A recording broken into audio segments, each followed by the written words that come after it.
County Commission. You are so good. You're running unopposed for Cass County Commission. Well, that's why I announced early. Yeah. Ty, what can we expect tonight from our news team? So one thing to know right now, if you are in line to vote in Cass County, do not leave line, because as of now, lines are going to be closed and polling places are going to begin closing. So if you are in line, congratulations. You are you win. You are by law allowed to stay in line until you get your ballot cast. And so that is something that if you are in line, be aware of that. We're going to be following all the election places right now in terms of where the busiest places are. Right now, looks like they're seeing the biggest lines at Northview Church. That's the biggest place. What's the wait time? 45 minutes. Wow. Okay. We're also seeing some other places that are 29 minutes long. The Fargo Dome is 20 minutes because they have all the things happening over there too. But yes, we are going to be keeping an eye on you for all the election coverage, local races, state municipalities. We're looking at the measures, keeping all those on the date as well, and looking a lot of Minnesota races too. Don't forget about that. A lot of things happening in Moorhead, specifically with the capital projects levy. And there's 8 measures in Fargo. We're keeping up to with 3 local ones and 5 state ones.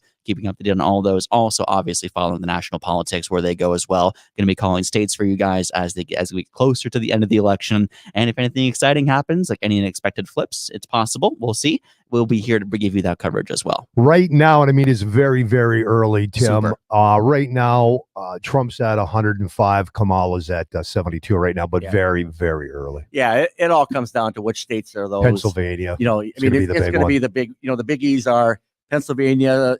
19 electoral votes, Michigan 15, Georgia 16, Wisconsin 10, Arizona 11, North Carolina 16, and Nevada 6. Ohio's got, what was Ohio? 17, I believe Ohio's got, a bunch of, I think they're going, early on they were going really strong for Trump, and I think in their Senate, I think I saw the Senate race looked like it was pretty strong in terms of the Republicans, so that sometimes those are a little bit balancing in terms of if both of them are doing that, that's a good sign for Trump. Yeah, and right now they've got Indiana, of course, called for Trump. That's 11 votes there. Looks like West Virginia's called Trump. Kentucky's called Trump. Yeah, but these aren't the big key states that we're got our eyes on. Yeah, that's like saying we beat Murray State in football. We still got to play South Dakota State. Yeah, exactly. We still got to play University of South Dakota. Wow. Got to play the big ones. So tossing under the bus. Yeah. Well, Murray. They no good. Chris Larson, what's on your platter for tonight? Just following everything. I mean, the measures both locally and statewide. There's been a lot of talk about that. The governor's race. Somebody's going to replace Doug Burgum tonight. Well, yeah. We're going to find out who that is. I'm pretty sure we know who that's going to be. Right. Superintendent of public instruction. I'm just trying to think of some of the big races. That's a big deal. That's huge. Well, the public instruction, Kirsten Baszler's running for re-election. You got Jason Heidkamp running against her. Mm-hmm. What do you think is going to happen here? You think Kirsten's a shoo-in, or you think Jason's going to give her a run for her money? I think it's a little bit of a confusing race for vote. Maybe some voters, I think they know Kirsten Baszler. The Heitkamp thing throws them off because Jason Heitkamp is a very conservative legislator when he was there, so that confuses people. So will the Democrats go, oh, Heitkamp, exactly, or have they done their homework and go, oh no, it's not that Heitkamp. Yeah. So I think that'll be kind of one of that'll be fun to watch that one. Yeah. But she's done, she performs very well in elections. Yeah. So and she's been out working it. So that name ID helps her a lot. Where do you think we're going to end up with? Let's go over a couple of measures. The two big ones, of course, Measure 4, Measure 5. Let's go with Measure 5, the marijuana measure. What do you think is going to happen there? I think it might sneak through the wickets this time. I think it's going to be close. I just don't think it's going to happen this time. I think it's going to be real close. I think it's going to be close too, no matter what happens here. It'll be interesting to see what those final results are, though. We've been seeing a lot of people going out, getting the word out for it. Is that a super majority? No. That doesn't need a 60, right? No, it's that's a simple. That's a simple. It's non financial, so to speak. I mean, the super majorities are basically at the state level. I mean, at the local level. Local level. Okay. Yeah. Where do you think Measure 4 is going to end up? I don't think that's going to pass. I think it's going to be close, really close. A month and a half ago, I said it was going to be 57-43 bail. What do you think now? I'm just still going to go with my gut. You're going to. I think it's going to be tight. I think it's going to be tighter than it was last time, for a variety of things. I mean, and there's people that's one of the 2 or 3 main reasons they're going to go to vote. It wouldn't be on the ballot if there wasn't a genuine frustration for. There's happening. there's an absolute frustration for it without a doubt. I don't think it's going to pass, but I'm hoping that it gets so close that it actually scares these lawmakers where they go, okay, we really need to do some serious property tax reform. We got to do something this time. We have been hearing a lot of talk from legislators. We've been hearing a lot of talk for a long time. For years. We'll see if anything comes from it, though. No, and I talk to the people that are going to make kind of leading. Here's what we think we should do, and there's some interesting ones out there. For example, one of the leading ones right now is to say that on your primary home, in North Dakota, the first $500,000 is not taxed. Okay. And that would be a game changer for about the first 500,000. So that means if you have a home that's valued under 500 grand, you're paying nothing. Not for property tax. Property tax. You could have other little. Well, yeah, exactly. This, that, and the others, but zero property tax. It's about a $600 million fiscal note. There's some that are. Ben Koppelman's got a good one he's working on too. Yeah, he's been visited with him briefly about it. I know there's one that says let's cap it at 3%. One of my concerns with that is like you take a city like Horace. They're projecting 1,600 new homes in the next 3 years. Isn't that crazy? If you cap them at 3%, they're just going to throw the keys on the table and say, you take care of it. Yeah.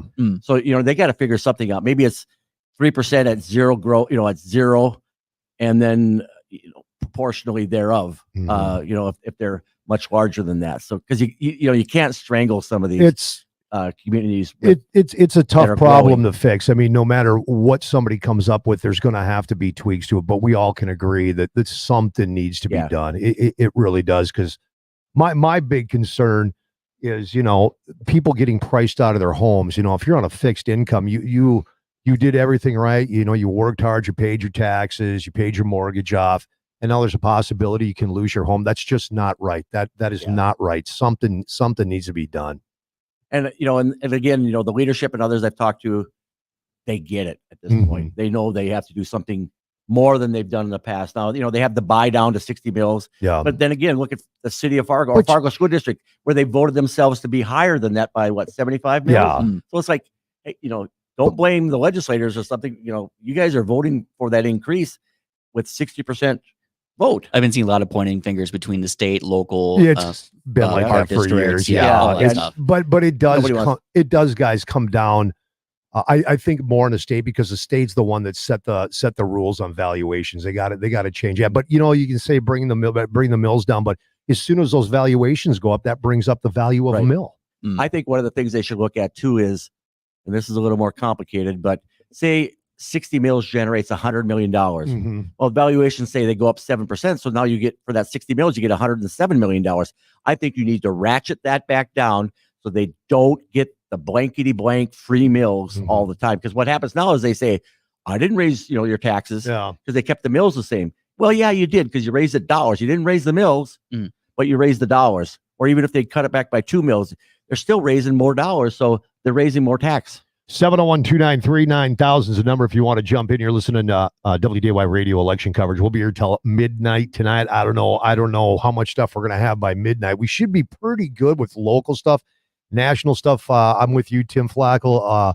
Unless it's a blowout, Trump starts just blowing this thing away. I don't think we're gonna get anything real tonight. One thing too to keep in mind is a lot of the absentee ballots won't be processed starting until after all the places are closed. All the polling places are closed. So keep that in mind. Pennsylvania specifically is a law barring they cannot count anything until all the polling places are closed. So it's important to know that some of these you might see some significant jumps in other different.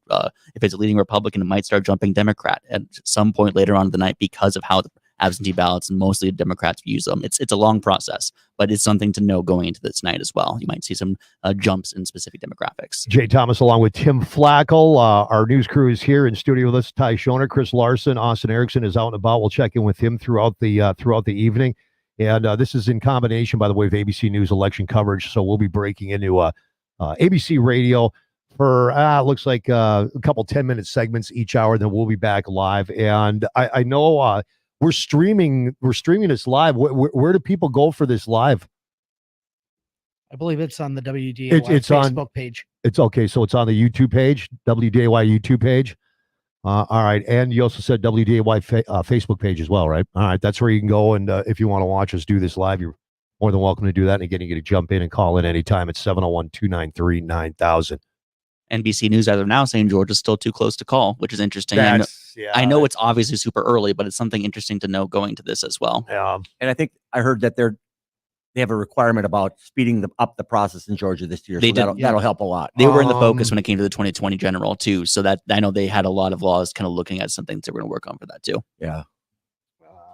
I can't help but think of the one movie. What was it with the, where the boxing movie with Braddock? When longer it waits, the more people think the fix is in. Yeah. Like I feel about the NFL right now. Oh gosh. Yeah. I was talking to an NBC National News correspondent this morning, and they said Maricopa County, Arizona, that's where Phoenix is. That's going to be a while. Up to 13 days. Well, and they've come out. They came out saying that hangout callers. We'll get you in a second. A while back. And there's a reason that has something to do. I can't remember what the reason was down there. It's complicated. It's not like it's something new this election process. It's always been like this. Basically, if you just so basically, if there's a spoiled ballot, you're able to go in 5 days after. That's the reason why for it. All right, we've got about 60 seconds. Terry, real quick, you're up on our election coverage on WDAY. What's up, Terry? Well, I just want to thank you guys for being on. And I'm thinking that Trump is going to be in that 180 or the 180 range. Did you say the 180 or 280? 280. 280. All right, Terry, appreciate it. We got to rock and roll. All right, we're going to go to ABC's national coverage. We'll be back in about 10 minutes. We should be back with more of our local coverage. And 86 million people voted early this year. It's ridiculous. But in 2020, it was over 100 million. But that was because of COVID. COVID did a lot for that. Exactly. All right, let's go to ABC. Let's go to ABC coverage. And we'll be back in about 10 minutes. Our coverage brought to you by Labor Masters and Casey Joe Catering. Thanks for making WDAY Radio your new number one with the news that matters to you. I'm Ty Schonert with WDAY Radio. Accurate weather forecasts. We're looking at just scattered hit and miss showers throughout the day today. And personalities that you can call friends. The 90s are a blur. Yeah.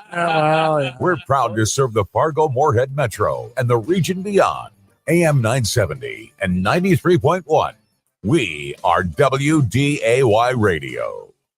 If you haven't tasted North Dakota Sweet Crude or Sweet Crude Orange, you are missing out. North Dakota Sweet Crude has a smooth cinnamon and spice flavor, and Sweet Crude Orange has the same smooth finish with a splash of orange. Both taste great on the rocks, one sip at a time, and they mix well in a variety of drinks, such as a Dakota Hot Apple Pie or Tyler's Crude Toddy. Just two of the more than 60 drink recipes you'll find online at crudespirits.com. Ask for it at your local liquor store, and in Minnesota or South Dakota, you can also buy it online at crudespirits.com. A large retail store just canceled a huge order, leaving MyPillow with a ton of extra MyPillows. But you know what? That's their loss and your gain. For the first time ever, you will get a standard classic MyPillow for wholesale prices, only $14.88. But it gets even better. For a limited time, they're going to offer their entire classic collection at wholesale prices. Get queen size MyPillows for just $18.88. Upgrade to king size for only $1 more. Get the body pillows for $29.88 and multi-use MyPillows for only $9.88. Go to MyPillow.com and use the promo code WDAY or call 1-800-875-0644 to take advantage of the wholesale pricing for the first time ever and receive free shipping on orders over $75. That's right. Get the My Standard pillow for only $14.88. They have never been offered this low before.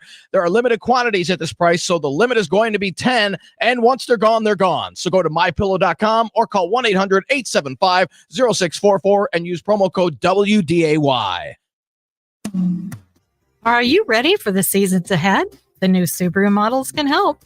With symmetrical all-wheel drive, Subaru provides improved efficiency and a quicker response to road conditions than competitors' optional systems. Yes, Subaru is designed to deliver confident capability no matter the weather or road conditions. That's why you see so many Subaru models around you. Check out all the new Subaru models today at Muscatel Subaru, just off Exit 1 in Moorhead. Have you thought about filling the crevices around your home with dirt? This is just a temporary fix, but it won't solve your problem. A sinking foundation can cause serious structural damage to your basement and other issues. Hi, Lacey here with Precision Concrete Cutters Ramjack North. We specialize in foundation repair and stabilization. Don't let that dry weather damage your biggest investment. Contact Precision Concrete Cutters Ramjack North, your complete foundation experts. This is Mark Wagner with ND Estate Services. Mainly, my job here is to help educate families on what your kids are going to have to go through someday. We show you how to avoid that probate at death, eliminate that legal guardianship when you're incapacitated, save taxes for your family, but most of all, how you can have that peace of mind for a peaceful, private family settlement. Call us today, 701-318-0908. We'll talk to you soon. Mike Rowe here with a quick question. Is your concrete sinking? Whether it's your driveway, sidewalk, or patio, those uneven surfaces are not just ugly, they're dangerous. That's where Innovative Basement Authority comes in, a groundworks company.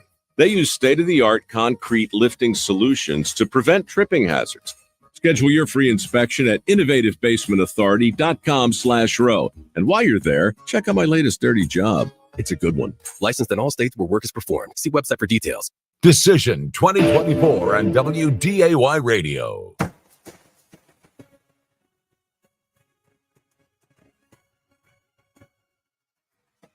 You're listening to live coverage from ABC News, Election Night 2024. Once again, here's Alex Stone. Welcome back. ABC News projecting right now Donald Trump is sitting at 99 electoral votes, 27 for Kamala Harris in the race to 270. And we have another projection. Governor of North Carolina, Democrat Josh Stein, is projected to win in that race. Kelsey Walsh is at Trump campaign headquarters in Palm Beach, Florida. And our political reporter, Kelsey Walsh, what are you seeing there? What's it feel like?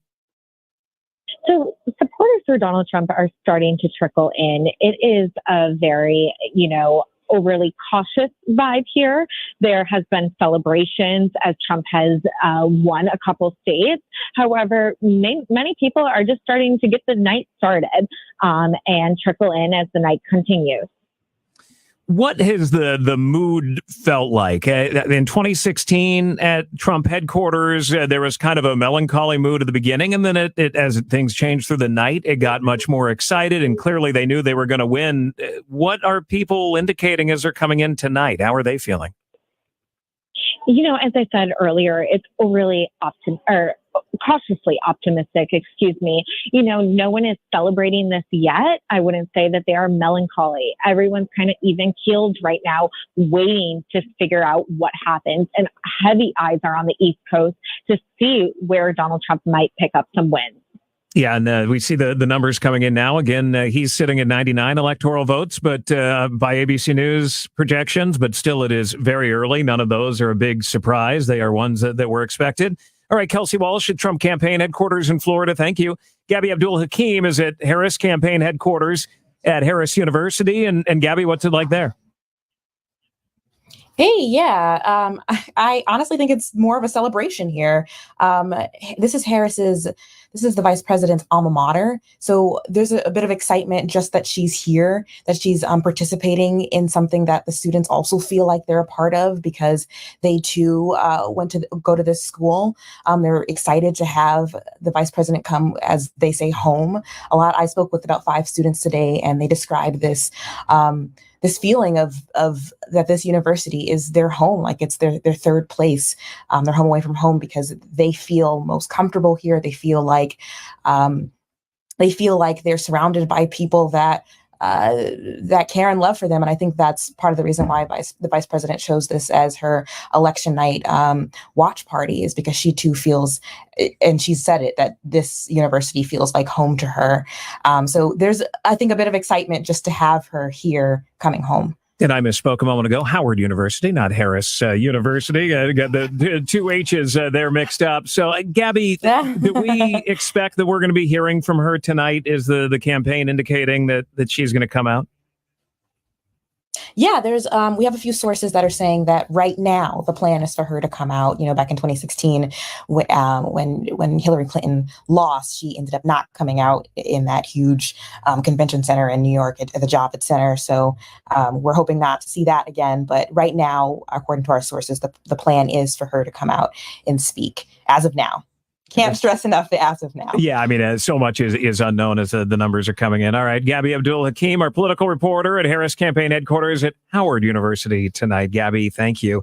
And before we go live to Georgia, Stephen, let me bring you back in here. And the numbers that we have been seeing coming in from Georgia, the suburbs, independent voters, what are we seeing? Well, what we're seeing in the total statewide tabulated vote is a lead for Donald Trump right now, 55% to 44%, with about half of the expected vote counted. So we're looking to see how much of the returns have come in from, for example, Fulton, Gwinnett, Cobb, DeKalb, Cherokee counties in and around Atlanta. And that's, I think, where this race may well be won and lost. Let's go there now from WSB Radio, our affiliate there, Jonathan O'Brien. And Jonathan, what are you hearing? What are you seeing there on the ground? That's right. Well, those votes are continuing to trickle in. It's not quite what we had expected. The Secretary of State has been saying all day that we should see about 70% of the votes which have been cast total, because we're expected by state law to get all of the early votes in the sounds like Jonathan, wherever he is, it is loud. He's at one of the election night parties, and his line went down there. We'll check in with him a little bit later. But it is going to be that critical vote in those areas around Atlanta, where there's more of a mix of voters. And so much of this, both of you, Karen and Stephen, comes down to turnout tonight. This is about who actually shows up, not necessarily which side. I mean, it is what side they come down on, but who actually comes to the polls. Yeah, who comes to the polls, where they come to the polls. Obviously, it's a national race and there's a national vote count, but it's these 7 battlegrounds that are going to determine who is the next president. And that's where these candidates have been campaigning. And it's specific areas in these battleground states, too, where the candidates have been focusing so much of their attention. We had talked earlier about the importance of the suburbs for Vice President Harris and how much effort they have put into driving up numbers in big urban areas, Atlanta, Charlotte, the Raleigh-Durham area, Philadelphia, Pittsburgh, but it's also those counties that surround those big cities that they have really thrown a ton of resources in, whether it's the get out the vote effort or candidate time by going to those places. I just want to pivot a little bit here. Sure. Further south of Georgia, Florida, which, by the way, at this hour now reports that they have counted roughly 82% of the expected vote. 82%? Yes. But look, we projected that Donald Trump wins the statewide vote. But what is also on the ballot is a question about abortion. It's one of the 10 states where abortion has been on the ballot. Right now, the tabulated vote has abortion, yes, to amendment. It is Amendment 4, which establishes a constitutional right to abortion before viability. It needs 60% of the vote. It has 57% of the vote, 43% voting no. If that holds, that would be enough to defeat the referendum, but we're not yet ready to make a projection. We are, however, ready to project that a similar amendment on the ballot in Florida to legalize marijuana goes down to defeat tonight. 55% of the voters in Florida approve of it, but it's not enough. You need 60%. ABC News political analyst Steve Roberts. Those referendums in Florida, a lot of others that we're going to be talking about as the night goes on tonight. What do those numbers say to you? Look, they're in line with a lot of the other numbers, and the results in Florida, in some ways, illustrate what a difficult task, in some ways, that Kamala Harris is facing. It's sometimes called the curse of Martin Van Buren. Martin Van Buren in 1836 succeeded Andrew Jackson as his vice president, was elected president. In the last 188 years since then, 188 years, only one sitting vice president, George Bush 41, 1988, has been elected president. And we're seeing Harris facing that enormous obstacle in Florida and so many other places. Because, look, there are only 2 slogans, Alex, in American politics. You never had it so good, and it's time for a change. All incumbents run on one slogan. All challengers run on the other. But when you're a sitting vice president, you got to run on both at the same time. You got to defend your administration, and yet you say you're also a change agent. And this is an inherently mixed message. And that's why in 188 years, only one person has been able to do this successfully.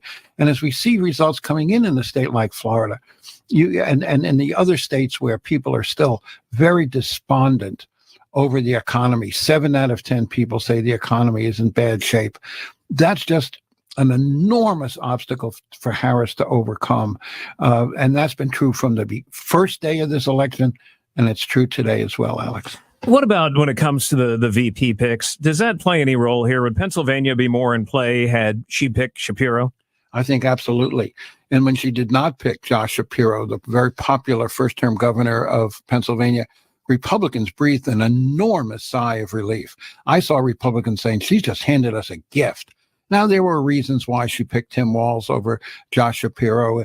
Apparently, the chemistry between Harris and Walz was better. And, Josh Shapiro is much younger and much more ambitious and certainly wants to run for president himself. Perhaps she felt less comfortable with him as her number two than Walz, who at 60 doesn't have presidential aspirations. But having said all of that, if Pennsylvania turns out to be the deciding state, which it well could be, and if that's the state that defeats Kamala Harris, there is going to be an enormous amount of second guessing in the days and weeks ahead by Democrats who say, we blew this one by not naming Shapiro, Alex. Yeah, we'll see where it goes later on tonight. All right, Steve Roberts will be coming back to you as the night goes on and as these numbers continue to come in. Right now at Howard University, the party, I guess, at this point is getting underway at election night headquarters for Kamala Harris. This is not a band, but we'll say a choir singing at Howard University right now as they are getting the program going tonight. And again, as we heard a moment ago, that ABC News sources say that we will be hearing from Kamala Harris tonight. The expectation is that we'll be hearing from Donald Trump at some point tonight as well. Over half of states have now closed their polls as of this hour. Coming up at the top of the hour will be 41 states that will have their polls closed. ABC News projecting Donald Trump wins South Carolina, Alabama, Florida, Missouri, Oklahoma, Tennessee, Kentucky, West Virginia, and Indiana.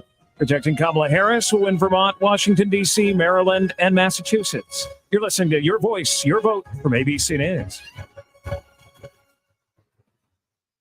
Laugh, learn, repeat. The Coffee Club with Janae and Ronnie. All I want is a storm named after me. Yes. Storm Janae. That'll be a hurricane because it's full of hot air. That's why. That's what I was thinking. Hurricane Janae. That's one way to put it. I admit it. I didn't want to say it. The Coffee Club with Janae and Ronnie. Weekday mornings at 8:30 on AM 970 and 93.1 FM WDAY. Large retail store just canceled a huge order, leaving MyPillow with a ton of extra MyPillows. But that's their loss. It's your gain. For the first time ever, you will get a standard basic MyPillow for wholesale prices. Can you believe this? Only $14.88. But it gets even better. For a limited time, they're going to offer their entire classic collection at wholesale prices. Get queen size MyPillows for just $18.88. Upgraded king size for only $1 more. Get the body pillows. Love them for $29.88. And multi-use MyPillows for only $9.88. So go to MyPillow.com. Use the promo code WDAY or call 800-875-0644. Take advantage of the wholesale pricing for the first time ever and receive free shipping on orders over $75. That's right. Get the standard MyPillow, only $14.88. They have never been offered this low before. There are limited quantities at this price, so the limit is going to be 10. And once they're gone, you know the rules. They're gone. Go to MyPillow.com or call 800-875-0644. Use promo code WDAY to get the standard MyPillow for only $14.88, the lowest price ever. As the harvest season winds down in North Dakota, Gowan USA would like to say thank you. To our farmers and growers, you are the backbone of our community. 2024 has been an incredible year because of your hard work and dedication. We are honored to be a part of your journey, providing product and support that you need to keep your land productive and thriving. Thank you for choosing Gowan as your trusted partner. From all of us at Gowan USA, we look forward to working alongside you again in 2025. Here's to another great year of North Dakota agriculture. As cooler weather approaches, it's time to gear up with Red Wing shoes. Hi, Teresa here from the Fargo Red Wing Shoe Store. Keep your feet warm, dry, and comfortable this season with our premium selection of work boots designed for the toughest conditions. Whether you're working outdoors or enjoying an adventure, Red Wing Shoes has you covered with durable insulated footwear. 3003 Main Avenue in Fargo, Red Wing Shoes for ultimate durability. Your company's IT department and usage of technology has probably changed over the last few years. So how do you know if your business is vulnerable to ransomware attacks, security breaches, and network intrusions? Talk to Consolidated Communications. Their expert team can evaluate if you're at risk and help you utilize their easy-to-use cloud secure service. Go to consolidated.com/cybersecurity. That's consolidated.com/cybersecurity. Consolidated Communications. Sports fans, ready to win? Friday's Pick 6 Challenge brought to you by Precision Concrete Cutters Ramjack North. Weekly, compete in predicting the scores of college and NFL football games. It's your chance to win fantastic prizes. Precision Concrete Cutters Ramjack North is making sure this season is one for the books. We're your trusted choice for foundation repair. So get ready to pick 6 for your chance to win. Precision Concrete Cutters Ramjack North, your foundation for success. Visit pccnd.com to learn more. Can, latrine, John, Lou, potty, throne, head, crapper, commode, toilet, privy, office, thunderbox. Whatever name you call it, Laney's Plumbing can repair it, replace it, unclog it, send a camera down it, install it. Whatever keeps you from doing your business, Laney's is in business to make sure things come out right. Laney's does plumbing, and when it comes to plumbing comfort, Laney's brings it home.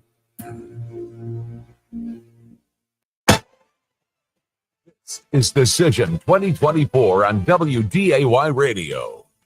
All right, we are back. 970 WDAY 93.1 FM. It is election night coverage. Jay Thomas alongside my buddy, my pal, Tim Flakoll, who I guessing they're going to call it early for you, Tim, for Cass County Commission. Yeah. Tim ran unopposed. He's so good in politics, nobody wants to run against him. What did you do, 18 years? Yeah, 18 years in the Senate. Senate, wow. That's a run, Tim. Yeah, I really did enjoy it. It's vastly different now, shall we say? Yeah. Well, what years were you in? When did you get out? My first election was in '98, so my first session was in 1999. And I remember one of the legislators that was in there.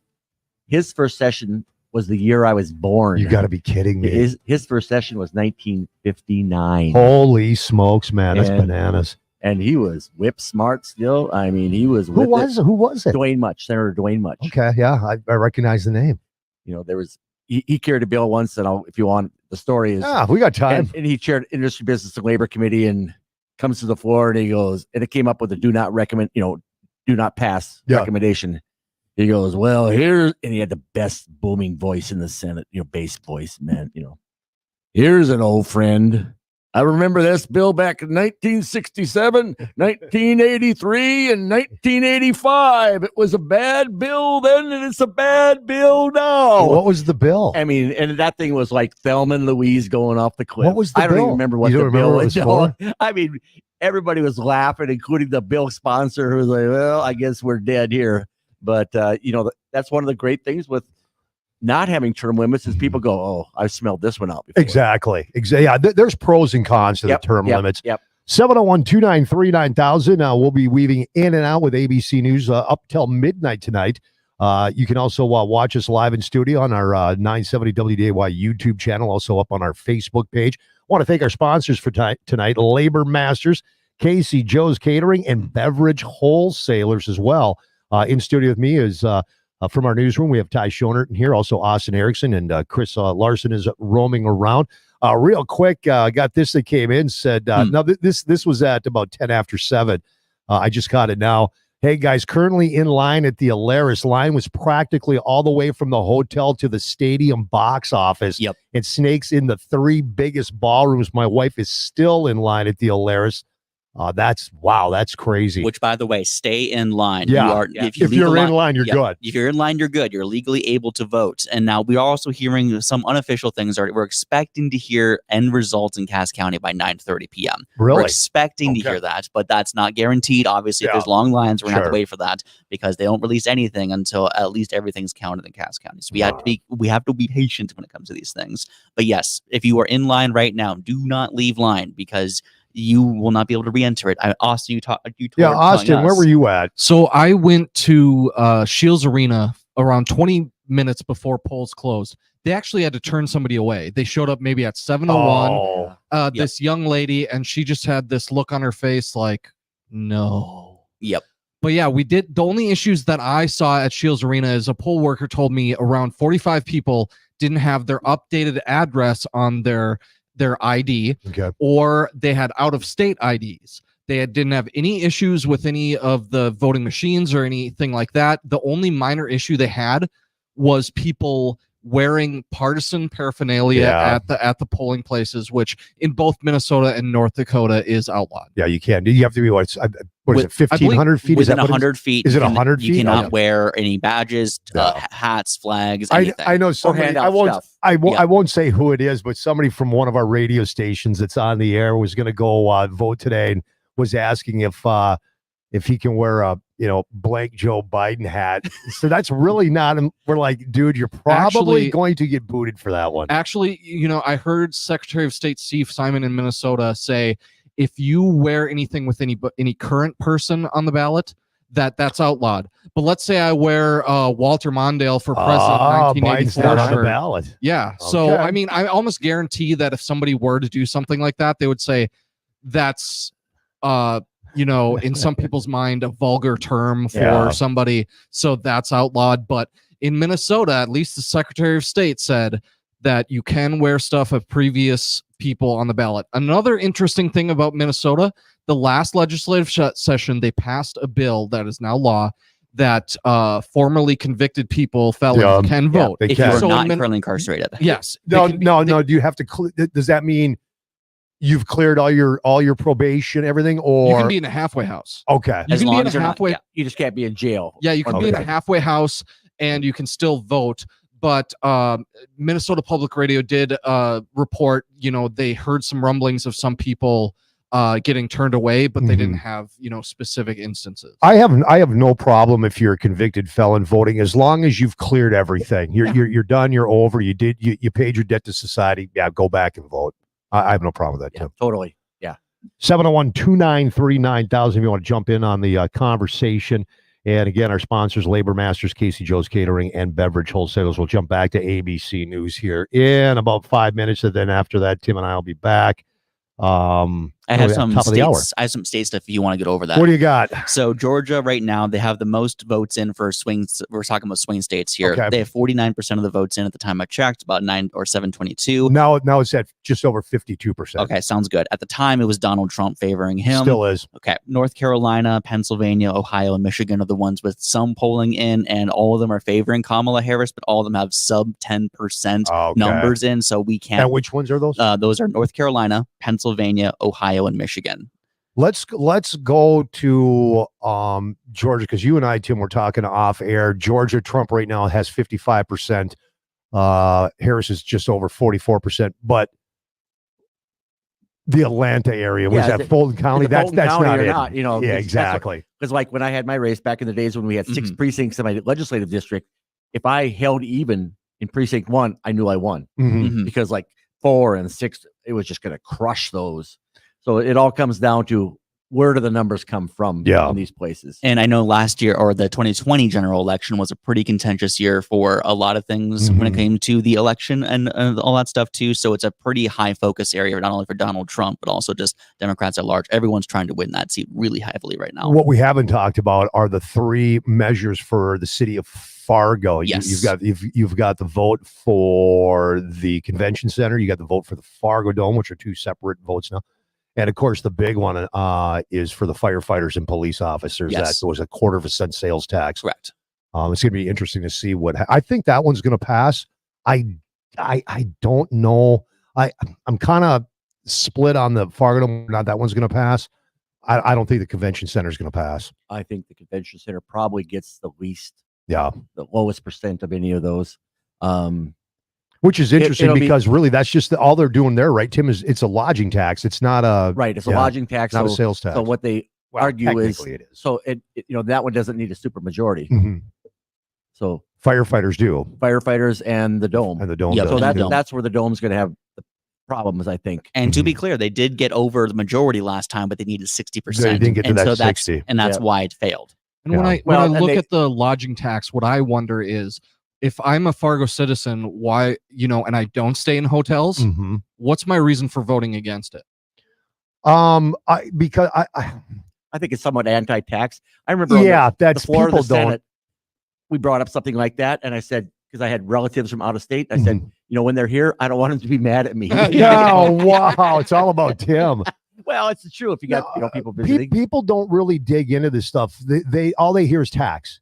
You know what I'm saying? And you're right, Austin. It's a lodging tax. It's not I'm going out and buying a candy bar and I'm going to pay more for it for a convention center. But people they read headlines, they hear the word tax, and the anti-tax they're going to say no. I don't see that one passing. And I think there may have been a mistake of different silos of those taxes because they're all on the ballot at one time. It's like, we want to get ours while we can because there's a cap on sales tax. Yeah. And when you couple those three measures, it's over with measure 4, you're bringing out a lot of the, I'm tired of tax, and look at, they just keep putting them on. So, I also hear that with the Fargo Dome ones, some people go, you got $45 million in the bank.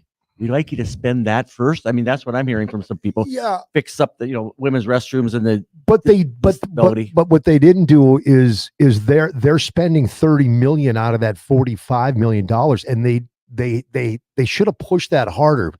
Because when I had people on for this tax for the Fargo Dome, I said, you guys didn't push this hard enough. You should have got out there that, look, because all people, hey, you got $45 million. Why are you asking us for more money?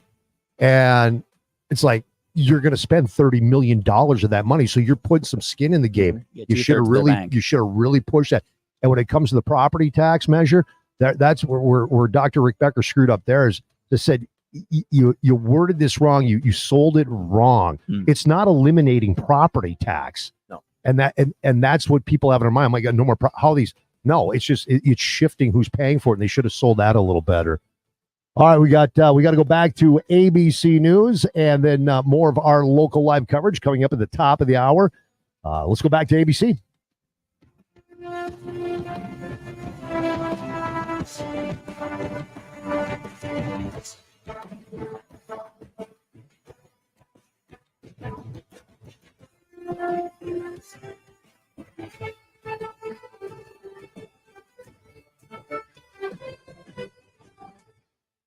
Laugh, learn, repeat. The Coffee Club with Janae and Ronnie. All I want is a storm named after me. Yes. Storm Janae. That'll be a hurricane because it's full of hot air. That's what I was thinking. Hurricane Janae.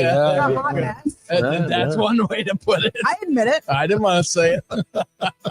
The Coffee Club with Janae and Ronnie. Weekday mornings at 8:30 on AM 970 and 93.1 FM WDAY. Are your fields suffering from wet spots, impacting your chances of achieving maximum yield? Ellingson is a trusted name in agriculture drainage solutions since 1970. Conveniently located in the Red River Valley with over 50 years of experience, Ellingson understands the importance of proper water management, offering end-to-end solutions. We're here to help you increase your yields, improve your bottom line. Call us to schedule a complimentary consultation today, 701-893-9030, Ellingson. If you haven't tasted North Dakota Sweet Crude or Sweet Crude Orange, you are missing out. North Dakota Sweet Crude has a smooth cinnamon and spice flavor, and Sweet Crude Orange has the same smooth finish with a splash of orange. Both taste great on the rocks, one sip at a time, and they mix well in a variety of drinks, such as a Dakota Hot Apple Pie or Tyler's Crude Toddy. Just two of the more than 60 drink recipes you'll find online at crudespirits.com. Ask for it at your local liquor store, and in Minnesota or South Dakota, you can also buy it online at crudespirits.com. Great November specials wait for you at a PetroServe USA. Red Bull 12-ounce cans, buy one, get one free. Monster 16-ounce cans, BOGO on that as well. Celsius, $1.99. 5-Hour Energy, 2 for $5. Old Trapper, 10-ounce bag, $12.99. Cheese, it's 59 cents. Giant Sunflower Seeds, 5-ounce bag, $1.39. Stun Guns, $5 off. Windshield Washer Fluid, $2.99. Little Trees Air Freshener, 89 cents. All this and more at PetroServe USA. There's one near you.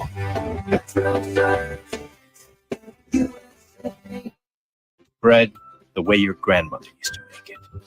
Bread the way your great-great-great-great-grandmother's ancestors used to make it. Bread the way it happens when you start with pure Montana whole grain wheat, mill it fresh every morning, and bake it fresh every day with no artificial anything. Bread the way it's supposed to taste and will when you stop in for a free slice.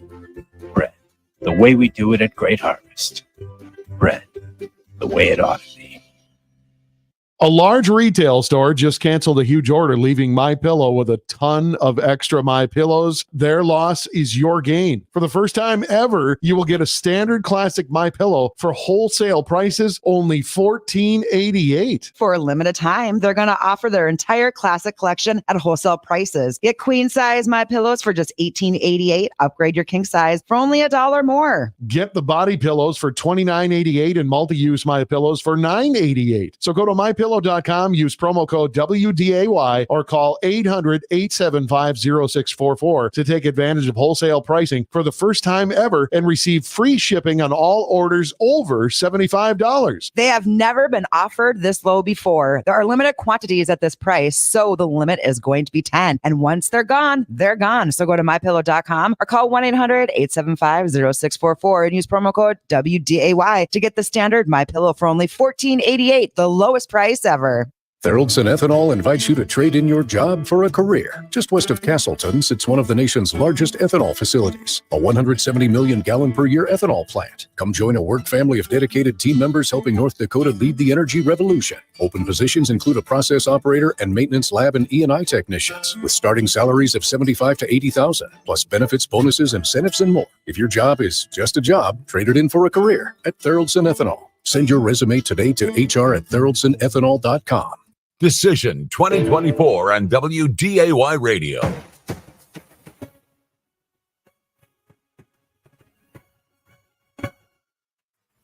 From ABC News, it's Your Voice, Your Vote, Election Night 2024. Once again, here's Alex Stone. Polls are closed in half of the states, with another 15 states coming up in about 11 minutes from right now. As it sits right now, based on the states that ABC News has projected, former President Donald Trump sitting at 105 electoral votes, Vice President Kamala Harris at 27 at this point, as more states are about to close. KTAR Radio's Ballin Overstoles is at Arizona State University tonight, and we understand there are long lines there, even though the polls are going to close in about 11 minutes from right now, that still there are quite a few who want to cast their ballots. Yeah, that's absolutely right. Looking around, I have the line right in front of me. There's at least a couple hundred people here. I just checked in with somebody at the back of the line a few minutes ago, and she says no matter how long she has to wait, she is committed to staying to get her ballot in. So, Ballin, let's talk about the overall atmosphere in Arizona, especially in Maricopa County and areas that have changed in recent years. And it may be a state that we're not going to know for quite some time. What have the last number of weeks been like? What is the atmosphere there right now? Yeah, that's a great question. And the atmosphere has been a little tense for sure. Last week, we had a press conference with Maricopa County election officials and law enforcement, the sheriff's office, talking about measures they're taking to keep people safe throughout this process. There was discussion of there will be law enforcement out. Drones are being used, treating this as a high security event, similar to how law enforcement would treat something like a Super Bowl, which is a very high level of security. We also know in the coming days, as results start to come in, law enforcement's also very concerned about that because there's a concern of how people will react to the results that come. So yeah, in the last few weeks, the atmosphere has definitely been a little tense as we've gotten closer to Election Day. And Ballin, the overall message there for those who are in line with the polls about to close, stay in line?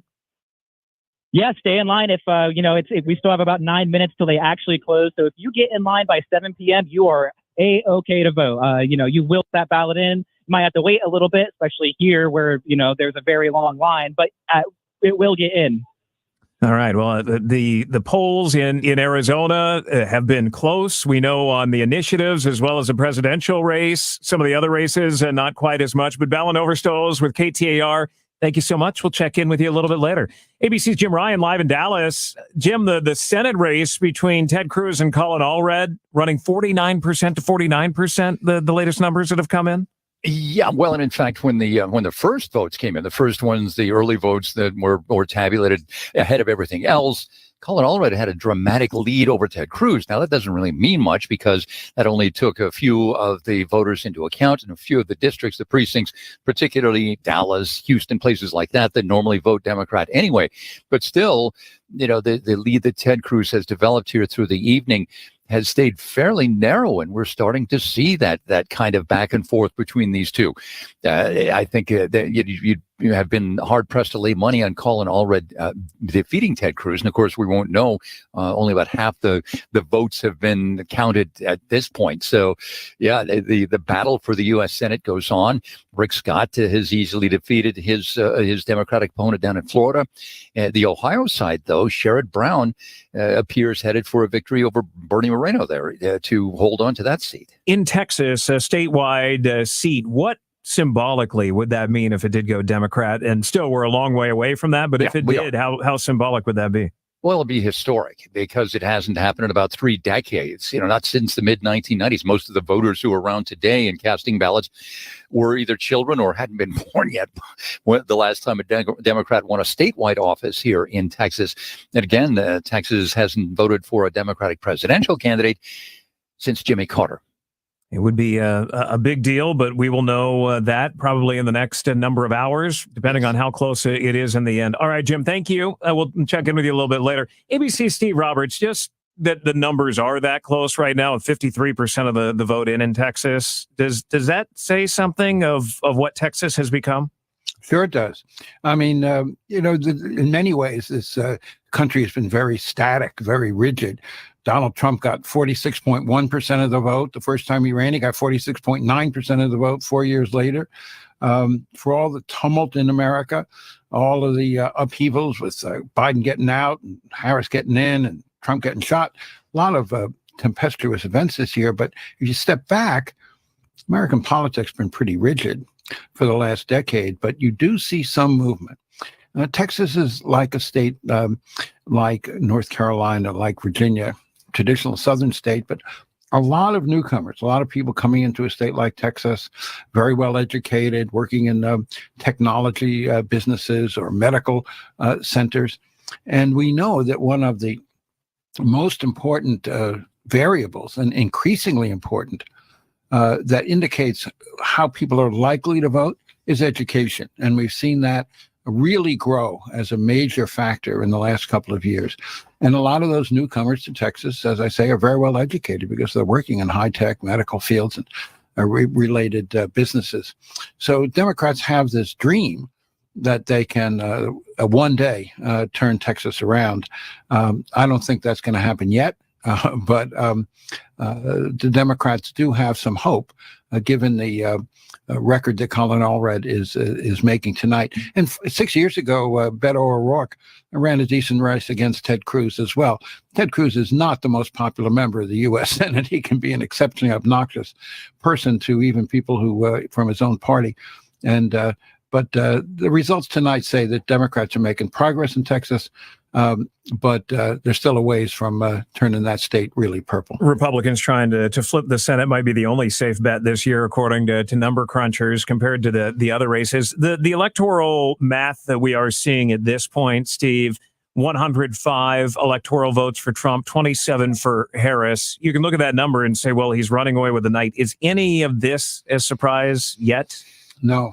It's not a surprise at all. And as I look at the evolving numbers, increasingly, it seems likely that Pennsylvania will decide this election. Now, there are some variables there because I think Trump still has a shot at other northern states like Michigan and Wisconsin.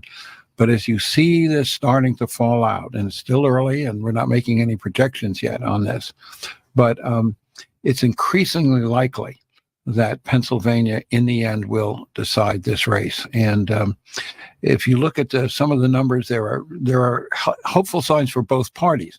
Those long lines at campuses, Democrats are encouraged by that. The turnout in some of the suburban areas of Philadelphia, Democrats are encouraged by that. But if you look statewide, Trump is doing very well in other regions of the state, and no one can feel comfortable that Pennsylvania is safe. Neither side at this point can count on Pennsylvania. And the more I look at it, the more I think that's the state that's going to decide this election. Steve Roberts, thank you. Steve, importantly, I mean, if it does come down to Pennsylvania, does like Arizona even matter at that point? Or we might know things, at that point, because waiting on Arizona could take a very long time. Well, that's right. Look, I think if the blue wall states were to hold in the blue column, I think that would be a path for Kamala Harris, where she wouldn't necessarily need to worry about Arizona or Nevada or Georgia or North Carolina. But I think at the end of the day, we'll just have to see. I mean, we could slice it a million different ways and say, what about this and what about that? And what about all these different paths and possibilities? The point is, in each of these battleground states, it is simply a razor thin margin. And that's what we're going to be on the edge of our seats for the next at least 5 hours or 6. I'm starting to lose I think track. 6. We'll go with 6. Right. 6 hours and 3 minutes. But I'm not counting that. Let me just go back to Texas for a moment, because there's a very small sliver of the state in the western part of Texas that is in the Mountain Time Zone. Most of the polls have closed across the state, but we're going to wait for 2 more minutes until the polls close there.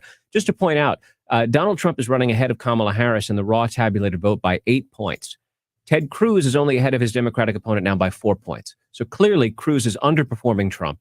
And there's a lot of cross-ballot voting in that state. Those numbers are going to continue to develop as well. Right now, the electoral math, 105 electoral votes for former President Trump, 27 for Vice President Harris. As the numbers are coming in tonight, we know the economy and the state of democracy, the future of democracy being big on voters' minds as they went in to vote today. Your voice, your vote from ABC News.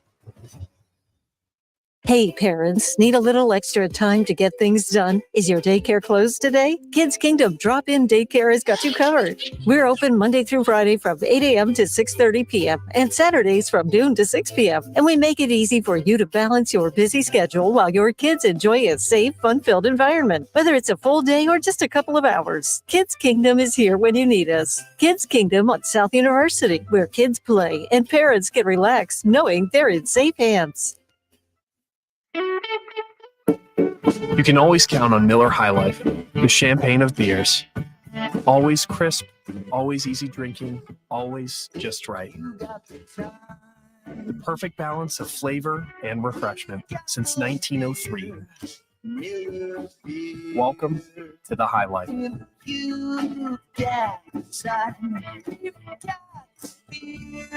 2019 Miller Brewing Company, Milwaukee, Wisconsin. Celebrate responsibly.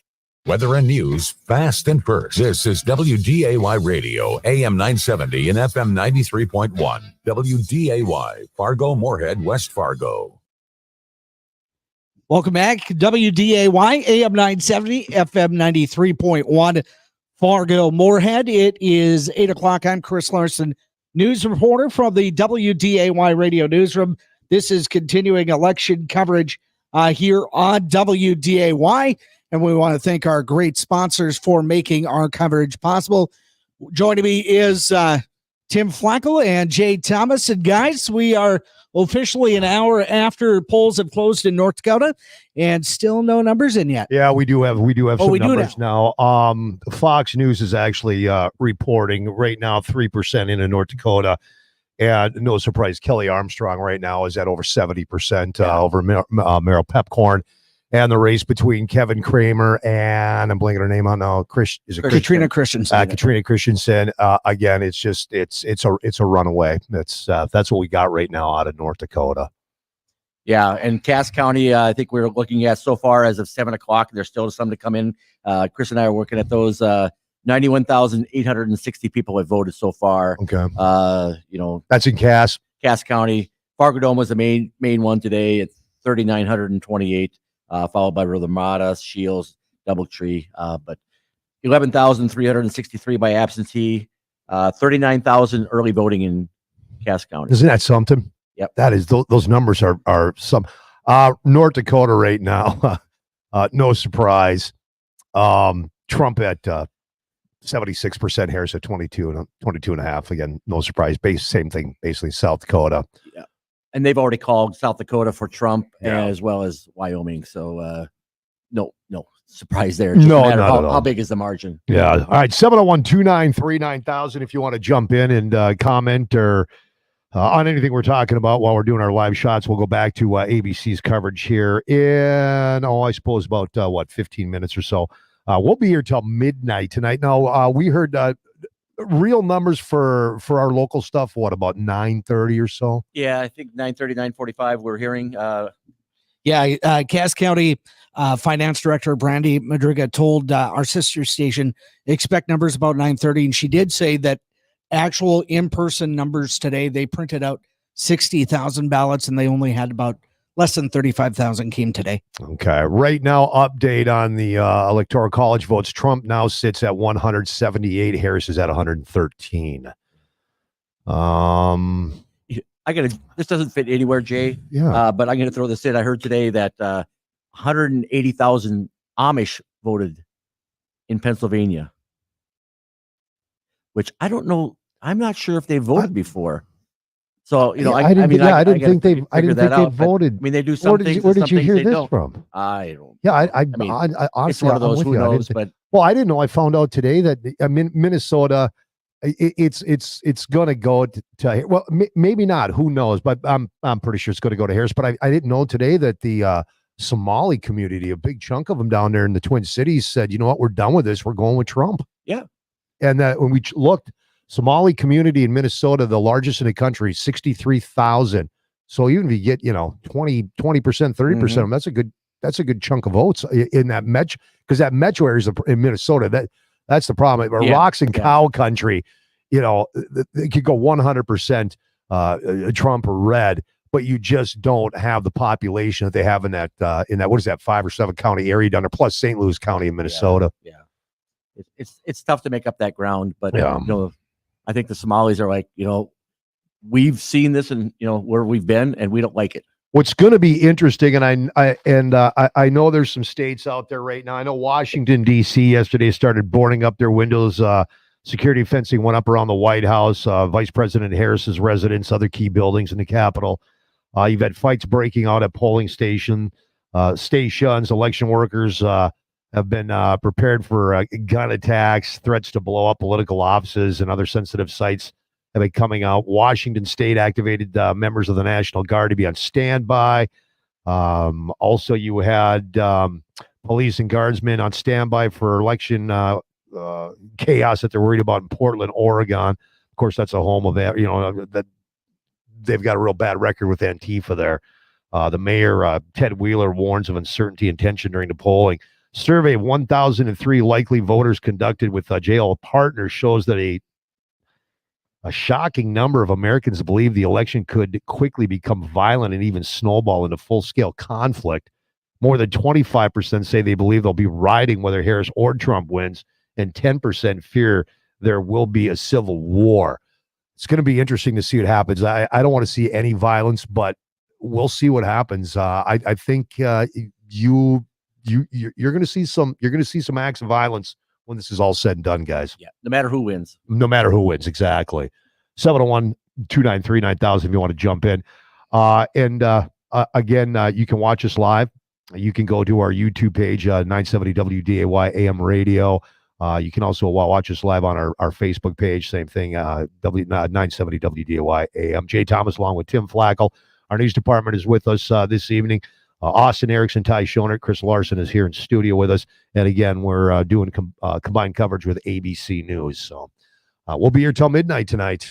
Right now, this is kind of like the lull, guys. Once we start getting around that, especially for the presidential race, I think once we start hitting that 9 o'clock, 9:30 time frame, we're going to really start seeing some numbers roll in. Do we have the latest on Pennsylvania? Hold on here. I'm looking. Yeah, okay. I do have the latest on Pennsylvania. So now this thing is really, as of now, this is just under 17% reported. That thing, Tim, is really flipped. Now it's 62, almost 63% for Harris and 36 for Trump. Yeah. So what's going on there? Must they hit one of the big key cities? Yep. Or counties? It's just one of those. Where is it at?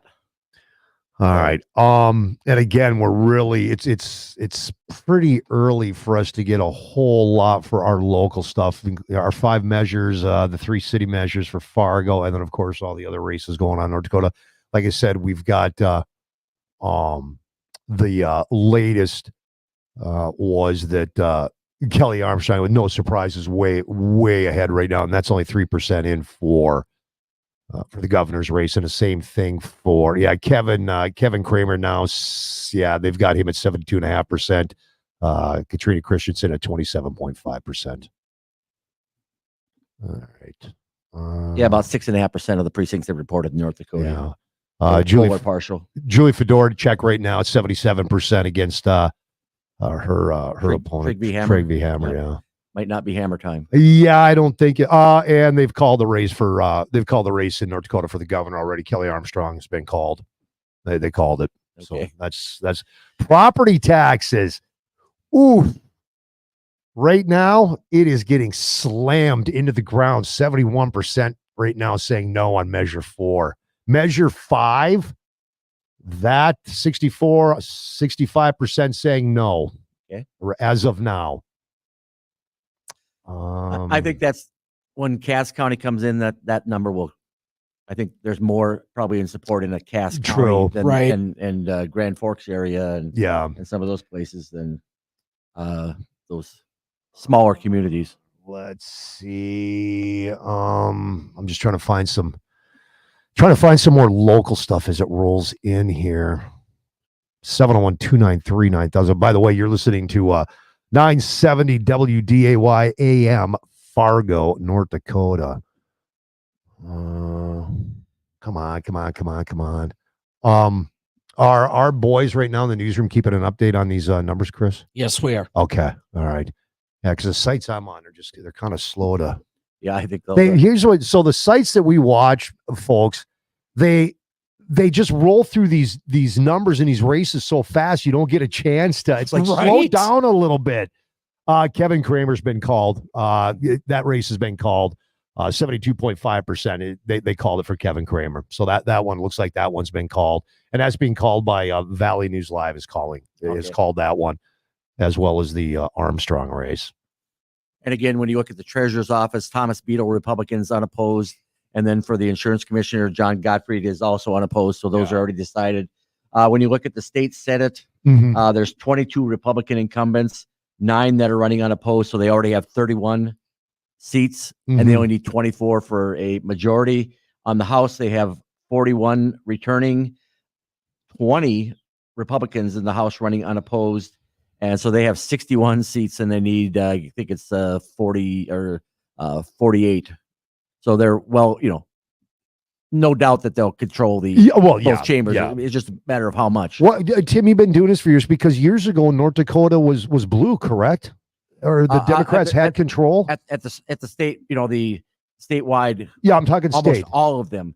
And it was. What happened? Starting with the Ed Schaefer era is where, in 1992, where it all just seemed to flip. And because there was even a time when the Democrats controlled the legislature for a little while. One of my colleagues, Tony Grimberg, he started in the minority, and he's a Republican. Yeah. I think his first set, maybe 95 or something like that. And then, right now the Democrats in the Senate have 2 carryovers, 1 running unopposed. They could end up with 3 by the end of the night, because one of the big districts that we're watching is District 10 right here. Yeah. Where the studio is at. And that's hang on, callers. That's the incumbent Brownberger, who is a Democrat, running against George Ruffhead, who has been, running pretty good race. So I think that's one we're going to be watching tonight. Okay. But they could lose that seat and possibly end up with 3. Although on the other hand, Richard Marcellet, who's a Democrat, former state senator, is running against Senator Judy Estenson up in District 4, in that reservation area. He's a former tribal chairman, I think. And so that one's going to be one that we watch tonight. And I heard in up in Belcourt, in the Turtle Mountain area, they ran out of ballots and they had to produce, print more ballots. Crazy. So that's an interesting little bellwether of sorts. Hey, Bruce, you're up on the show. What's up, buddy? Hey, Jay. Listen, I just wanted to maybe save you some time so you can go home and enjoy a J Life or 2 before the end of the evening. Yeah, sure. Couple 13, 14. Well, Trump is just marching away with this. So it's getting closer to my 305. So why don't you just go ahead and call off Hoggers and let them know what you need 2 cowboy steaks, the tomahawks. Well, you're feeling pretty confident, Bruce. Oh yeah. The country is sick and tired of what's been going on the last 4 years. They are, and I'm not buying the polls. What's interesting is on these exiting polls, they're some of these networks are saying they're exiting. They're doing that. The number one concern, people coming out of the polls, is the saving of democracy. I'm like, I'm not buying that one bit. The number one thing is the number one thing is the economy. Number two, I'd say, is the border. Oh, exactly. It's both of those, including, and I would say on top of that would be the jobs. Yeah. The jobs report that came out this last weekend, where you couldn't hide it. I mean, they tried, but they couldn't hide it. We all know and we see with our own two eyes, and when we're going to work and we're about our community, we see the devastation that's going on in our country. Yeah. Even here in North Dakota, where we're a little bit insulated, but not quite. Like you broke a few stories this week. I did. And last we week, did. actually. Yeah, and last week actually about how even we aren't safe. No. Yeah. Way the hell up here.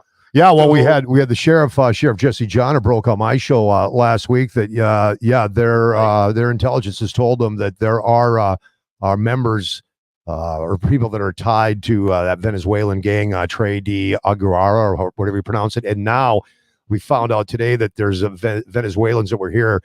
The Camp Joe broke this story that have been raiding our ATM machines on a scam they're doing, and they have hit our banks to the tune of about $100,000. So it's we got craziness going on. Bruce, I got to rock and roll. I'm hearing my music. Thanks for listening, brother. Yes, Tim. And one quick hitter, Randy Crispin is probably got the highest percentage. That's about 78% against Fargo's Tracy Wilkie and the Public Service Commission.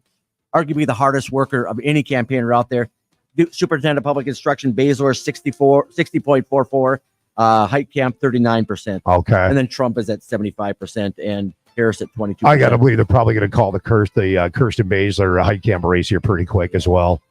All right, you're listening to continuing coverage, election night 2024 here on 970 WDAY 93.1 FM. Thank you to our sponsors, Labor Masters, Casey Joe's Catering, and Beverage Wholesalers. We're going to jump it back to ABC News, get some national updates, and then we will be back just past the bottom of the hour. Jay Thomas Live with Tim Flakoll, our news department hanging out, giving you all the coverage you need. Laugh, learn, repeat. The Coffee Club with Janae and Ronnie. All I want is a storm named after me. Yes. Storm Janae. That'll be a hurricane because it's full of hot air. That's why. That's what I was thinking. Hurricane Janae. That's one way to put it. I admit it. I didn't want to say it. The Coffee Club with Janae and Ronnie. Weekday mornings at 8:30 on AM 970 and 93.1 FM WDAY. If you haven't tasted North Dakota Sweet Crude or Sweet Crude Orange, you are missing out. North Dakota Sweet Crude has a smooth cinnamon and spice flavor, and Sweet Crude Orange has the same smooth finish with a splash of orange. Both taste great on the rocks, one sip at a time, and they mix well in a variety of drinks, such as a Dakota Hot Apple Pie or Tyler's Crude Toddy. Just two of the more than 60 drink recipes you'll find online at crudespirits.com. Ask for it at your local liquor store, and in Minnesota or South Dakota, you can also buy it online at crudespirits.com. It's Jay and Ronnie from the Coffee Club, and we enjoy drinking coffee because it keeps us energized and focused. Well, let's be frank. I enjoy drinking coffee because coffee keeps me wide-eyed in the morning, but I'll tell you this type of coffee is organic, specialty-grade coffee, beans selected from the top 2% available, 100% Arabica bean coffee, certified organic, non-GMO, low acidity, rich, smooth, and ready to drink. The finish is clean and it has a pleasant aftertaste. It's delicious. It's so far the best coffee that we've had. It's also roasted and packed in the US of A. We love it and we guarantee you will too. All you need to do is go to mystore.com, click on My Coffee, and enter the promo code WDAY. That's promo code WDAY to get your own My Coffee. It's also roasted and packed in the US of A. We love it and we guarantee you will too. Go to mystore.com, promo code WDAY. Are you suffering from neuropathy? Do you experience stabbing pain, numbness, tingling, or burning in your feet? Are you tired of sleepless nights and avoiding life due to pain?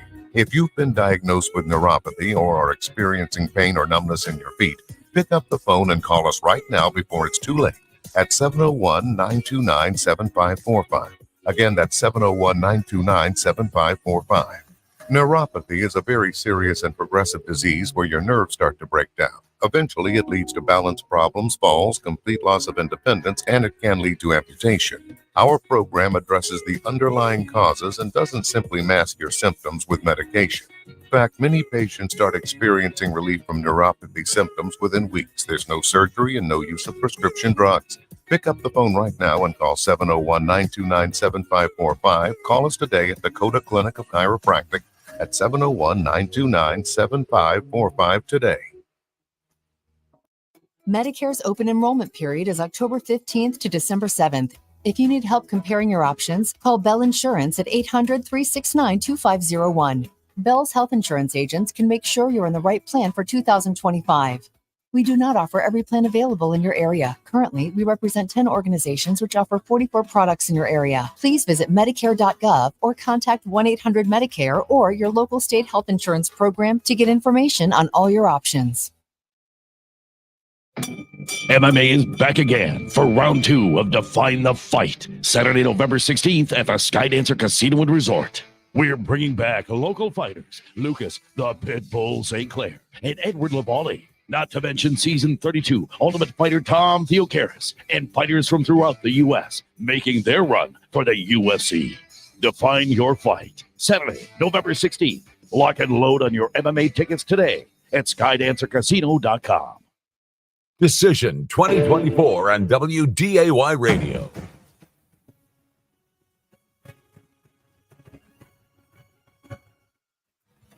You're listening to live coverage from ABC News, Election Night 2024. Once again, here's Alex Stone. Welcome back. 41 states have closed their polling places now. The count is underway at the top of the hour. 3 more states will close up. Nevada, Utah, and Montana will begin to get some of their numbers as well. Right now, former President Trump sitting at 154 electoral votes and Vice President Kamala Harris at 30 based on ABC News projections coming in right now. ABC's Rena Roy is at Trump headquarters in Palm Beach, Florida. Rena, what's going on there? What's it feel like in the crowd? Yeah, well, Alex, I can tell you that more people have started trickling in here in the last hour or so at the Palm Beach Convention Center, which is actually not too far from Mar-a-Lago, where Trump is tonight, watching these election results come in. His crowd of supporters here, though, is smaller than I think some were expecting. It is not filled up here by any means, but of course that could change as the night goes on. But these are some of his most loyal supporters. You know, I've spoken to some of them, and they are feeling optimistic tonight. One man I spoke to says he's been to 106 rallies. Another says he took off 7 weeks of work to be able to show up to Trump's events as well, leading up to this big night. So there was no chance that they were missing this one. So these are people that have really just been a very dedicated part of his base, and they want to bring home that victory tonight. They are feeling confident. They're watching these results coming in very closely. They're cheering when results come in Trump's favor, and they're prepared for a long night here if it comes down to that. Rita, what do we know about what the former president is doing tonight? What's he up to? Right. Well, we know that he is at Mar-a-Lago, like I mentioned, and that's not far. It's really just down the block from this convention center. He is holding several dinners. We know that Elon Musk is at one of those dinners. So he is watching the election results tonight very closely. He did tell reporters earlier tonight that he does not have a speech prepared, but that he is ready to make one very quickly if he does decide to speak. I think his supporters are, of course, hoping that he does show up here tonight. So we're waiting to see if that happens. All right. Rena Roy at Trump headquarters in Palm Beach, Florida. Thank you, Rena. And Stephen and Karen, it reminds me of, again, 2016. I'm like an old guy who just keeps telling stories about the past. But that in 2016, it was a small crowd. There was not a lot of energy. I was at Trump headquarters covering it that night. Mm-hmm. And then it changed. Mm-hmm. And all of a sudden, the crowd picked up and they got very loud. In some ways, it sounds similar to that party tonight, at least at this hour. Mm-hmm. Yeah. So we'll see where it goes tonight. We have another projection in Louisiana. Former President Trump will pick up Louisiana as well. This brings him to 162 electoral votes to Vice President Harris's 30 right now. Doreen Shaw's at Howard University in Washington, D.C., at Harris's alma mater at her party. We understand it's very loud there right now. And Doreen, what's going on there? Alex, Congressman, hearing you talk about 2016, and all I can think about is that this seems really similar to the description of Hillary Clinton's election night party. I mean, there are thousands of people here, a very diverse crowd at Howard University. They have been here for a while. I mean, people from all sectors of life, people who've come a long way. I know a lot of her staff was campaigning very late into Pennsylvania. Sorry, they just made a projection, so I'm looking right at that. Hey, Doreen, I'm going to jump in just because it's so loud behind you that it's hard to understand you. We'll come back to you. Yeah.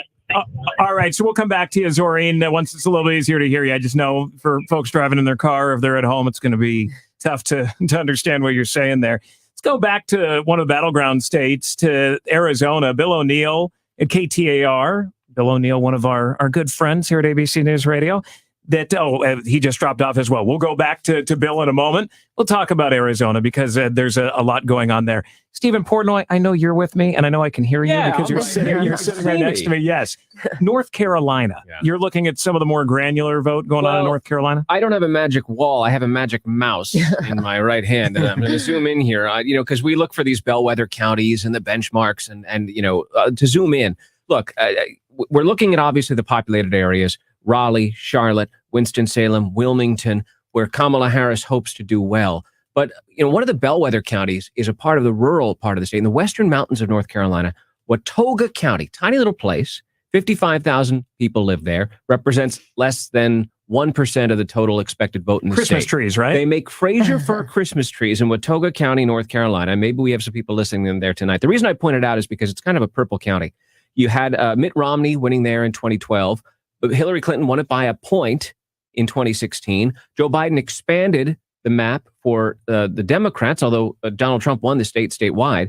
Biden won it with 8%. What I'm noticing now, with 95% of the expected vote in Watauga County in the mountains of western North Carolina, Kamala Harris is underperforming Joe Biden from 4 years ago. She's got a lead there, 52% to 46%, but that's only 6 points. Joe Biden won that county by 8. And according to our friends at 538, they came up with this model of where you really want to do well to win. Their model for Watauga County is that the Democrats have to win it by more than 9 percentage points.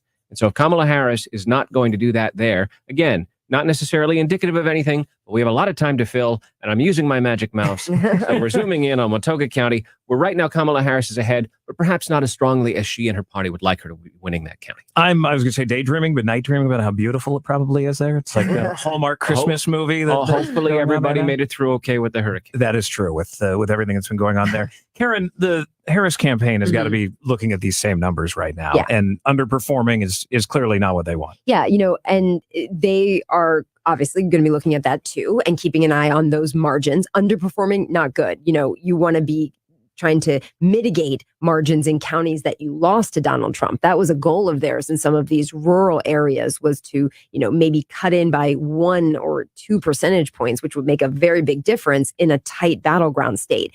But what they are pointing to, though, is those places where we're just not seeing vote coming in yet. The areas around Detroit, Philadelphia, the collar counties outside Philadelphia. Yet my magic mouse, is that what we're calling it? So. I am clicking to refresh constantly. It's just slow. So again, I think it's now an hour later. I will give my cautionary tale of the hour. Everybody just has to be patient as these votes are counted and coming in. It'll look at one point when you get that burst of one candidate or the other will have a big lead, but it's because they're counting. This is a very dynamic process over the night, and the campaigns are seeing the same data coming in as well. We have another projection right now. Rhode Island. ABC News is projecting Rhode Island for Kamala Harris. That brings up her electoral count to 34 electoral votes, 162 for former President Trump. Just the overall vote number, she's sitting at around 26 million votes based on the numbers coming in. He's sitting at around 29 million or so. Steve Roberts, our ABC News political analyst, is all of this saying anything yet? We're too early in the night, right? No, we're not actually too early in the night. I think what we're seeing with Harris underperforming in some of these states, that it now becomes absolutely essential for her to win those three blue wall states, Arizona, Georgia, North Carolina, Nevada. The other swing states seem to be slipping away from her. And that would leave the only way she could then win is to win all three of those states. And if she did that, plus the one congressional district in Nebraska, she'd get 270, exactly the minimum number she leads. So that means there's absolutely no margin for error left for Kamala Harris. Increasingly, it would have seemed that there's going to be very little margin for error. So it's not too early, really, to start looking at some of these numbers and say that what we know for sure is that Harris is got a very difficult road ahead of her tonight. Does this tell you that things may go quicker tonight, or no, that this doesn't change any of that? Well, look, when you say quicker, there are two variables there, Alex. One is how fast people count the votes, but then it's how big is the margin. And you can have the same pace of counting, but you can make a projection earlier if the margin is clear. What's happened in recent years, in the last two elections, is the single biggest reason why we've waited days to be certain of the outcome. It's not really because the counting is so slow. It's because so many of these states were so close. In 2016, a shift of 80,000 votes would have made Clinton president. 4 years later, a shift of 44,000 votes out of 160 million would have given Trump a second term. So that's why things have taken so long in the last few years. And if these margins are a little wider this year, the projections will come a little earlier. Yeah, we'll see as the numbers come in tonight. All right, Steve Roberts, we have another projection for president for New York for Kamala Harris. Not a big surprise in that one. That one is one of those that, Stephen Portnoy, you can say, well, we knew that was probably coming. But a big prize, 28 electoral That's votes true. in her column. So she's got 62 electoral votes to Trump's 162. Let's just do a very quick roundup of the key swing states. In North Carolina, 54% of the expected vote in, Trump ahead of Harris, 51 to 48. In Georgia, 73% of the expected vote in. Trump over Harris, 53 to 47%. Wisconsin, just a few returns. 51 Trump, 47 Harris, and Pennsylvania, 56 Harris, 43 Trump. The overall electoral vote number, 162 right now, based on ABC News projections for former President Trump, 62 for Vice President Kamala Harris. Your voice, your vote from ABC News. Thanks for making WDAY Radio your new number one with the news that matters to you. I'm Ty Schonert with WDAY Radio. Accurate weather forecasts We're looking at just a scattered hit and miss showers throughout the day today. and personalities that you can call friends. I'm not going to stoop down to the level of Wisconsin. We're proud to serve the Fargo-Moorhead Metro and the region beyond. AM 970 and 93.1. We are WDAY Radio. You can trust your car to us at United Automotive Tech Center. Is your car ready for cold winter weather? See the experts at United Automotive Tech Center. United Automotive has been serving the FM area for over 90 years. Get your car fixed right the first time, on time, with United Automotive Tech Center. Now with 3 locations, 2 in Fargo and 1 in West Fargo. Expert repairs from people who care. United Automotive Tech Center. Tired of feeling anxious stepping in and out of your tub? This is Gina, the owner of Style Safe. We're a locally owned and veteran-friendly company that specializes in tub-to-shower conversions, walk-in tubs, stair lifts, and ramps. Since opening in 2010, we've helped thousands of people maintain independence. Call Style Safe now for a free estimate within 200 miles of Fargo and get $1,000 off on a tub-to-shower conversion. Experience comfort and confidence at home with Style Safe. 701-356-5090. Hey, it's Scott Hannon to tell you about my dentist, Dr. Jeff, and the team at Designer Smiles. I do sedation dentistry because so much work can be done right away. How does it work? When you come in, all we do is we just give you a couple medications, a couple of pills that you're taking before your appointment, but you're not going to remember anything. These medications have an amnesia effect, and most patients will wake up the next morning and say, I don't even remember what happened. It's a great way to get your dental health back on track in one appointment. Sedation dentistry from Dr. Jeff, Designer Smiles. Call 298-9400, 298-9400. If you haven't tasted North Dakota Sweet Crude or Sweet Crude Orange, you are missing out. North Dakota Sweet Crude has a smooth cinnamon and spice flavor, and Sweet Crude Orange has the same smooth finish with a splash of orange. Both taste great on the rocks, one sip at a time, and they mix well in a variety of drinks, such as a Dakota Hot Apple Pie or Tyler's Crude Toddy. Just two of the more than 60 drink recipes you'll find online at crudespirits.com. Ask for it at your local liquor store, and in Minnesota or South Dakota, you can also buy it online at crudespirits.com. Are you tired of woke investment firms trying to push their political agenda onto your money? This is Brian Kronk, financial advisor at Collins & Kronk here in Fargo. If you are through with big East Coast companies and their ESG agenda, call Collins & Kronk for a consultation. See how we build a plan based on what matters to you. Call Collins & Kronk today, 701-235-0119. That's 701-235-0119. At Collins & Kronk, you matter. Raymond James Financial Services Inc. member, FINRA, SIPC. Collins & Kronk is not a broker-dealer and is independent of Raymond James Financial Services. Your company should know Consolidated Communications has the only data center in the area that is SOC 2 certified. Consolidated has tested in-place systems to protect your valuable data. And with today's security concerns, that's more important than ever. Many business insurance companies require SOC certification. So work with a local data center that is SOC certified. For scalable, cost-effective data center solutions, go to consolidated.com/data center. Consolidated Communications. At West Funeral Home and Life Tribute Center, we offer our thanks to the men and women who so proudly serve in the U.S. Armed Forces. The red, white, and blue are more than just colors on the flag. They symbolize valor, purity, and perseverance. Standing for all veterans, we are West Funeral Home and Life Tribute Center. Visit westfuneralhome.com to learn more about veteran services and raise a flag today. This is Decision 2024 on WDAY Radio.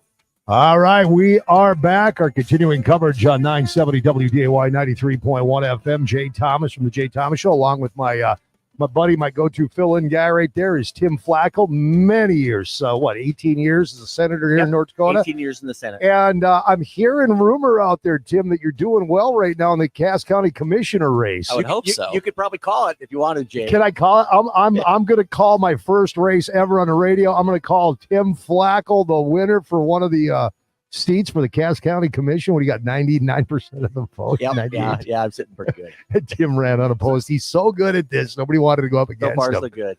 Hey, I know it's early. Numbers are starting to trickle in for our local stuff. Let's get to that right now. What do we have as we know that the race has been called for Kelly Armstrong. He is our next governor. I think he's going to make a fantastic governor. We know the race got called. Kevin Kramer stays in his Senate seat. Julie Fedorchak, that has not been called, but she's pulling in 74% right now, at least the latest numbers. Kirsten Baser's doing well. What do we got locally, Ty Schoner? Preliminary. Right now, a lot of preliminary stuff. So this is Fargo Dome sales tax. This is measure one for Fargo, 44% yes to 55% no. And this is only with 724 votes counted so far. So how many votes? 724 votes counted so far. Like a lot of votes to go, But it's as of now, it looks to be roughly even. The lodging tax, this is for the convention center. It's literally almost 50-50. 49.3% yes. 50.6 no as of now. So again, this interesting. It's 722 votes count. It's for, again, very preliminary, but something to look at. And I think, Jay, you called this one earlier. Fire and police, quarter-cent sales tax, 65% in favor and 34% opposed. Again, 17 for votes so far. So we have a long way to go for that. I think that one's going to be most likely to pass. Yeah, that's going to be a no-brainer. What do you have, Tim? Any numbers for us? Well, where are we at with Ryan Youngren for East Central District? Ryan Youngren is leading 64.9% to over Dan Gast at 34%. Okay. So an early lead, but it kind of mirrors what happened during the primary too. So and I think, one of the things, and I was around the county putting out yard signs and doing those kind of things. But of all the candidates and all the races nationwide on down, I think Ryan Youngren won the yard sign contest. I mean, he had signs just everywhere.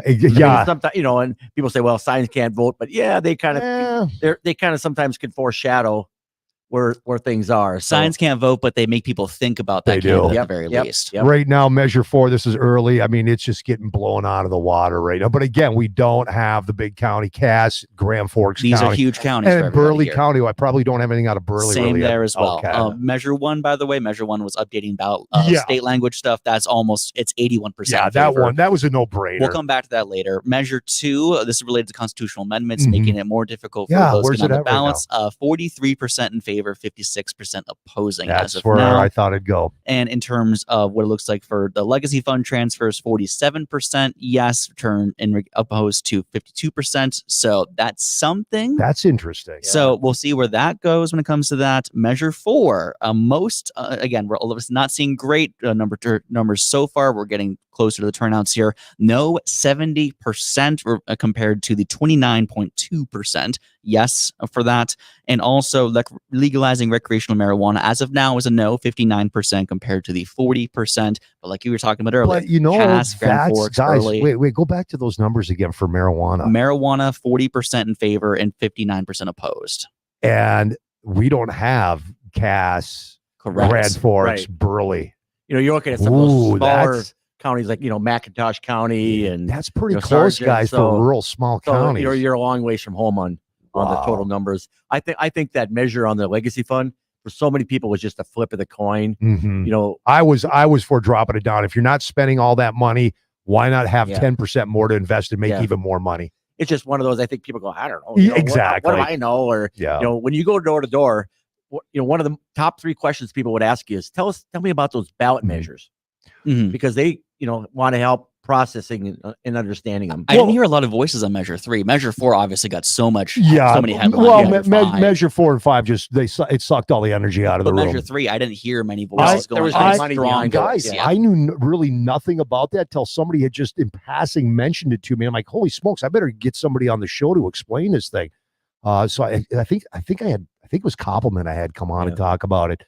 Well, and one of the differentiators there is it was a legislatively Mhm. submitted change, and they can't put money behind that. Yeah. The legislature can't spend. No, you can't use X our tax amount on dollars. to try to get a position. So, and it was one of those where there was not a clear who would be opposed to it. Or You'd have to find supporting grassroots support it, for it, like, yeah. So Well, and then you go to Measure 4. I mean, Measure 4, they got the living snot kicked out of them by the Keep It Local. The amount of money Keep It Local had, which I find ironic because Keep It Local, a lot of that money wasn't even from here. I mean, come on. Yeah. Right now, update. Here's where we're at right now with the Electoral College. Trump now sits at 195. Harris is at 117. That's the Electoral College Very as impressive. of now. What do we got?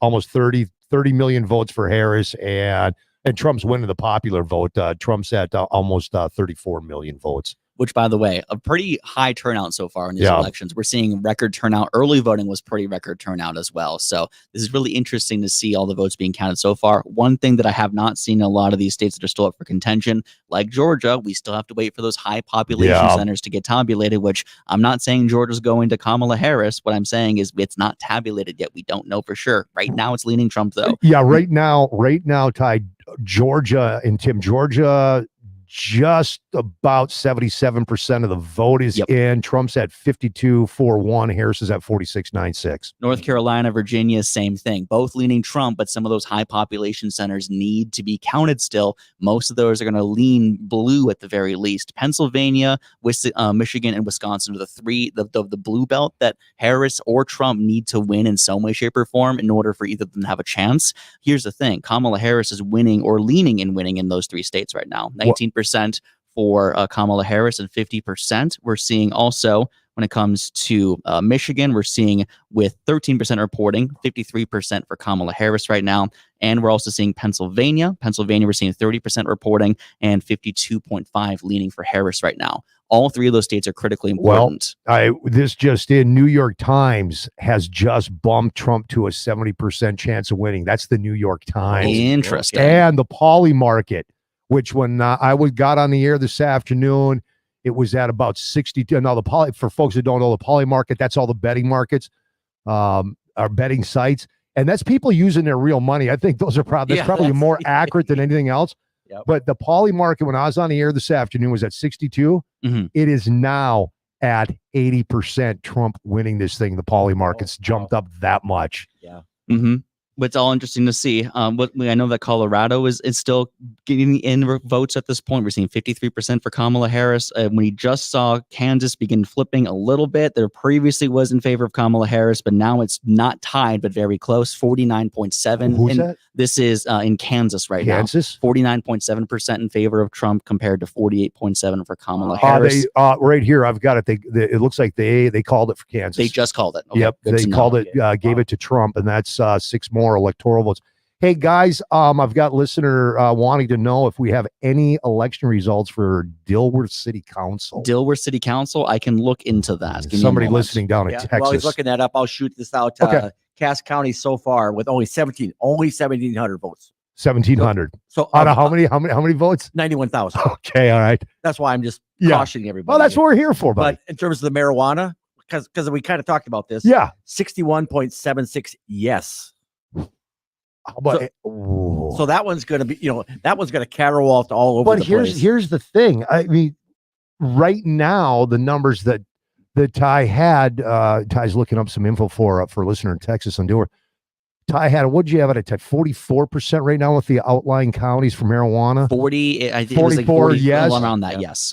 But that's surprising because I thought with the outerline counties, your smaller counties, that it would be way higher. No. And now you're coming in again, only 1,700 votes for Cass, but it's at 61%. It's a weighted coin flip at this point if you're out in the outer counties. Exactly. And the other thing with Minnesota, I think, they called Amy Klobuchar's race already. No surprise there. I met with a very astute political analyst this morning. Yeah. And this person, he or she, was talking about probably one of the few people that really doesn't care if Harris wins because Amy would love to run in 4 years. Oh, I bet she would. So yeah. So it's kind of like, right. Let's see. Listeners, message us listening and enjoying your coverage. Andy, we appreciate that. Thank you for that. All right, listen, we're going to go back to ABC News and jump into their national coverage, and we will be back. When do we be back, Addison, top of the hour? All right, so we'll be back in about 15 minutes, and we're at that part of the night now where, at least locally, things are really starting to roll in. Starting to break, yeah. But they even are on a national level. Right now, again, Trump has 195 electoral votes to Kamala Harris's, or VP Harris, I should say, so some respect there, 117. All right, you're listening to complete coverage of election night on 970 WDAY 93.1 FM. I'd like to thank our sponsors, Labor Masters, Casey Joe's Catering, and Beverage Wholesalers. We'll be back with more local coverage in about 15 minutes.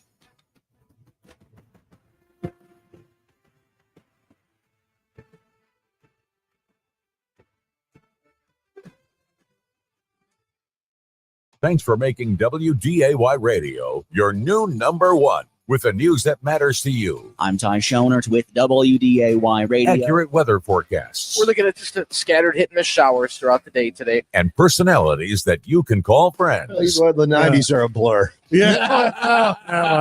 We're proud to serve the Fargo-Moorhead Metro and the region beyond.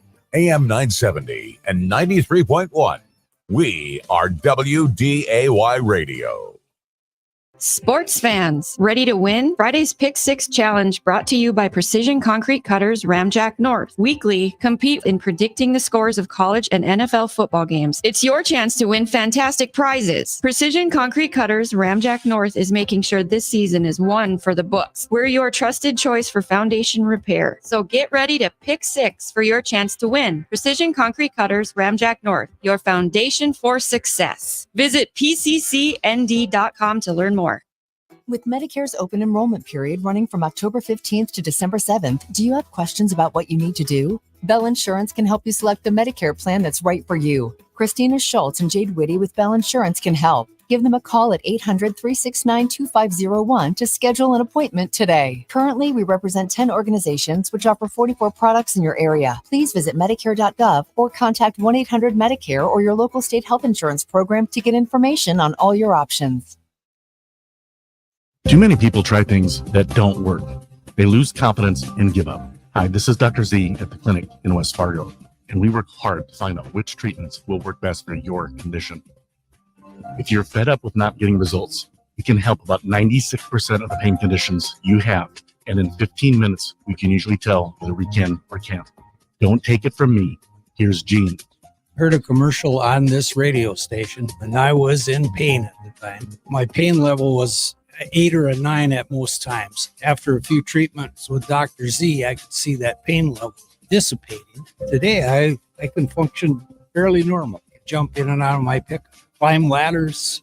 I work in my garage mostly every day. I couldn't have done any of that. Tired of the pain? Call the clinic. But tell them Dr. Z sent you. 701-492-0696. Or find us at theclinicnow.com. A large retail store just canceled a huge order, leaving MyPillow with a ton of extra MyPillows. But you know what? That's their loss and your gain. For the first time ever, you will get a standard classic MyPillow for wholesale prices, only $14.88.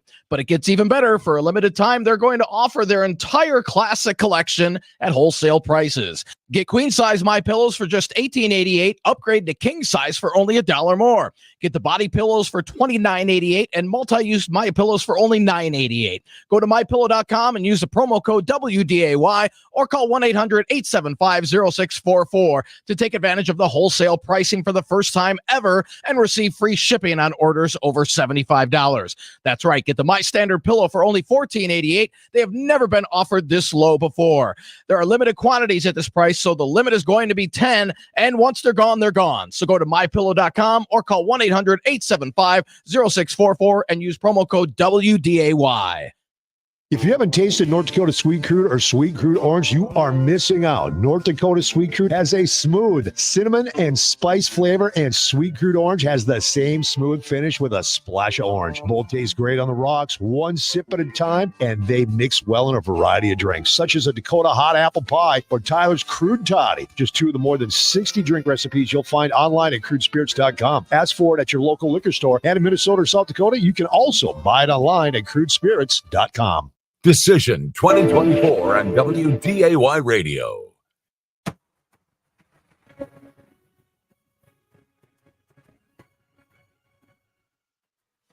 From ABC News, it's Your Voice, Your Vote, Election Night 2024.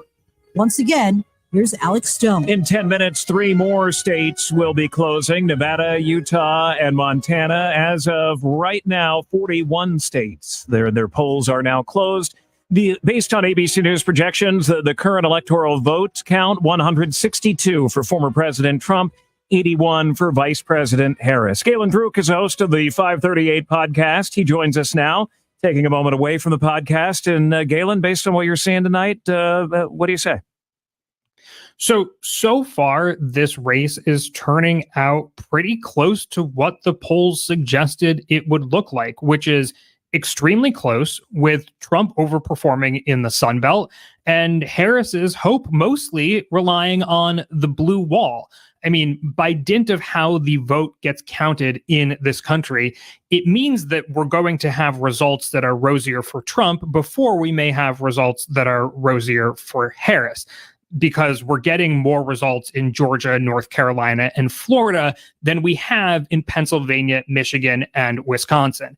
And I'll say that there are some demographic trends that accompany all of this. So it looks like Trump is going to improve notably with the Latino vote across the country. But it looks like Harris is picking up some white voters compared with where Biden was. And of course, white voters are overrepresented in Pennsylvania, Wisconsin, and Michigan. So she's certainly still in the game, but it really does look like it's going to come down to the blue wall. Yeah, we may not know that for quite some time, but as you're looking at the numbers, are there areas that are going away from the polling at all, where you're saying, oh, wait, no, that really didn't fit, at least geographically speaking? Or, yeah, I mean, is it all in line?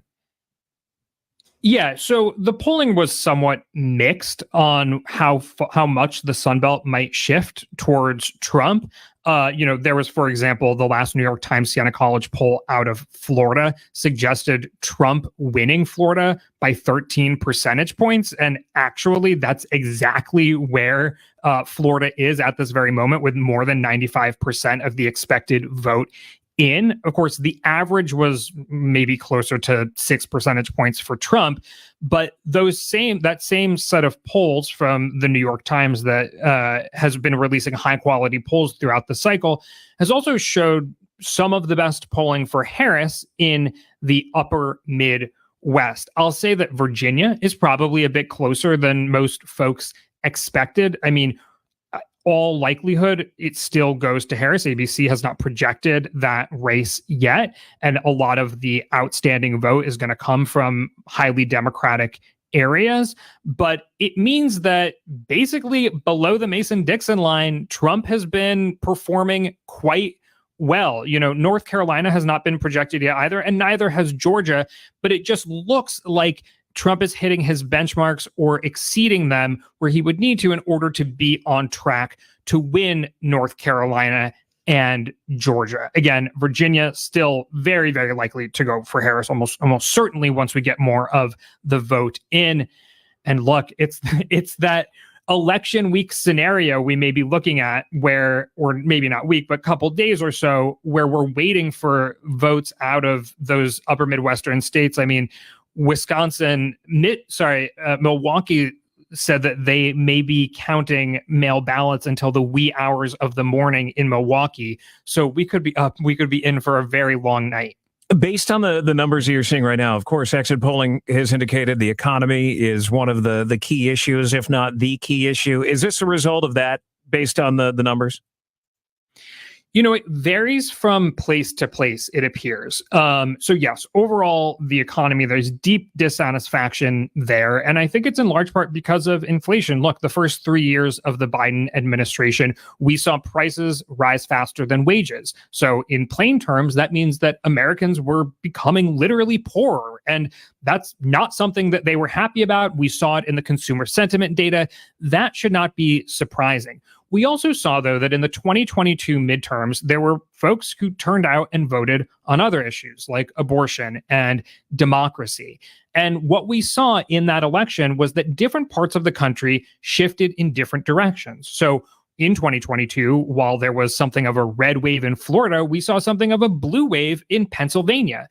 I think that if you're the Harris campaign right now, you're holding out hope that something similar is happening again this time around, which is that ultimately, nationally, it will look very close. Things will be very tight in the national popular vote, but that underneath it all, you do see shifts. And that's not crazy to expect. The country has changed a lot since 2020. People have moved. We have become more polarized along educational lines.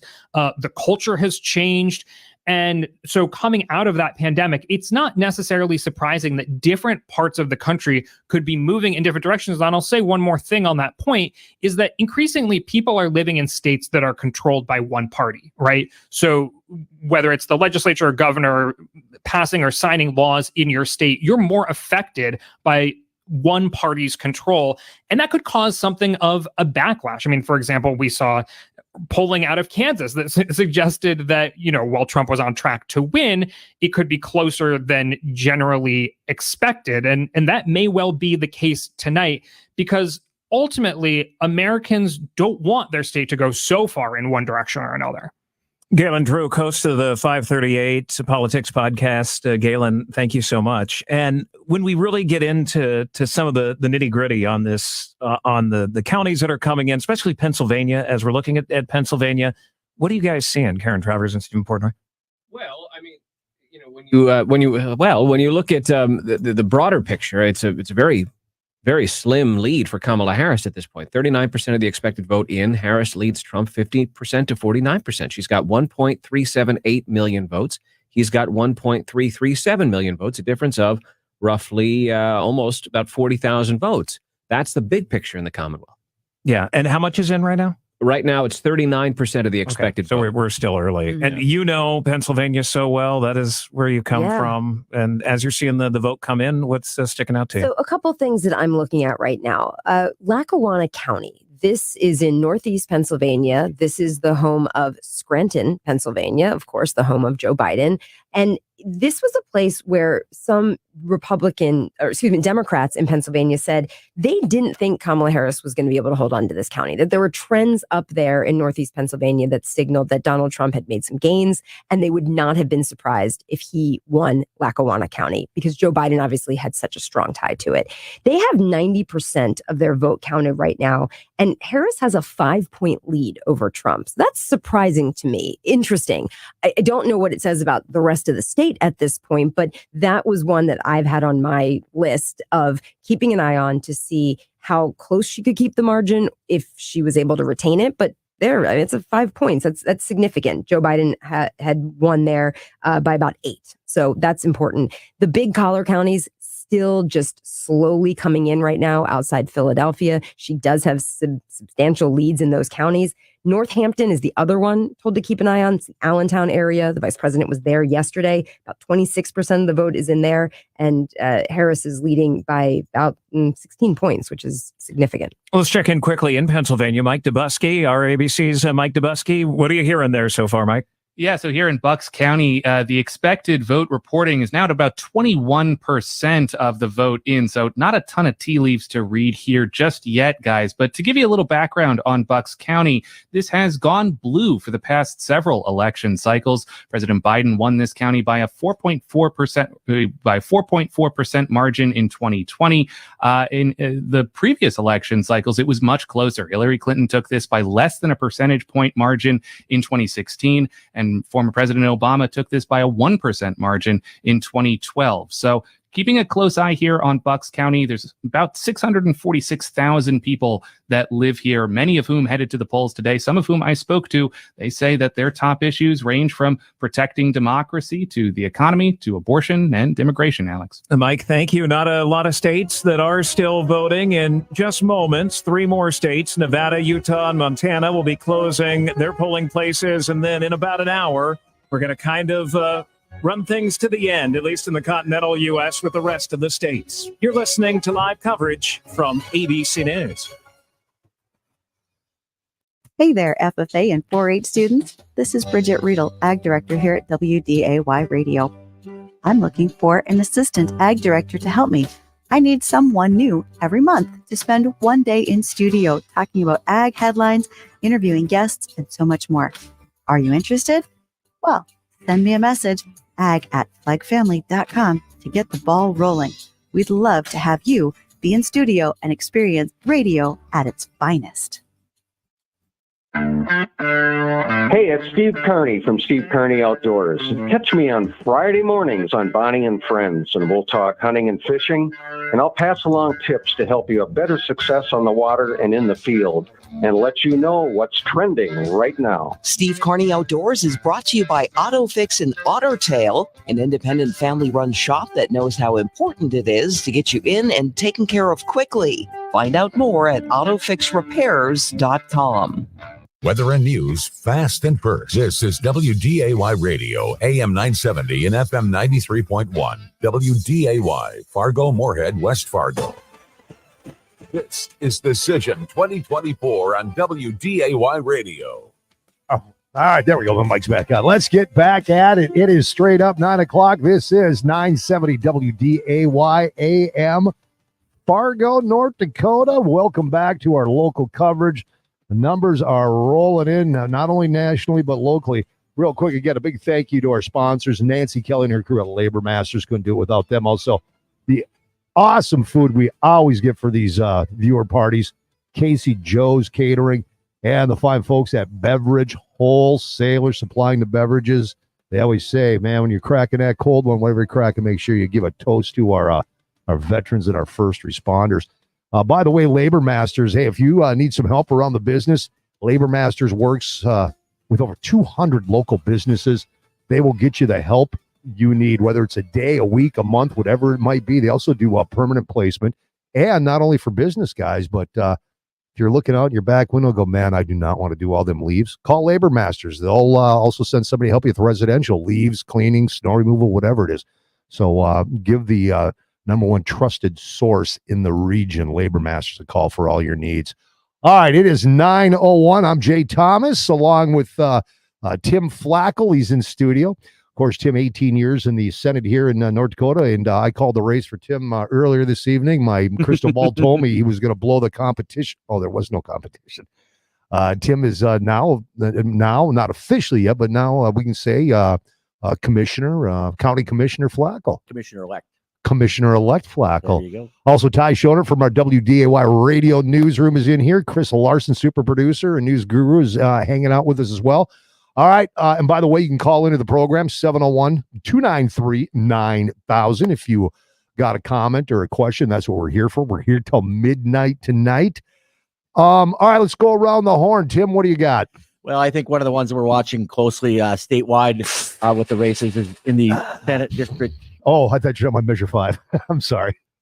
Well, that one actually, in Cass County, it's we'll come back to Measure 5. Smoke them up. That's going to be a big one. Yeah. But District 10, where we're at, one of the big contested, purple districts in the state, George Roughhead is leading 58-42, but only a small number of votes in, 280 votes. But and then on the House side for that, Jared Hendricks and Steve Swantek, the two Republicans, are leading. Hendricks is leading in that one. Yeah, both he and Swantek, they take two. Yep, two out of the candidates move on. And then again, Ben Koppelman and Andrew Marshall, incumbents, are winning in their district. 22, Brandy Pyle and Jonathan Worry are winning like bigly on Cass. Did you just say bigly? Bigly. Yeah. I like that. You're like me, just make up words. Yeah, it's overwhelming. And then District 46 in Fargo, Jim Casper and Desiree Morton are leading their opponents by quite a ways at this point. But that one's a swing in that it's really volatile on what precincts are reporting. So we saw that at the last election 4 years ago, where those people were way behind, and all of a sudden those certain precincts poured in, and then boom, both the Roars went, and Casper went ahead. Yeah. Real quick on a national level, the whole New York Times thing is interesting, guys. The New York Times, they keep doing updates.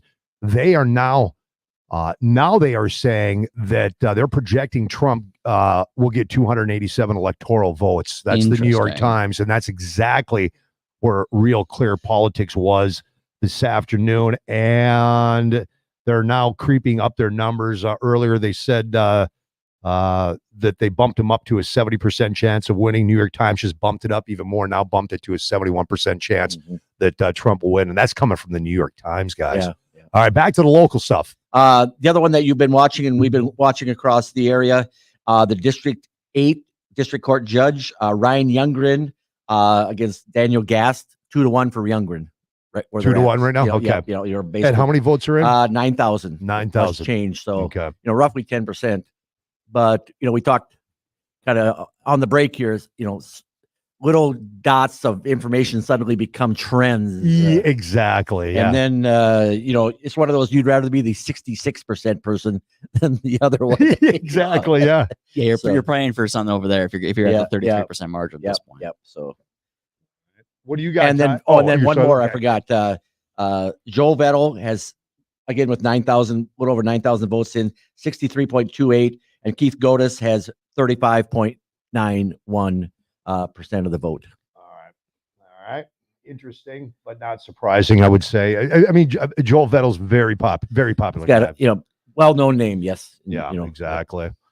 All right, Ty, what do you got? We'll start with Measure 1, statewide, North Dakota. These are state measures, not city. Okay. So 83% support. Not a lot to say there. This is the one talking about updated language, North Dakota institutions. Measure 2, this is updates to how to get constitutional amendments on the ballot in North Dakota. As of now, 42% think that needs to change. That's a yes vote, and 57% no as of now. Lots of votes still need to come in. As of now, 92 of the 385 counties are fully calculated. So we still need to wait on a lot of things before we get fully tabbed here, though. All right. When it comes to Measure 3, it's very close, actually. 48% yes, 51% no. Okay. So we'll see where that one goes going forward as well. When it comes to Measure 4, property taxes, for 32.9 are yes, and we have 67 as of no as of now. So we'll see where that goes continuing forward as well.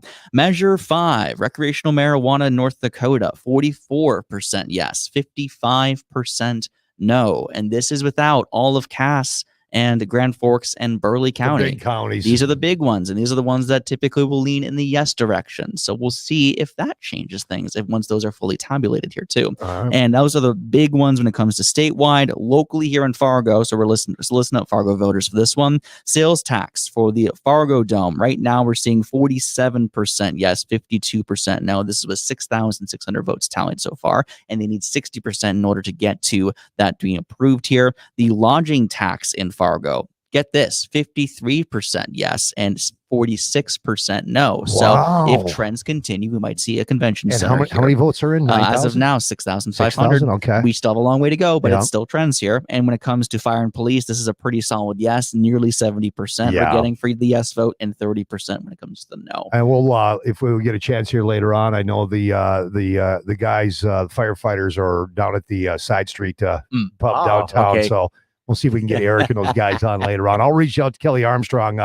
He has, of course, declared an early victory to become North Dakota's next governor with 10 of 53 counties reporting results. If I'm fire and police right now, I'm feeling pretty good with that. Oh sales yeah, tax yeah, issue, too. exactly. And also the lodging tax. That, from Yeah. my understanding, that does not need the 50. Does the not need 60%. 60%. That doesn't know. So if that gets there, hey, we might be seeing a convention center in the near future. Republican from Bismarck, Armstrong, 75% of the votes. That's why he's declaring it's incomplete and unofficial. But yeah, he's got this thing. Trump right now, 52% of the popular vote in this country. To Harris is 46.4, and Trump now. Harris has not moved, guys, for quite a while. President Trump right now is holding 205 electoral votes. Harris is still sitting at 117. I'm cautious about. But there's still big there's stuff to come. absolutely huge You got cities. Texas with 40. You got Pennsylvania with 19. Texas was called, by the way. Oh, they did call Texas. They were called for Trump here. Okay. The things I'm watching out for are the Georgia, North Carolina, Virginia, and the blue belt here. So that's the Wisconsin, Michigan, Pennsylvania. Those you got three the states. Texas Senate race with Cruz. Texas I mean, it Senate was race. like bam, like 46, 46. I just saw that. I'll look around for that one as of now, but I know it was pretty dang close. Yeah, Cruz here had a tough race there. I can find it. It was a dead heat here earlier. Let's see. Come on. But yeah, in terms of those blue state, the blue belt, this is the Wisconsin, Michigan, Pennsylvanias. Those are all critical states. Pennsylvania being a key focus for both of the candidates here because Pennsylvania just has more electoral votes. Wait a minute. So it's huge when it comes to those candidates. What are you saying, Jay? Oh, I just missed it. They scroll this so fast when they're scrolling these numbers. Let's come on. I'm waiting for Texas to pop up. You have it, Chris? The AP right now has Ted Cruz at 53%. Oh. Colin Allred at 44% and Ted Brown at 2%. Okay. So it's broke a little And how much is in? 66%. Okay. All right. Also, all right. Colorado, Kamala Harris wins Colorado right now. No it looks surprise there. And that's 10 electoral votes right there. Yeah. I know Cruz was getting worried down at Texas. He was a little concerned down there, but it sounds like he's going to pull this thing out. He's really a lightning rod. Mm-hmm. It's one of those. Oh yeah. You either love him or you hate him kind of guys, and It's definitely Cruz. I mean, I think he's been phenomenal. And in all honesty, there's days when I go, boy, I would like to have him considered for a Supreme Court appointment someday. Really? Yeah. You think so, huh? Yeah. Let's see. I mean, he's a street fighter. I just, I love that part about him. Yeah. Now, North Carolina, here's what's going on there. Some have called Carolina for Trump. Really? But Fox has not called it yet. Others have called it, but Fox has not called, and that's 16 electoral votes there. It is huge, and the big thing about that is they're probably still waiting on some of those metro area counties that have not been completely voted, that are completely tallied yet. And there's a lot that's important there for Harris to win if she wants to try and grab up North Carolina voters. In the Senate, Republicans right now, from what I'm reading here, it's at 48, and they've been able so far to flip one seat. So, which, by the way, that brings it tied as of now in the Senate for Republicans and Democrats in terms of because the Democrats have the presidency, they have that gavel right now, which is the big deal. And that's the tie-breaking vote. So right now they're tied in the Senate. Here's where we're at with North Carolina. This might be why some are calling it, but not Fox. So you've got 68.4% of the vote is in Carolina. And it's got Trump at 51.92%, Harris at 47.01. But again, what counties are not Not kind of like what we were talking about too, though, earlier, Jay. A lot of the absentee stuff is counted after the election day ballots, and historically, election day, Republicans lead on that day, and early voting historically as well. But absentee was kind of more the Democratic stronghold. These days, it's kind of thrown in the air with how many early voting, how much early voting has been going on. We just don't know exactly what that turnout looks like. State Board of Elections anticipates, and this is North Carolina, that about 98% of all ballots cast in the election, they will be counted by the end of election night tonight. So by midnight tonight? By midnight tonight. Gotcha. They're projecting 98% of them, all ballots will be counted in North Carolina. 701-293-9000. If you want to jump in on the conversation, you're more than welcome to. Let's see. I'm just let's see. While you're looking, I'm going to talk about Measure go ahead. just a little bit. I think one of the do. mistakes the legislature made in that, they put basically 3 things in there. So the first part of that measure I like is like the when single you put subject rule. Single subject rule. Mm-hmm. I like that. And then they started losing votes. The fact that you had to get more signatures. Lost them a ton of votes. From 4% to 5%. Yeah, a ton of votes.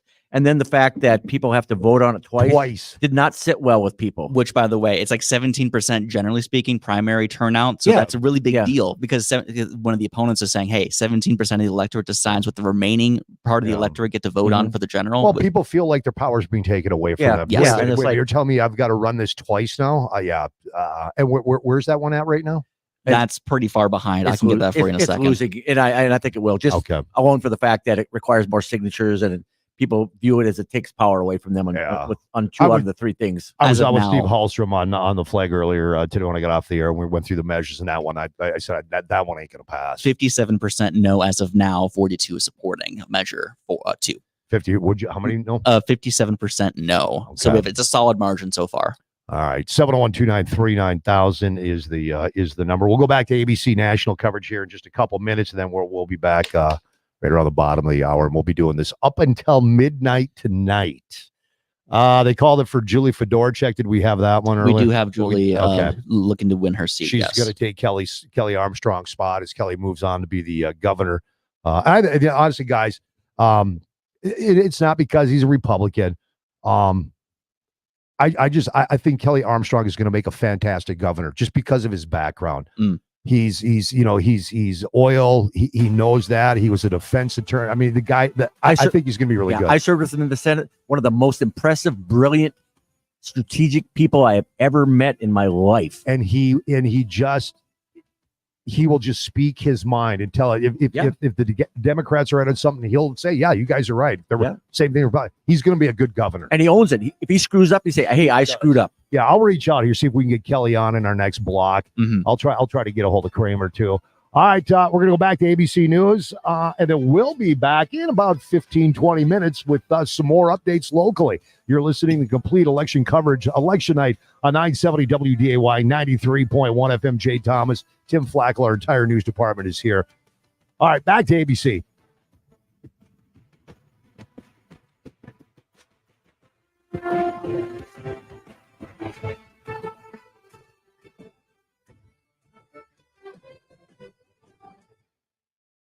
Stay ahead of severe weather with WDAY Radio's chief meteorologist, Dean Wysocki. There's a decent chance for some accumulating snow. Doesn't look like a huge system, but enough it could kind of slick things up a bit. One of only a few in the world trained and certified to predict the area's most unpredictable weather using the LRC forecasting model. When you need to know the forecast today, tomorrow, or the weeks out, turn to Chief Meteorologist Dean Wysocki on WDAY Radio. Hey guys, Ryan here from Dave's West Fargo Tire and Service. The weather is changing and you know what that means. They're back. Tire rebates, that is. Rebates from brands like Toyo, General, Cooper, and for the first time ever, Nokian are going on now. Let us help you get prepared for winter with a new set of tires and a pre-winter checkup by one of our skilled technicians. Give us a call at 277-8618 or stop by and see us at 1225 Main Avenue East in West Fargo. Your car will be glad you did.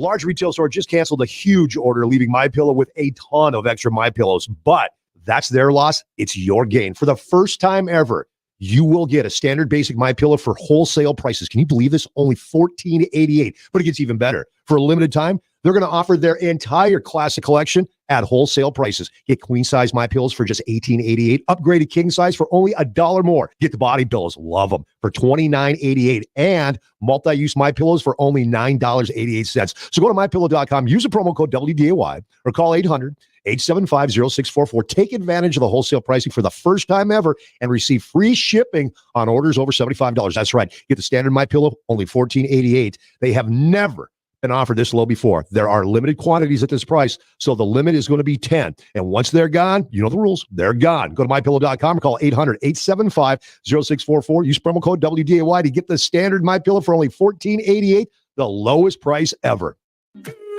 Are you suffering from neuropathy? Do you experience stabbing pain, numbness, tingling, or burning in your feet? Are you tired of sleepless nights and avoiding life due to pain? If you've been diagnosed with neuropathy or are experiencing pain or numbness in your feet, pick up the phone and call us right now before it's too late at 701-929-7545. Again, that's 701-929-7545. Neuropathy is a very serious and progressive disease where your nerves start to break down. Eventually, it leads to balance problems, falls, complete loss of independence, and it can lead to amputation. Our program addresses the underlying causes and doesn't simply mask your symptoms with medication. In fact, many patients start experiencing relief from neuropathy symptoms within weeks. There's no surgery and no use of prescription drugs. Pick up the phone right now and call 701-929-7545. Call us today at Dakota Clinic of Chiropractic at 701-929-7545 today. Farmers have always taken care of what they value. They cultivated bountiful land and fed a nation hungry for progress. As Americans dialed up, precision on the farm led to yields once thought impossible. But when it came to nitrogen, it wasn't precise, predictable enough. Farmers deserve a nitrogen worthy of who they are and what their land can provide. Pivot Bio Nitrogen, now available on seed. Creative Planning presents Rethink Your Money with John Hagenson, Sunday at 6 a.m. At Creative Planning, we offer full-service, comprehensive wealth management services through our in-house team of wealth managers, accountants, and attorneys to integrate all aspects of your financial life. Don't settle for a standard portfolio or a set-it-and-forget-it plan. Get all the expertise, all the advice you need, all in-house. Visit creativeplanning.com. That's creativeplanning.com. Decision 2024 on WDAY Radio.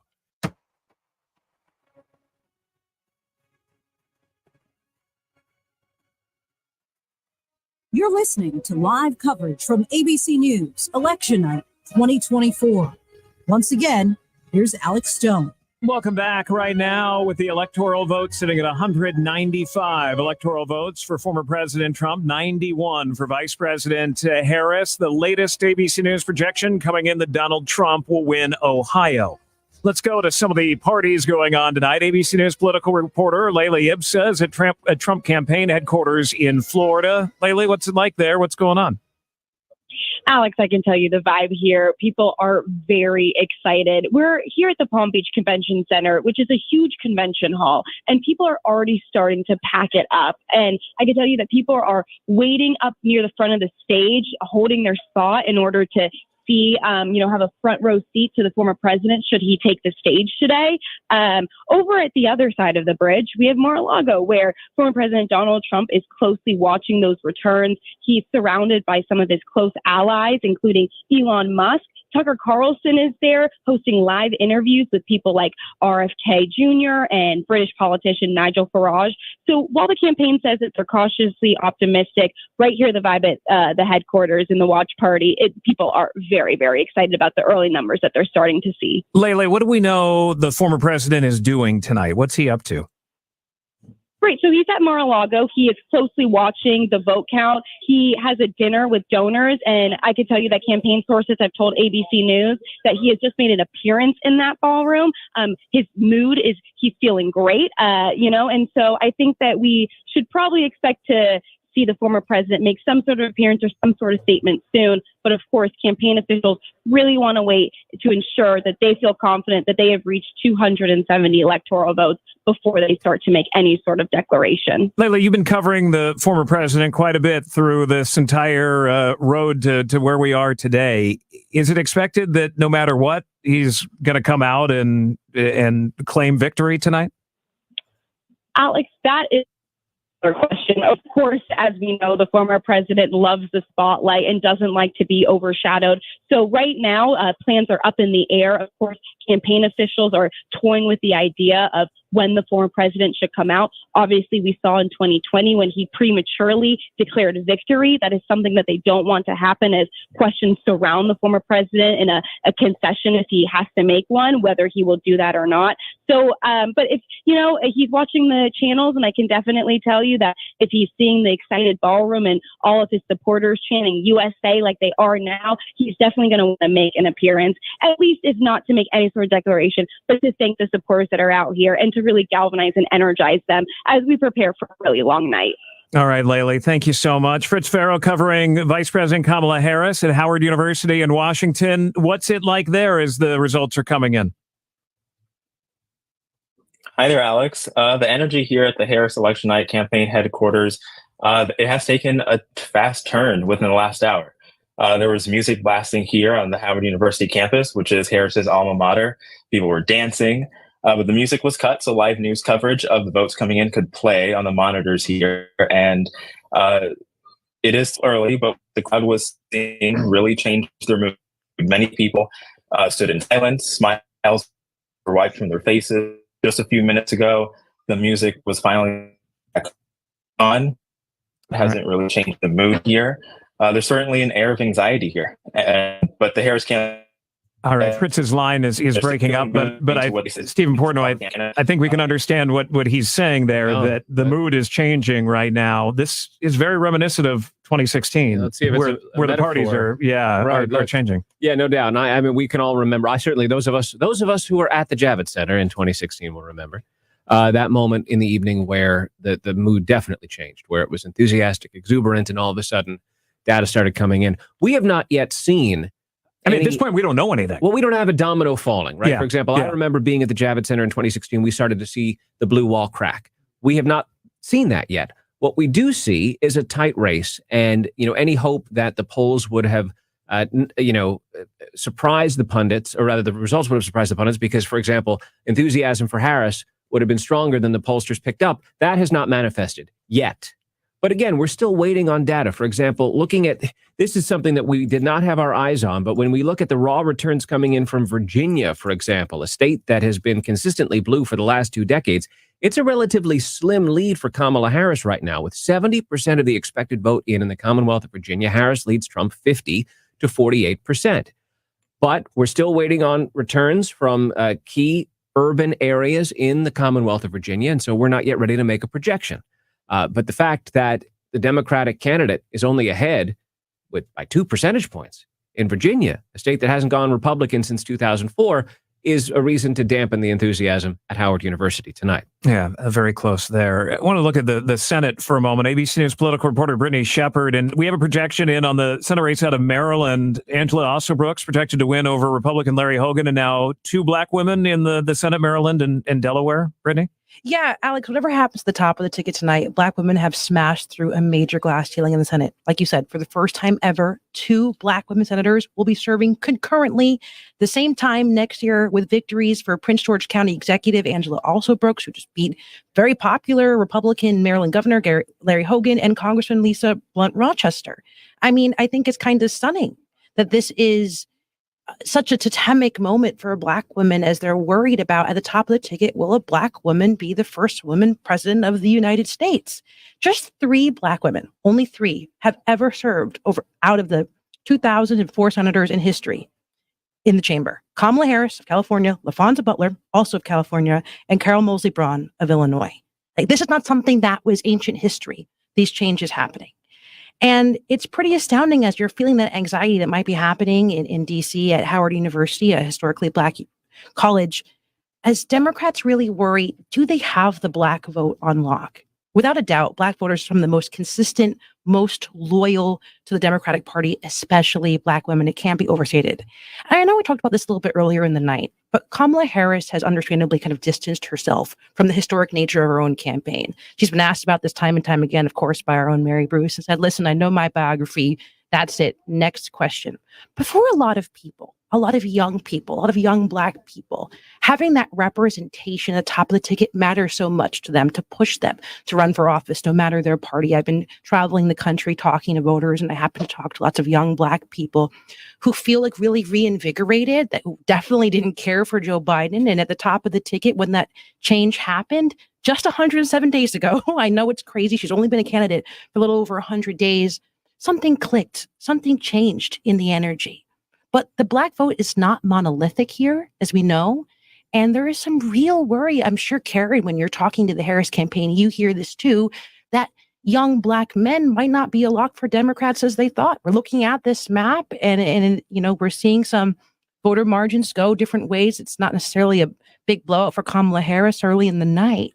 But she knows, and I'm sure she's listening to Angela also Brooks, a very, very good friend of her, actually, consider herself to be a mentee. They're both in the same sorority together, AKA historically Black sorority.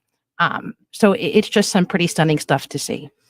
Let's dig a little deeper into the control of Congress that you're also watching. Where are we right now with that? I mean, it's still favored for Republicans. I think Republicans in the Senate are in a pretty good place.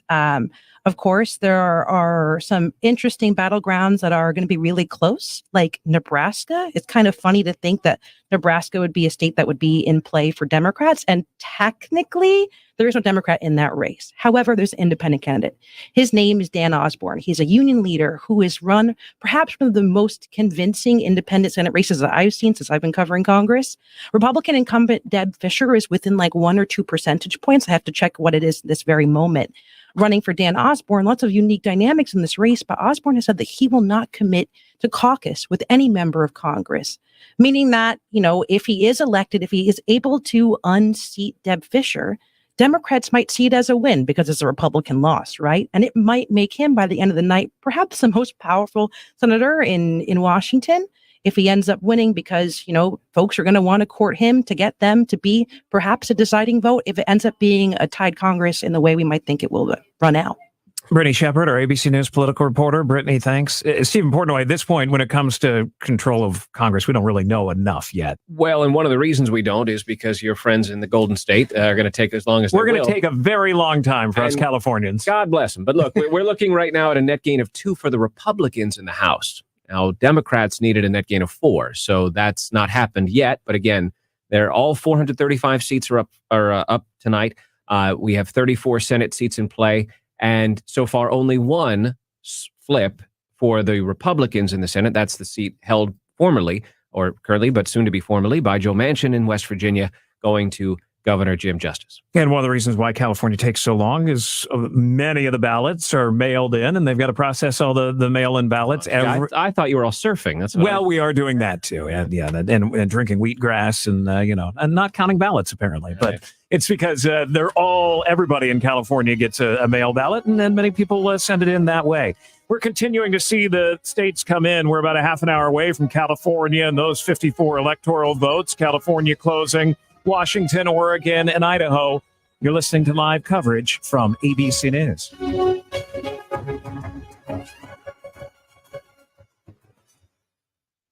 Laugh, learn, repeat. The Coffee Club with Janae and Ronnie. All I want is a storm named after me. Yes. Storm Janae. That'll be a hurricane because it's full hot air. That's what I was thinking. Hurricane Janae. Yeah. That's one way to put it. I admit it. I didn't want to say it. The Coffee Club with Janae and Ronnie. Weekday mornings at 8:30 on AM 970 and 93.1 FM WDAY. Sports fans, ready to win? Friday's Pick 6 Challenge brought to you by Precision Concrete Cutters Ramjack North. Weekly, compete in predicting the scores of college and NFL football games. It's your chance to win fantastic prizes. Precision Concrete Cutters Ramjack North is making sure this season is one for the books. We're your trusted choice for foundation repair. So get ready to pick 6 for your chance to win. Precision Concrete Cutters Ramjack North, your foundation for success. Visit pccnd.com to learn more. Laney's does plumbing. Leaks, drains, drips, clogs, plunging, fixtures, faucets, sinks, tubs, showers, anything to do with plumbing, Laney's does it. Remodels, repairs, installs, water heaters, water softeners, low pressure, no hot water. Laney's does plumbing. Sewer lines, sewer smells, commercial and residential. Call now if anything I just mentioned needs help in your home or business. And look around town for the Laney's Poo Emoji stress balls for your chance to win. Laney's does plumbing. Hi, I'm Kevin Pfeiffer, America's Land Auctioneer, inviting you to listen to America's Land Auctioneer radio show every Saturday morning from 7 to 8. Each week we'll cover topics like buying and selling farmland, mineral rights, farmland valuations, and more. If it has to do with land, it's being talked about on America's Land Auctioneer with me, Kevin Pfeiffer, Saturday mornings at 7, here on AM 970 and FM 93.1 WDAY. CJ's Tavern at Rose Creek is more than just a bar. Whether you're a golfer, taking out the family for dinner, or hanging out for some Bison and UND sports with the buddies, CJ's Tavern has a mouth-watering menu, $11.99 daily lunch special, and happy hour 4 to 6, 7 days a week and all day Sunday for football. Get half-price apps, half-price domestic taps, and half-off rail drinks. Me raffle is every Thursday at 6:30, and bingo Saturday at noon. CJ's Tavern, located at the gorgeous Rose Creek Golf Course, South Fargo. Question, do you have your insurance agent's cell phone number? I do. DJ Coulter is my insurance agent. Why do you do that, DJ? Because in this day and age, people need to get a hold of you. The world's changing. And if you don't provide that service that people need, that they know you care, and that you'll get back to them and make sure their assets are covered, that's what they need. That kind of service is what you get from DJ Coulter and the team. Fargo, Grand Forks can do rugby, but insuring clients nationwide. More at djcoulter.com or call 701-235-6641. djcoulter.com. At West Funeral Home and Life Tribute Center, we offer our thanks to the men and women who so proudly serve in the U.S. Armed Forces. The red, white, and blue are more than just colors on the flag. They symbolize valor, purity, and perseverance. Standing for all veterans, we are West Funeral Home and Life Tribute Center. Visit westfuneralhome.com to learn more about veteran services and raise a flag today. Winter will be here soon. Is your car ready? Hi, I'm Matthew Carlson, owner of Fix It Forward Auto Care. If your car needs some attention before the cold weather and snow hits, we're here to help and make it as quick and easy as possible. We offer convenient after-hours drop-off and pickup, free Uber rides and loaner cars, plus text quotes. Just approve your repair straight from your phone and pick up your vehicle when it's ready at all 4 of our Fargo, Moorhead, and West Fargo locations. Fix It Forward Auto Care, the name you trust for car repair. Fix It Forward Auto Care. This is Decision 2024 on WDAY Radio. Man, I don't know what's going on. I ever checks my phone is going bananas right now. I can hear it vibrate. Hey, newly elected North Dakota Governor Kelly Armstrong going to join us here in a second. Guys, things are breaking fast here. Right now, Wisconsin neck and neck with Trump and Harris. Pennsylvania is now Trump is leading right now in Pennsylvania. But this just coming in. My producer, Ronnie's keeping an eye on things. Ronnie, appreciate the heads up. Milwaukee is recounting 43,000 votes due to a lock on voting machine not being engaged. But they say the results, they should have them in by 3 or 4 a.m. Central. So that's going on. Let me get you some other stuff here. Then we're going to get right to Kelly Armstrong, Governor Kelly Armstrong. So it looks like the New York Times is just going bananas for Trump now. New York Times, again, they keep bumping Trump's chances of winning up. New York Times has just bumped Trump up to an 83% chance of winning. And they've changed their electoral slightly.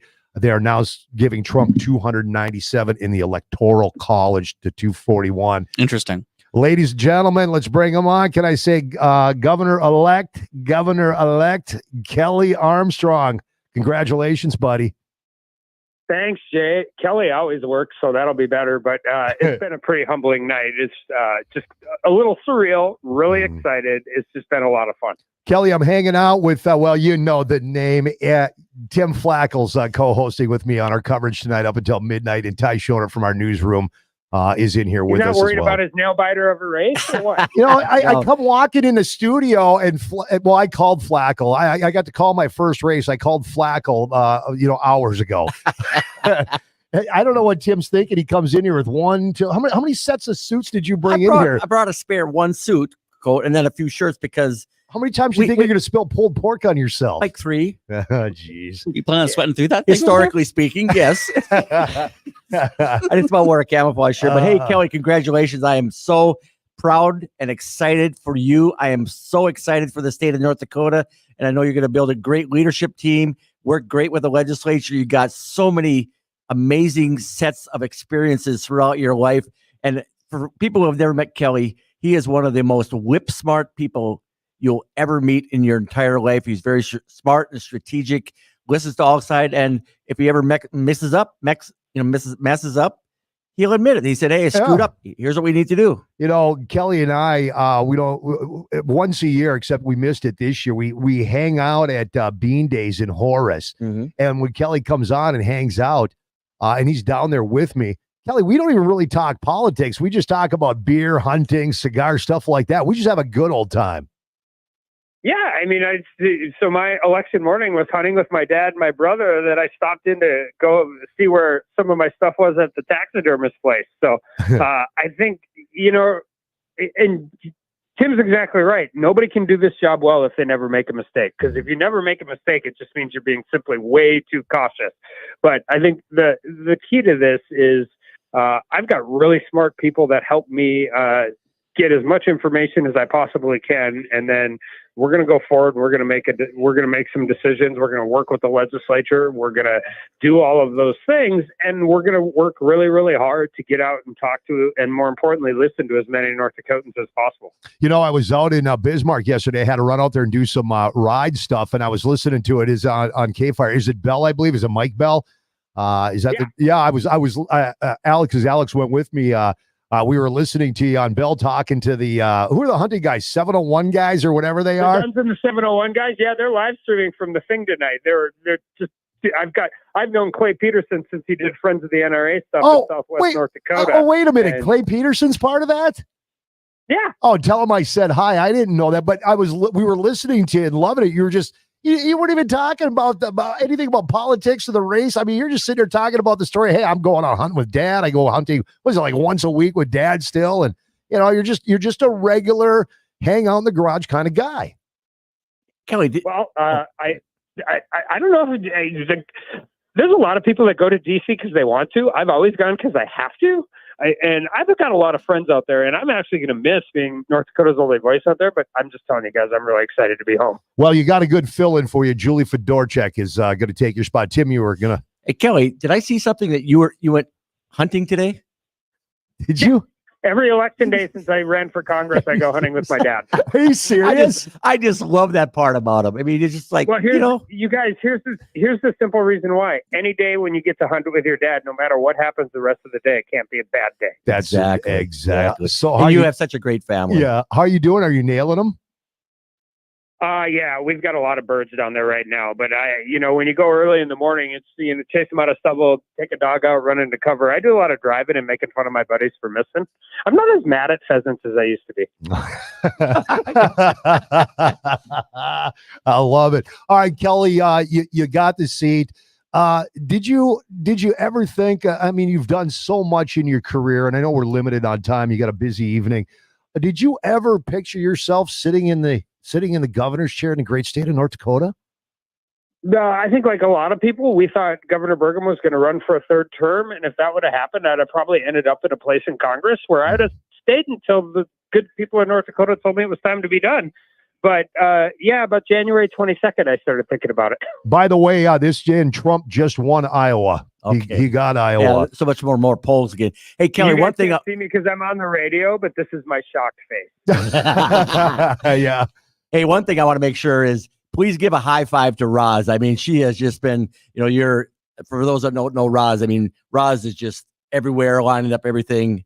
So kudos to her, and hopefully she takes like a 2-week vacation. I know she won't.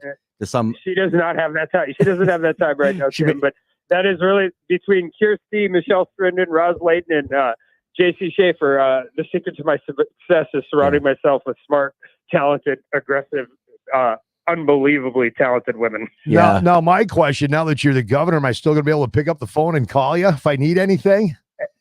Jay, you know how this works. You text me, I'll respond within an hour. Calls are fair to partly cloudy sometimes. You're like me. If you try to leave me a voicemail, it says, my voicemail actually says, do not leave me a voicemail. I do not have time to check them. I will not check them. Text me. All right, Kelly, before I let you go real quick, I know there's so much on your plate. What is the first thing you really want to start banging out as governor? Property taxes. You and I talked about this a lot on the radio. I mean, I've been doing this since I got called, so I don't know where Measure 4 is at. Not good. One way or the other. Yeah. But so my concern with Measure 4 was always that it passed. My second biggest concern is that it fails big enough that people don't think we really have to do something. We're going to make it a priority. Tim and I have been there together when we've done the buy downs. The legislature is actually pretty good at buying down property taxes. Problem is we haven't been very good at lowering property taxes. So we need to figure out a way to continue that momentum for the citizens, but we also got to build some real significant reform into it. Yeah, and I think one of the good messages would be on the K-12 side or whatever, you pick that one because that's the biggest property tax. Say, you can't threaten a veto, but you can say, I just can't see myself signing any kind of bill that doesn't have this, and this in it. Hey, the one thing is, the 10 years as a criminal defense attorney, 6 years in the legislature, and 6 years in Congress. I can wordsmith pretty well to make sure people know my intent. I don't doubt that. Yeah, you're pretty good at that. Listen, Kelly, thank you for the time on a very busy evening. And again, congratulations from us here. We are very excited to have you as our next governor here in North Dakota, and we hope you sit in that chair for a long time, brother. Congratulations, my friend. I appreciate it. Next time in Fargo, we'll try and get in the studio. Definitely. Thanks, Kelly. Appreciate it. All right, our new governor, great state of North Dakota, Kelly Armstrong. Chris, what are you passing along there? What do you got? You got some breaking information for us, buddy? Looks to be something from Minnesota right now. We haven't got a whole lot of Minnesota. We haven't gotten a ton yet. Right now, it looks to be still leaning Republican, and a lot of the early big states. A lot of the big cities haven't been counted yet, to be clear. But what do we have here, Chris? So as of right now, this is with 32 of 87 counties reporting in Minnesota right now. Donald Trump holds a lead over Kamala Harris, 60% to 35%. In that race. That's all rock and cow country. Right, exactly. And then on the U.S. Senate side, right now, Royce White, the Republican, with a 53 to 42% lead over the current sitting U.S. Senator Amy Klobuchar. And Fishbach right now looks like she is leading A.J. Peters. Yeah, Yes. she's just smoking him right now. So again, the Hennepin County, these counties around The big ones, big yes. ones Yeah. have not come in Correct. yet. Right. But who knows? Who knows? Hey, we could see a red Minnesota. I know there's been lots of threats about it, and I know that earlier on in the year, it was considered a district that the people had to fight for, the Democrats had to fight for. All right, we are going to who are we going to hook up with? We're going to talk to Steve Bakken. He was behind Measure 5, a Burley County Commissioner, former mayor of Bismarck. He's going to join us when we come back after the top of the hour. Tim, I know you're going to get us hooked up with some folks. We'll try to get hooked up with Ryan Youngren, running for the judgeship, East Central District Judge. And we're reaching out to some other folks. Hang with us. You're listening to Election Night coverage on 970 WDAY, 93.1 FM. Sponsored by Labor Masters, Casey Joe's Catering, and Beverage Wholesalers. More with myself, Jay Thomas, Tim Flakoll, Ty Schoner, and Chris Larson when we come back.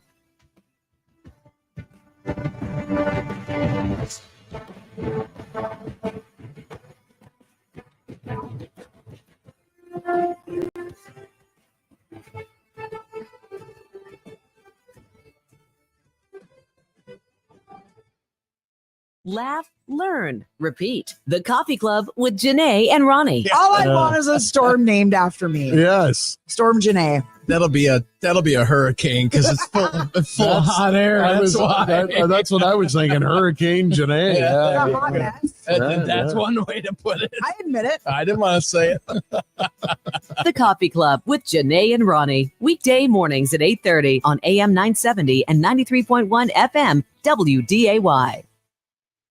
If you haven't tasted North Dakota Sweet Crude or Sweet Crude Orange, you are missing out. North Dakota Sweet Crude has a smooth cinnamon and spice flavor, and Sweet Crude Orange has the same smooth finish with a splash of orange. Both taste great on the rocks, one sip at a time, and they mix well in a variety of drinks, such as a Dakota Hot Apple Pie or Tyler's Crude Toddy. Just two of the more than 60 drink recipes you'll find online at crudespirits.com. Ask for it at your local liquor store, and in Minnesota or South Dakota, you can also buy it online at crudespirits.com.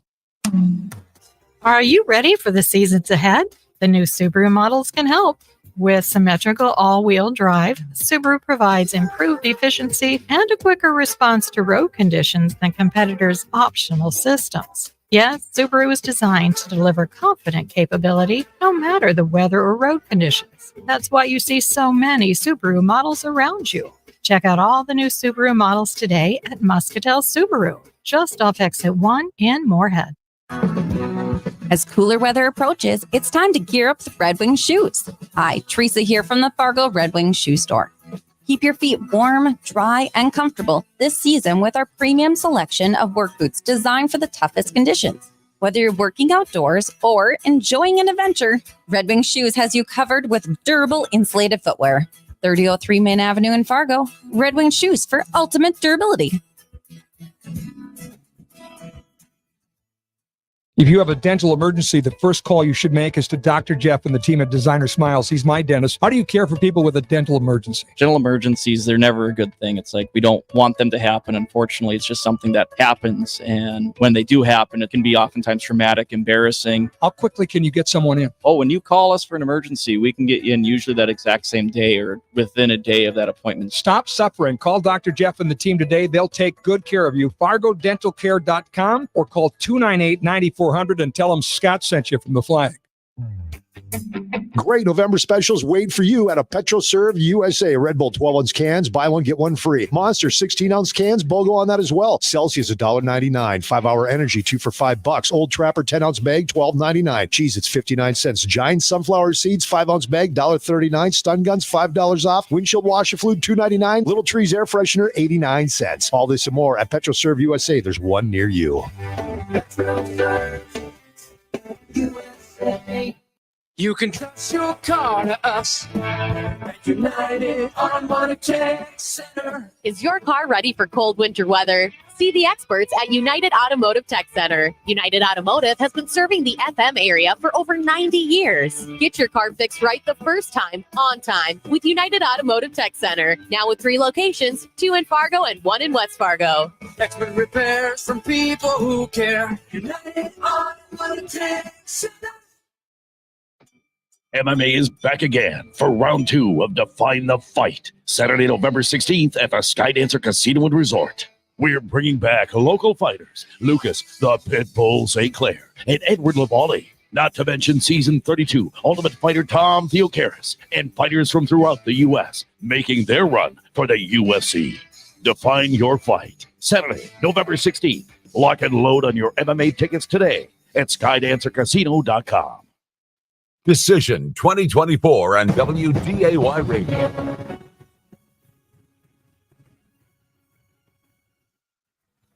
From ABC News, it's Your Voice, Your Vote, Election Night 2024. Once again, here's Alex Stone. Polls are closed in 41 states and another 44 states. Another 4 states are coming up here in the next 11 minutes. We're going to see California, Washington, Oregon, and Idaho closing their polls as well. Lots of projections coming in for the Senate and House. ABC's Brian Clark at the ABC News Decision Desk. What are you seeing, Brian? Well, we're tracking the possibility that control of each chamber will flip, but for the other side. So in the House, Democrats were optimistic that they could flip it. Republicans currently control it, but they needed 4 seats. Well, right now they're going to need 7 seats, the Democrats, because Republicans, as it stands right now, have actually picked up 3 seats so far. So we're a ways away from knowing who's going to control the House, as you guys have talked about, in terms of California is going to go a long way, and that takes a while. Some of the races here in New York, so we don't know yet, but right now Republicans in a good position, and Republicans very hopeful they can flip the Senate. They've already picked up one of the seats they expected. We're projecting Jim Justice, the winner in West Virginia. A couple of Democratic winners that were really not surprising. Tim Kaine reelected in Virginia, and in New Jersey, the seat vacated by Robert Menendez is going to the Democrat Andy Kim, so it stays with the Democrats, but that will be Andy Kim heading to the United States Senate. Yeah, and in California's situation, they are mainly races in more conservative areas, at least historically conservative areas that have trended more blue recently, like in the Santa Clarita area north of LA. That's an area that 10 years ago was very red, but especially during the pandemic, a lot of people moved into, and it's been going a little bit more blue. Let's go now to Texas. ABC's Jim Ryan live in Dallas, and Ted Cruz, he's going to, at least the ABC News projection, going to remain the senator. Yeah, winning a third term there, beating Colin Allred. Now, you'll remember that 6 years ago when Cruz was running for his second term, a guy named Beto O'Rourke, whose name became pretty well known, he gave Cruz a scare, at least 2.6% separated them when the last of the votes was counted. Well, Cruz now has defeated Colin Allred, the Democratic challenger this time around, by a wider margin. It looks as though he's headed in that direction, at least. And if you look at the state map, it looks as though Allred and the Democrats were able to do what they had hoped to do, even though Allred looks to be losing here, and that is holding on to those the deeply Hispanic areas of the borderland down in Texas. And Dallas voted strongly Allred, just 30 miles away in Fort Worth. Well, Tarrant County, it went for Ted Cruz. What the numbers wise, are Democrats making progress? Are they seeing this as a success overall in the state compared to what it would have been 10, 20 years ago? Well, if not a success, then at least not a deep loss in terms of what they're trying to do. And that is to hold on to the loyalty of Hispanic voters down along the border. And if you look at the map, I mean, Harris County, Houston has been reliably Democratic. Austin is the deep blue spot right in the middle of the state. But these areas down along the border, I think the Democrats had been trying to hold on to. And at least in the Colin Allred race, they were able to do that. ABC's Jim Ryan live in Dallas. Karen Travers, the situation in Pennsylvania, this could go on for a while. Yeah. It's still close. It could. And remember, it took days to call Pennsylvania back in 2020. But, 70% of the vote is in, and Donald Trump has about a 2.5 point lead at this point. And I'm looking at some of the county data. I think you have to say he has the edge right now, because some of the counties where you were expecting to see Harris hitting higher marks, she's not doing that right now, beating Donald Trump in places like Philadelphia and the suburbs of Philadelphia, but not hitting the marks that Democrats would like to see her hit in order to win such a close race statewide. We had talked earlier about Northampton County as being a potential bellwether county. This was one that many Democrats up there were pointing me to, saying, keep an eye on Northampton County. This is the Allentown area and kind of central-ish Pennsylvania exurb of Philadelphia. And they have about 90% of their vote in right now. And Trump has a 5.5 point lead. So that's significant, because this was a county that Joe Biden won by 0.7% 4 years ago. So a flip for Donald Trump in a county that many people up there had said could be a bellwether county. I had a former Republican congressman in that area. This was his district, who endorsed Kamala Harris, Republican congressman endorsed Kamala Harris, who said, if you win Northampton County, you're going to win the state of Pennsylvania and then win the White House. Every vote counts right now. Let's go to Pennsylvania. ABC's Mike Dubusky, who is there in the area you grew up in. And Mike, what are you hearing? What are you seeing? Yeah, Bucks County, about 40% of the vote is reporting at this point. Kamala Harris has a narrow lead, 51% of the vote. She has about 84,000, almost 85,000 votes in this very crucial swing county. Donald Trump, by comparison, has about 48%. Just to piggyback off something that Karen Travers mentioned earlier, we are seeing Kamala Harris fall short in some key counties where we were not expecting, her to maybe she's winning in certain counties, but she's maybe not winning by as much, in other words, as we were expecting her to. In Philadelphia County, for example, 77% of the vote so far, with 73% of the vote reporting, has gone to Kamala Harris. 538 was projecting that was going to be about 80%, so a few percentage points short there. In the western part of the state, in Allegheny County, about 85% of the vote reporting there. Kamala Harris has 60% of the vote at this point. 538 projections had her expected to take in about 64% of the vote in that state. So it's interesting here on the ground. I've been texting with Steve Santasero, who is the Bucks County Democratic chair here in Bucks County, this crucial swing county. And he's been saying that in terms of turnout, they're not observing a ton of difference between this election cycle and election cycles past. They're seeing about the same turnout. It's kind of hard to say at this point, he mentioned to me, but that is an interesting data point, kind of looking at Democratic efforts to turn out the vote in urban and suburban areas around Philadelphia and around Pittsburgh. We saw in exit polling that it was the economy, it was democracy, it was abortion. As you were talking to voters, you spent yesterday talking to them. What were they telling you that they were going in and was really swaying their vote? Right. They were saying that things like wages were too low in Pennsylvania in places like York County. I talked to a man who was walking into the J.D. Vance rally here in Newtown, Pennsylvania yesterday. In fact, he was selling some Trump merchandise. He was very clearly a Trump supporter and proud of it, had voted for the former president in elections previous. And he said that his main issue is the economy. He really didn't say any other issues that he cared about. He was all about increasing wages, decreasing inflation.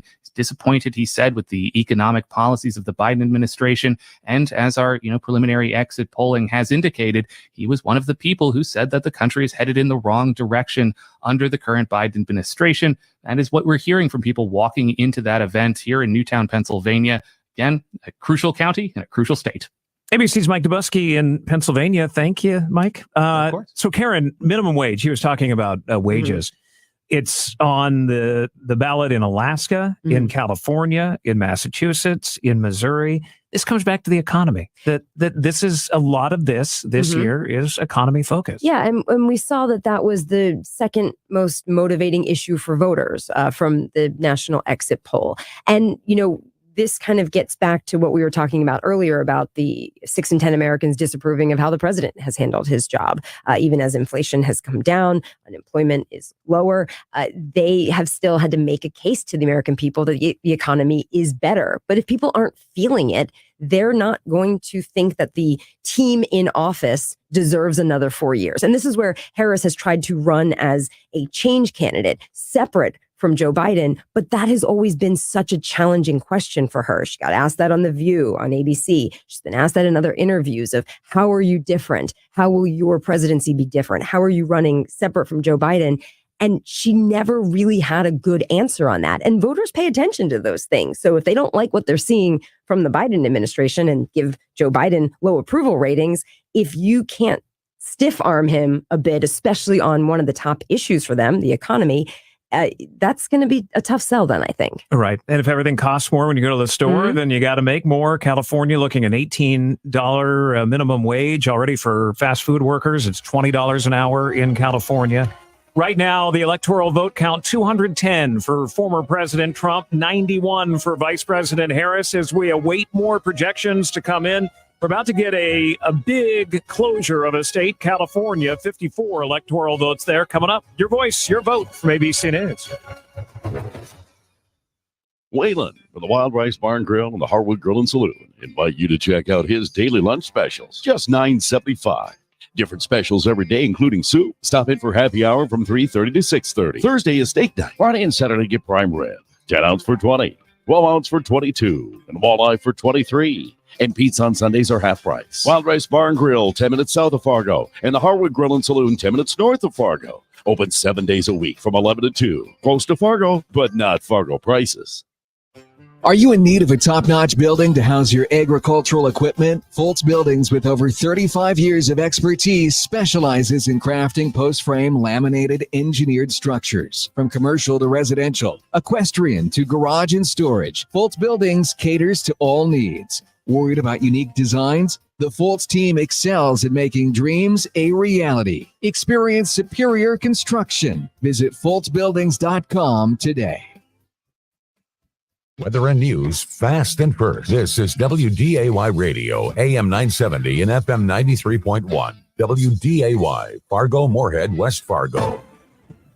This is Decision 2024 on WDAY Radio.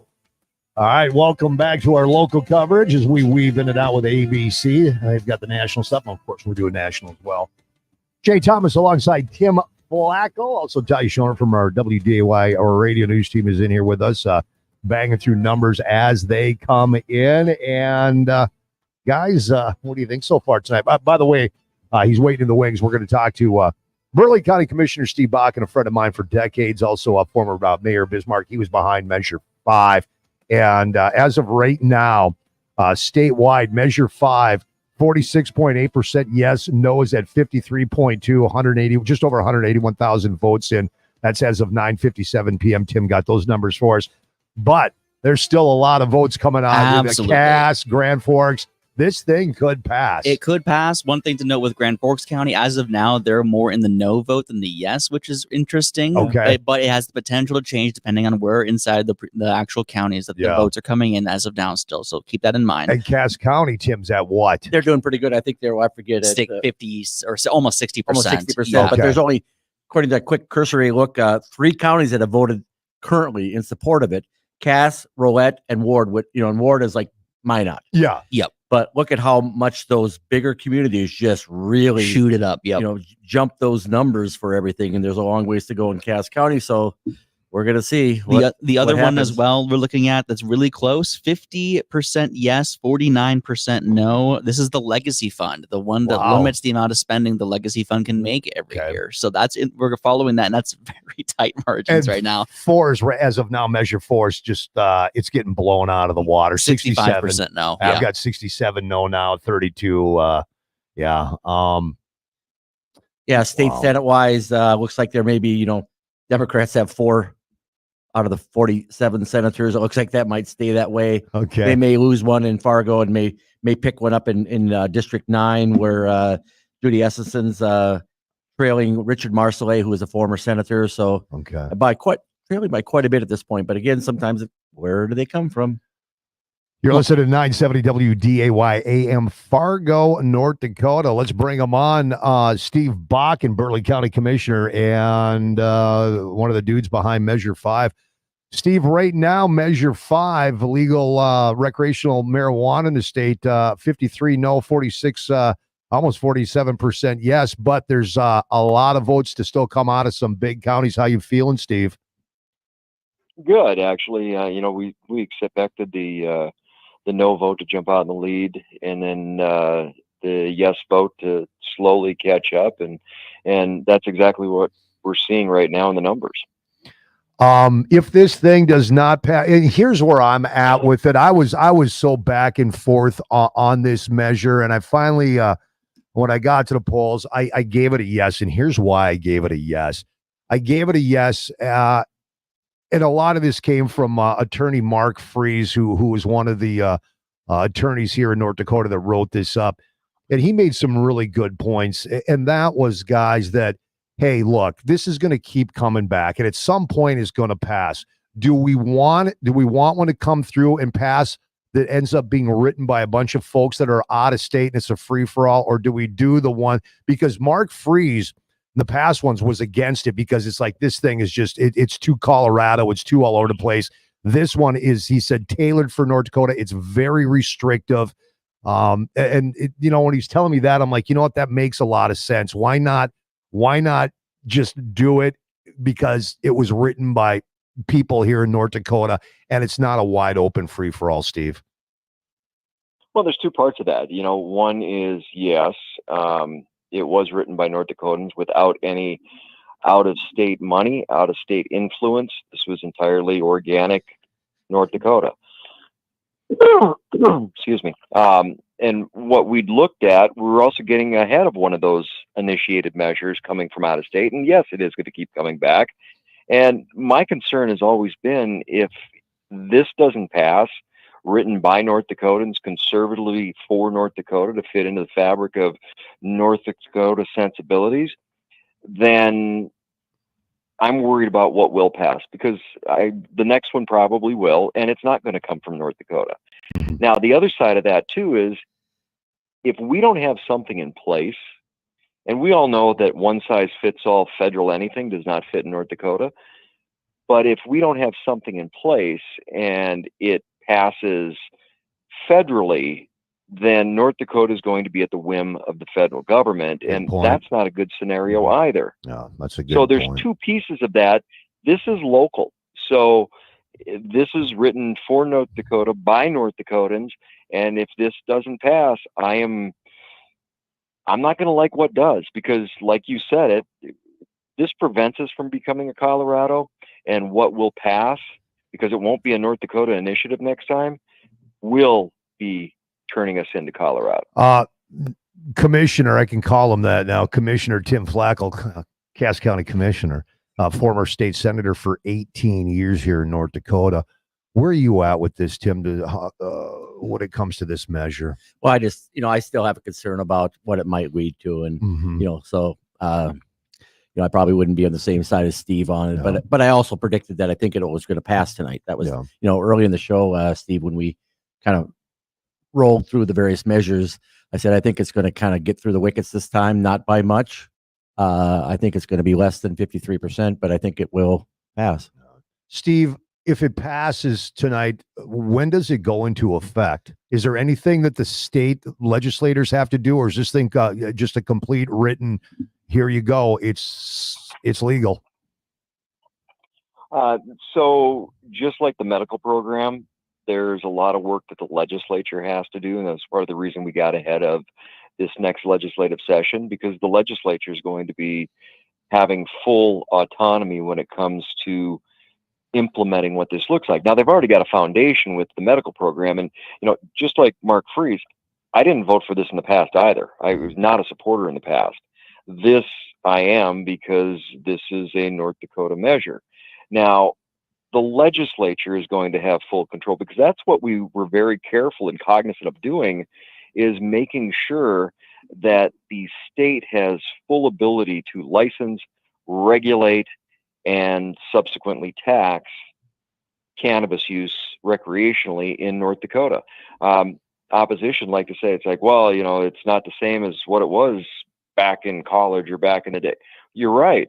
It's a lot more potent now, which is all the more reason why the state needs the ability to regulate what is dispensed. All right. Well, we still, Tim, where are we at in Cass County, or Ty? What do we got? How many votes are in right now? Do we have an Give me a update? moment. I can get that for you. Okay. Yeah, the last we saw was about 20,000. So we got a ways to 70 go. to pull. But again, I mean, there's a ways to go in Cass. There's a ways to go in Burley. There's a ways to go in Grand Forks. Those are the big counties. And with this thing sitting at a 46.8% yes and a no at 53.2%, this thing could easily pass. Cass County right now, 33,000 votes in, 62% in support as of now. Wow, as of now. That's now. Okay. All But right. it's kind of trending that way. And, It is all night. And the other one that's been up is Ward County, which is Minot, has been one of the counties that has been on the yes side of the vote. Burley County is no currently, 54% against it, with 12,000 total votes in. Does that surprise you? And that's early, but does that surprise you that Burley is trending no, Steve? At this point, no. Okay. It was an uphill battle the further west you go. The college towns, Fargo, Grand Forks, Minot for that matter. Where we kind of saw the need for the educational piece and getting the word out that this actually is good for North Dakota, and this is better than the alternative, if you will, was out west. So Burley, Bismarck, Highway 83 corridor going west. That's where the work needed to be done, and we put a lot of effort in there. All right, where are we at in Grand Forks County, Ty? Give me a moment on that. Okay. I know it still was negative on that, but Okay. give me a second. I can get that for you. The Cass one's pretty impressive. What at 60? Grand Forks County is 49.7 yes. Okay, so that was they're close. How many votes are in Grand Forks? 21,700. That's close. And then roulette was another one that was on the positive side of the vote earlier on here. Grand Forks County, by the way, none of the precincts are fully counted, but all 20 are partially. So we're still working on that. Okay. All right, Steve. Well, I know you're going to sit back and just watch as the night progresses. And dude, thanks for short notice jumping on the election coverage on WDAY radio, buddy. Anytime, my friend. Thanks, Steve. Appreciate it. If you want to jump in, by the way, 701-293-9000. We're here until midnight. All right, so we got one of the judge races is East Central District, and that's Cass, Steele, and Trail County. Trail, yep. And Ryan Youngren, one of the candidates going up against Mr. It's Gust, right? Gas. We're gonna and where are we at right now with that? I believe Ryan is got a commanding lead in that race, guys. And Ryan joins us now. Ryan, so where are you at tonight? Are you at home with the family? What are you doing, buddy? Yeah, so we went down to CJ's there down by Rose Creek and spent some time, and I hung out there and at the watering hole, and then we decided to come back to the house, and we're just hanging out here at the house and soaking it all up as it comes in. How you feeling so far? Well, I mean, really good so far. You know, the numbers are just a tick off the pace in the primary, and so I have to say at this point it feels awfully good so far. Yeah, we have right now. Let's see, what do we got right now? We have 32,000 votes, and you're at almost 64%, and Daniel Gast is at 35, just over 35%. So there's still a ways to go, but right now the trend is going your way. You get this judgeship. Is this something that is this something you always strived for in your career, or is this just all of a sudden one day you said, you know what, I really feel I need to be on the bench? Yeah, you know, it was an evolution for me. So, you know, for years, all I wanted to do was trial work. I just wanted to be in the courtroom. In fact, when I first started, I grew up on a farm driving tractor, and I really didn't know. I didn't have lawyers in my household, and I didn't know what I wanted to do other than I wanted to be in the courtroom trying cases. And so for me, it was really an evolution because I thought trial lawyer is what I want to be. And then it's kind of, it's like when you get that first car and then you get that first girlfriend, and then you grow up a little bit, and then you decide you want to have kids and get married and all that. And you know, for me being a judge, I'm very ready for it. I'm very excited about the opportunity.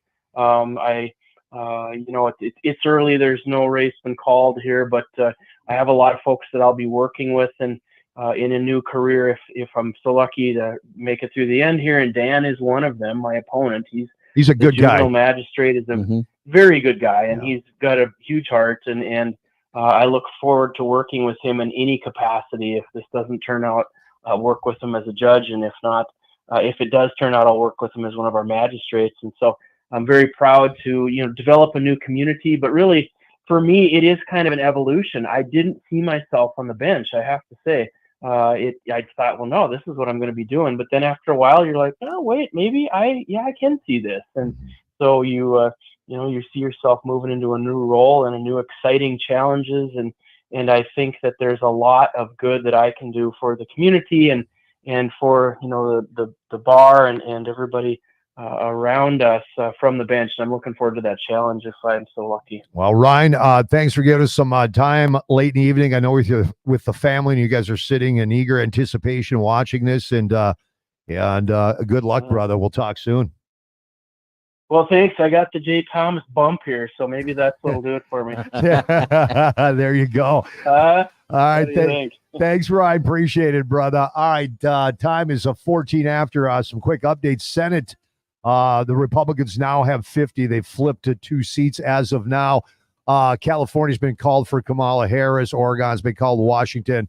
That bumps her up to 193 votes. Trump at 216, as being reported right now by Fox News is reporting that. Others are calling it a little different. We're going to go back to ABC News for their coverage, and we will be back in about 20 minutes. And The numbers are rolling in fast and furious now here for local stuff. All right. So if you want to jump in, by the way, too, 701-293-9000. All right, back to ABC, and then we will be back in about 20 minutes. You're listening to full election coverage on 970 WDAY 93.1 FM.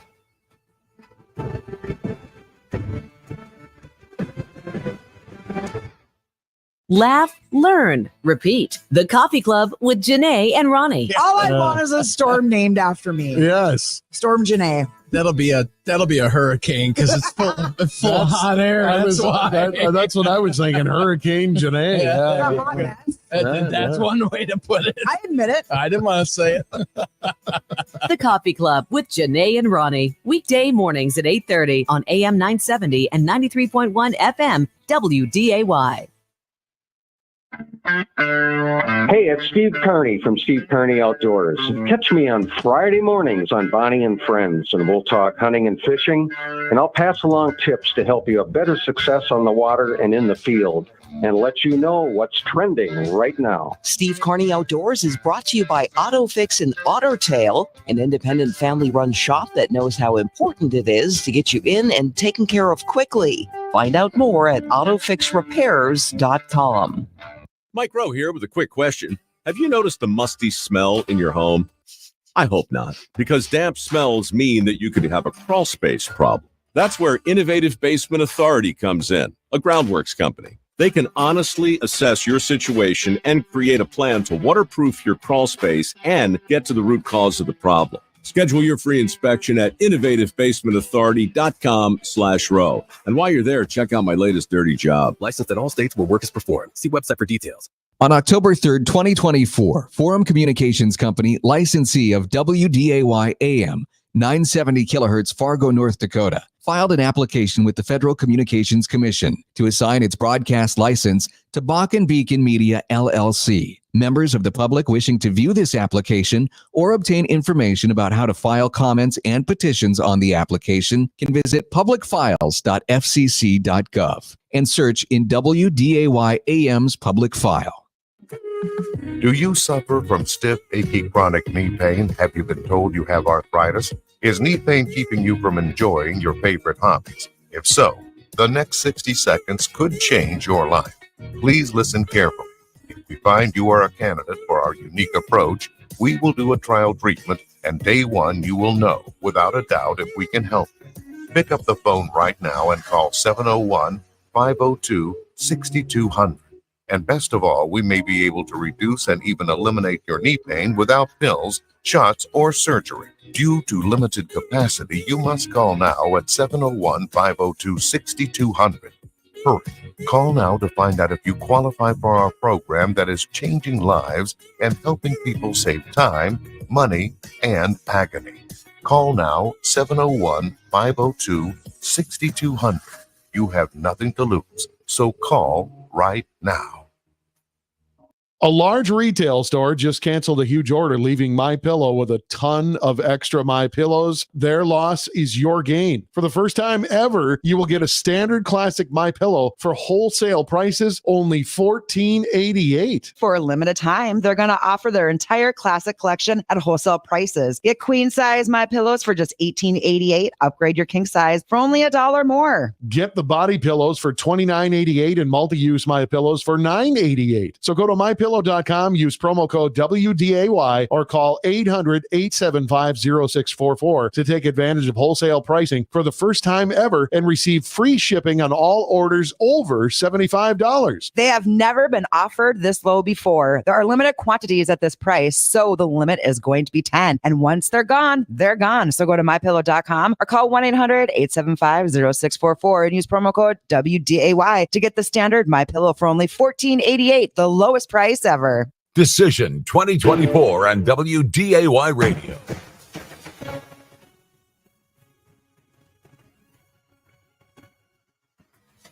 You're listening to live coverage from ABC News, Election Night 2024.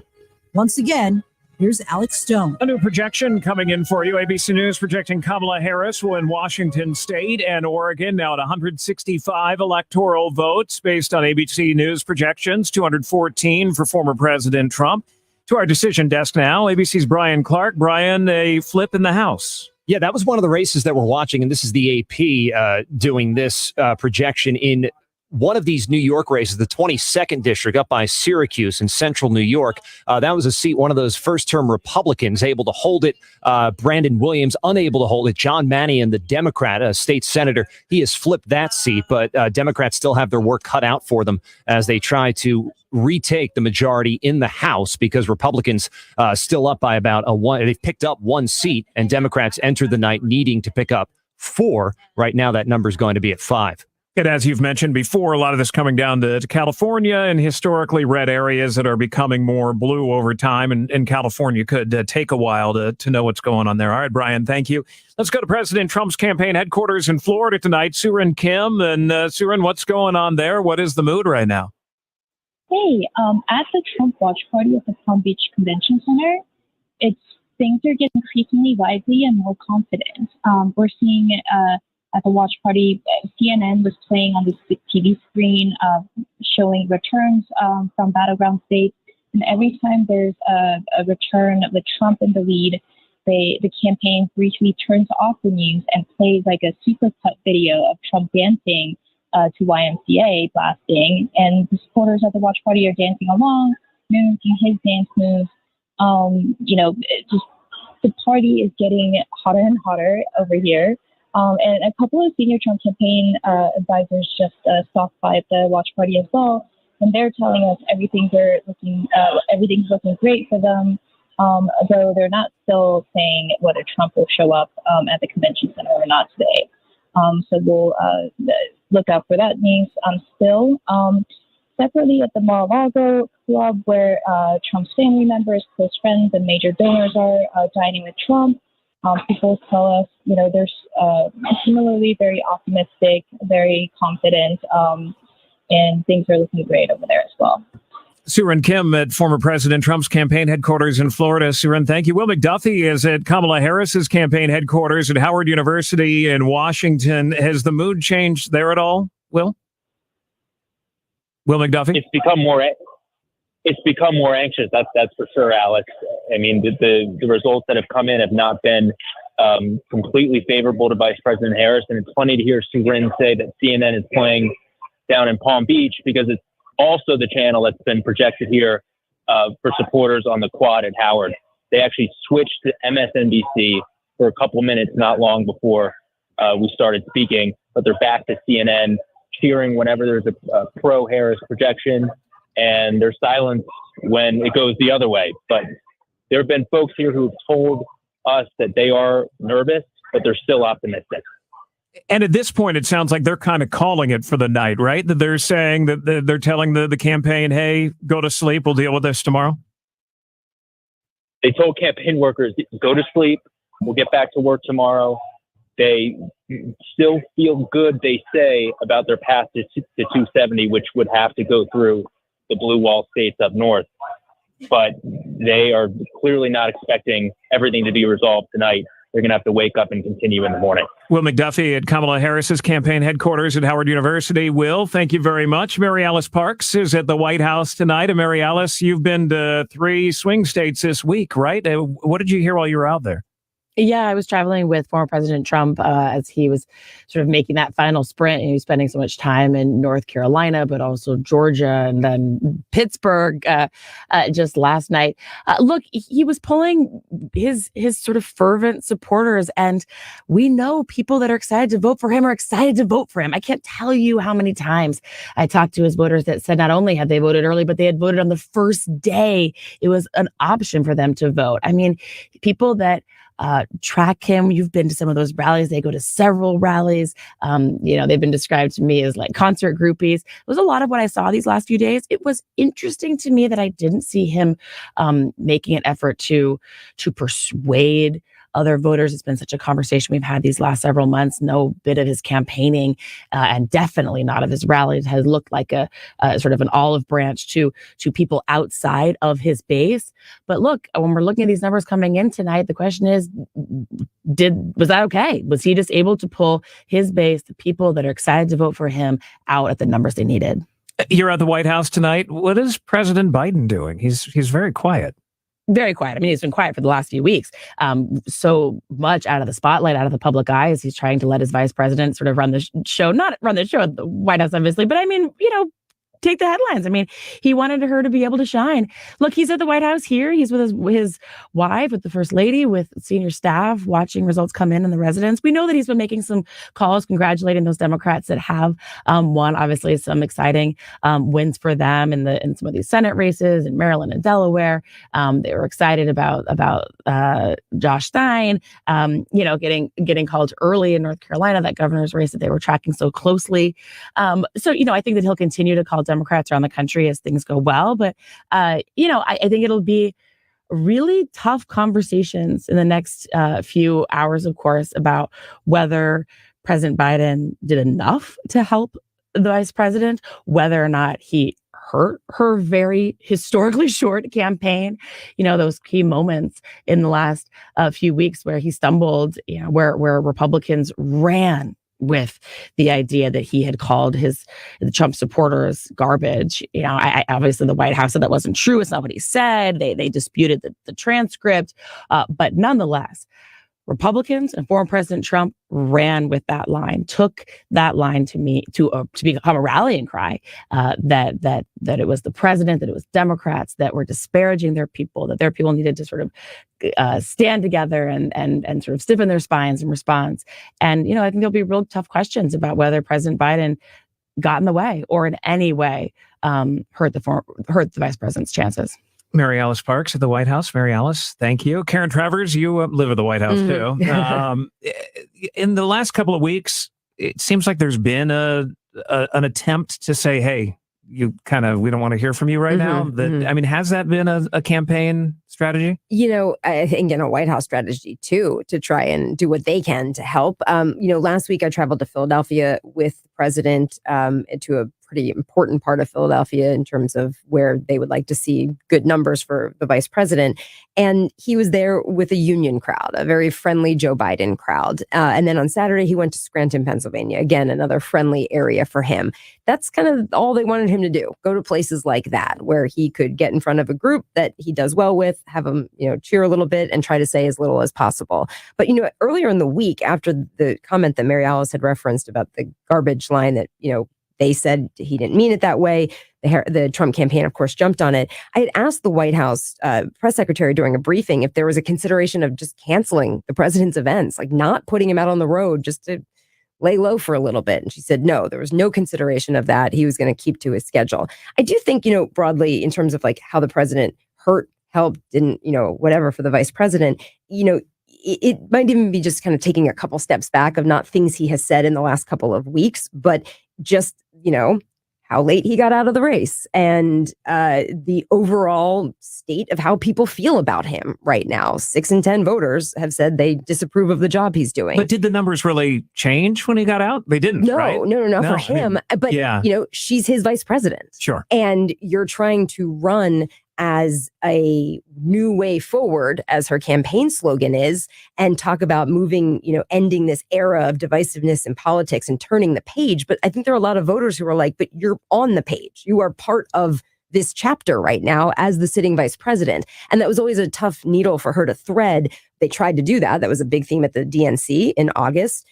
But, I wonder now when we do kind of, as we start looking at where she did well or did not do well, how much of that was about just a general dissatisfaction with the way the administration has done things over the past 4 years, and Donald Trump saying, she broke it, they broke it, I'm going to fix it. It's a very simple message. He didn't often keep to that message, but the signs behind him said it. And it's that was easy to understand. Very easy to understand. And it's hard for her to say, I will move in a new direction. I will, fix things when she is there right now.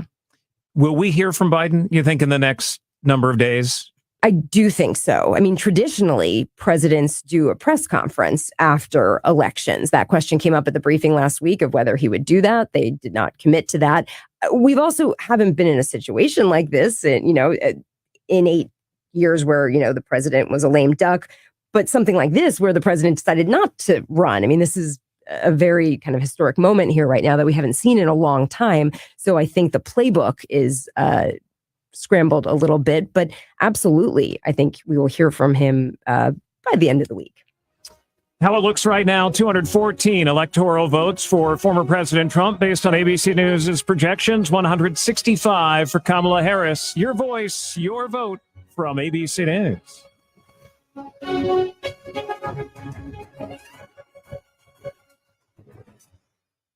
Laugh, learn, repeat. The Coffee Club with Janae and Ronnie. All I want is a storm named after me. Yes. Storm Janae. That'll be a hurricane because it's full hot air.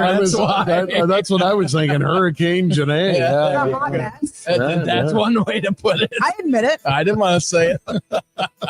The Coffee Club with Janae and Ronnie. Weekday mornings at 8:30 on AM 970 and 93.1 FM WDAY. Lakeland General Store, your one-stop shop for all those must-haves. From gas and groceries to snacks and fishing gear, live bait, plus Lakeland clothing. They have it all. Lakeland General Store carries the area's best selection of true value hardware, home and garden products, and sporting goods. Crush your project goals with Lakeland's large variety of rentals. And don't forget flow docks and lifts. If you need it, stop by Lakeland, the absolutely everything store at the junction of Highway 59 and 34 in Dunvilla. Visit online, lakelandgeneralstore.com. Hey, it's Scott Hanlon to tell you about my dentist, Dr. Jeff, and the team at Designer Smiles. I do sedation dentistry because so much work can be done right away. How does it work? When you come in, all we do is we just give you a couple of medications, a couple of pills that you're taking before your appointment, but you're not going to remember anything. These medications have an amnesia effect, and most patients will wake up the next morning and say, I don't even remember what happened. It's a great way to get your dental health back on track in one appointment. Sedation dentistry from Dr. Jeff, Designer Smiles. Call 298-9400, 298-9400. Great November specials wait for you at a PetroServe USA. Red Bull 12-ounce cans, buy one, get one free. Monster 16-ounce cans, BOGO on that as well. Celsius $1.99. 5-Hour Energy, 2 for $5. Old Trapper 10-ounce bag, $12.99. Cheese, it's 59 cents. Giant Sunflower Seeds, 5-ounce bag, $1.39. Stun Guns, $5 off. Windshield washer fluid, $2.99. Little Trees Air Freshener, 89 cents. All this and more at PetroServe USA. There's one near you.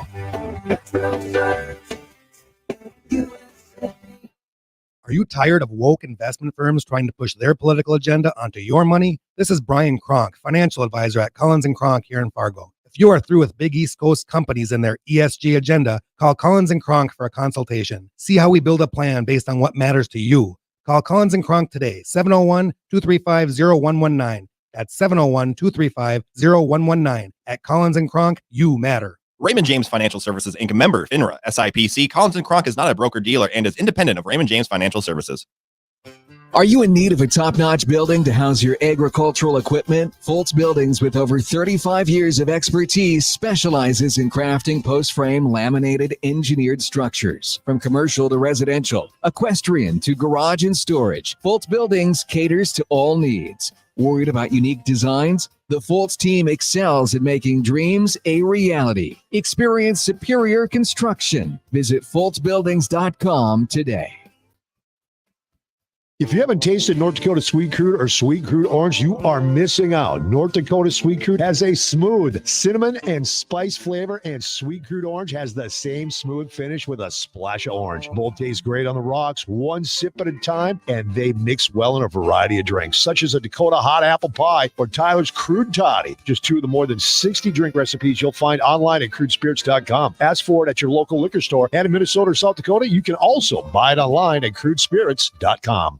Sports fans, ready to win? Friday's Pick 6 Challenge, brought to you by Precision Concrete Cutters Ramjack North. Weekly, compete in predicting the scores of college and NFL football games. It's your chance to win fantastic prizes. Precision Concrete Cutters Ramjack North is making sure this season is one for the books. We're your trusted choice for foundation repair. So get ready to pick 6 for your chance to win. Precision Concrete Cutters Ramjack North, your foundation for success. Visit pccnd.com to learn more.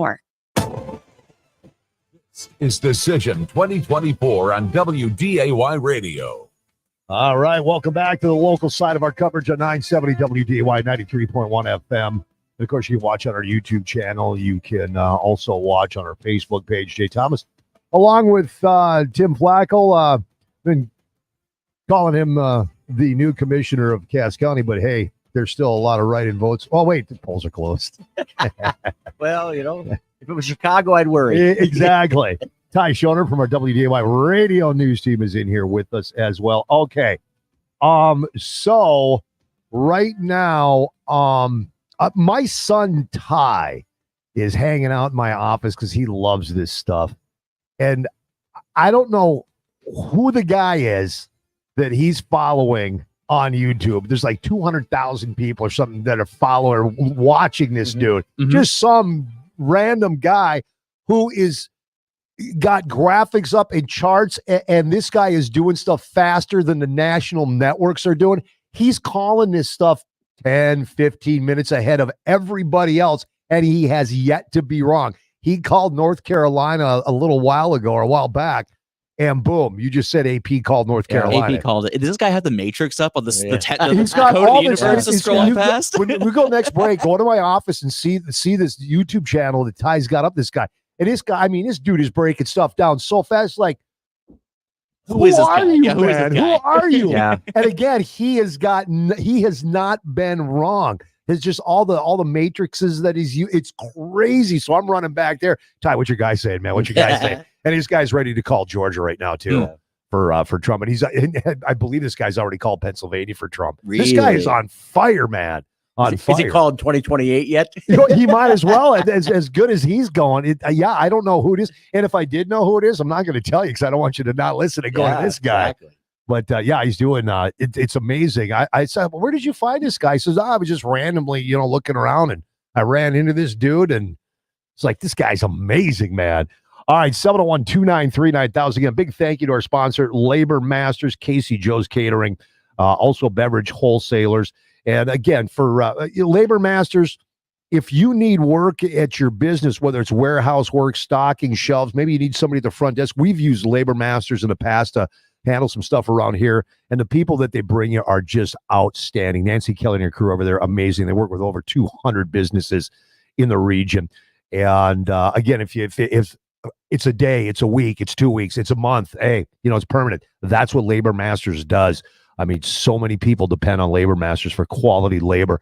And it's not just, it's not just dirt under your nail labor. I mean, it's office work, whatever it might be. So if you're looking to get a, maybe a side hustle or whatever it might be, you also call Labor Masters. But the cool thing is with Labor Masters, if you need something around the house done, you got to do those leaves or you got a big painting job or whatever it is, you can call Labor Masters. They'll supply the labor as well. All right, Ty, let's go to you. What do you got new for us, buddy? So we're going to start with state measures here. All so right, you do that, then Tim's going to hit Minnesota. Okay, so statewide measures in North Dakota, Measure 1, where we've talked about it a lot already. Yeah. It's 83% in support. This is the terminology stuff. In terms of constitutional amendments, this is the changes to make it so it's harder to get on the ballot. 43% in favor as of now, 56% opposing. There's 292,000 votes in for this. Wow. It's pretty significant. It's not complete yet. No, but there's 288 precincts reporting out of 385, so it's pretty likely it's going to stay close to that. We're seeing also on Measure 3, this is the one relating to the Legacy Fund, 51% in support of that and 48% in opposition. So that's pulled ahead a little bit. It's pulled ahead slightly, but every time we've come back to it, it's pulled ahead even further and further. The same amount of votes I take on that, too. Oh, 285,000. Okay. Yeah. Okay. We're going on to Measure 4. Now, Measure 4, no votes, 63% in opposition and 36% in favor. 302,000 votes. I Total am so far. surprised. No, Tim, let me ask you, before you move to Measure 5, Ty, you did this for 18 years. A lot of people were hoping that either this would pass or it would get close enough to send a message to the lawmakers. I'm getting a little worried now that our lawmakers see this and go, well, I guess, you know what? It really wasn't that hot of an issue, the property taxes with the citizens of North Dakota. It could be, but I think leadership gets it. The majority leaders, the heads of appropriations, the heads of, where a lot of it comes from, K-12 committees. I think they get it. They've been working on this. Yeah. I know people that have been working on this for a while. I talked to Michael Thor, the House Majority Leader. He's got, two of his best guys on. You come up with a plan. And I do think, I have a former colleague that always used to say, you can get a lot more done with a gun and a smile than just a smile. Yeah. And I think the gun's out. The gun is out. Okay. And it's one of those, either they fix it or next time around, they are going to get walked all over. This smells a lot like smoke when there's fire in the building. Yeah. Like it's a lot. Yeah. There's a lot of people, and it's still 1/3 of the electorate. It's still a pretty we large had a amount of situation people. like that. We had a humane treat, animals that was on the ballot. It failed. It was a bad measure. We got together with 41 different groups in the legislature. I mean, and different commodity groups, animal groups, etc., and put something together because it's like we need to own this, we need to make it, and we need to pass this. Otherwise, somebody's going to force feed it to us. And you heard earlier we had newly elected Governor Kelly Armstrong saying that's his number one thing is hey, let's fix this property tax problem. We're working on getting Julie Fedorchak on. She is, I believe, the first female House to be elected in North. Yeah, and I think we've had only we've had 2 senators technically. I think Jocelyn Burdick, who replaced her husband who passed away, and then Heidi Heitkamp. So, but she is the first member of the House of Representatives from North Dakota as far as all. So we're working on. How's that coming along, Chris? I know you're working on Julie Fedorchak. Still working on it. You keep working on it, buddy. Measure 5. Yes, here we go. Measure 5. The devil's lettuce. Recreational marijuana, as of now, no is ahead 53% compared to 46.49. So it's still about the same as it was last time. And also 300,007 votes. 307,000 votes. Has this thing maybe this thing is stalled out? Maybe. Where are we at with Cass County? Cass County, give me a second and I can get that See how for many you. votes we got. Well, it reminds me of Yogi Berra saying, it's getting late early tonight, and it's getting late early for Kamala Harris, and it's getting late early for some of these measures. Cass County, it dipped a little bit from the 60+%. Now it's at 58% in support, but it's still how many votes from Cass? 56,000 so far, and none of them are fully counted in Cass County, but all of them are partially counted. So we're still counting all the votes. Maybe a little over half. Yeah, but still, we expected to hear official results around 9:30. Obviously, it's not that at that point yet, but we're still getting all these votes in, and it sounds like there's still some pretty heavy races going on. Clay County. Yes, let's go over Clay Minnesota. County Commission on the Minnesota side. Stuff starting to roll in on Minnesota. Some of them are slam dunks. Paul Krabanoff ran unopposed on District 1. Ezra Bear in District 2 unopposed. The District 5, though, 2 pretty big names in the community. Joe Paulson, the diversion guy. Yep. Made a lot of headlines with that. Is trailing Dave Ebinger, who is the former police chief in Moorhead. Yes. 58.5 to 40.9. Well, I mean, Dave Ebinger's got a big name. Yeah. And that was like in law enforcement. 53 out of 56 precincts reporting. Moorhead City Council in Ward 1. Nicole Madison, 50.4. Matt Gilbertson, 49.1. So it's neck and neck. Okay. Ward 2, Emily Amore is at 51.52, and Cassandra Sofferin, 16.57, and Benjamin Hammer, 31.49. So it looks like, and then another familiar name, Lisa Borgen, who used to be an attorney, a judge. Oh yeah, works yeah, for okay, American yeah, Crystal. yeah. She's handily leading with 61.3% over Noel Harden, and Ward 4, Zach Amin is trailing Sebastian McDougall, Sebastian has 62.96% of the vote. Do we have anything on the Dilworth with the Dilworth? I'll work race? on that. When I last checked, there was not any updates on that, but I will work on finding. I got people wanting to know where Mike Rader is. I haven't known Mike for years. I didn't know he was actually running for city council in Dilworth. I got a lot of people asking where Mike's sitting at right now. Let's see. What am I getting? Let's see. No, nothing new there. All right, Minnesota. Ty, you brought this up. It looks like the Twin Cities votes are starting to roll in because Trump has dropped quite a bit. They started counting Rockin' Cow Country, which respect. You got to get those counts yeah, in. Those are easier to count. But once you start getting the Hennepins and some other counties, it rolled in pretty heavily for Kamala Harris right now, 53.5% in support for her right now. And 51.4% of the vote is in Minnesota. Which, hey, it's a possibility that something could flip. You never know. It was technically in play this election, Minnesota, depending on who you ask on the surveys. But still, as of now, it looks like Kamala's in the lead. And Wisconsin, as of right now, you got 70% of the vote in, and Trump is leading 50.96 to Harris's 4758. Yes, Chris Larson. Dilworth City Council, 2 leaders so far, Julie Nash and Kevin Peterson. Oh, okay. All right. Mike's about 5% back. Mike's about 5 back right now? Yes, he is. All right. All right, it is, man, tonight is flying by 10:44. And right now, Fox News is reporting Trump is at 232 electoral votes, and Kamala's at 198. That's Fox News reporting that. Others are reporting a little different. AP 230 for Trump, 205 for Harris. Okay. 153 for Harris on CNN, 227 for Trump, also CNN. All right. Let's go back to ABC News. We'll talk to you folks again, top of the hour.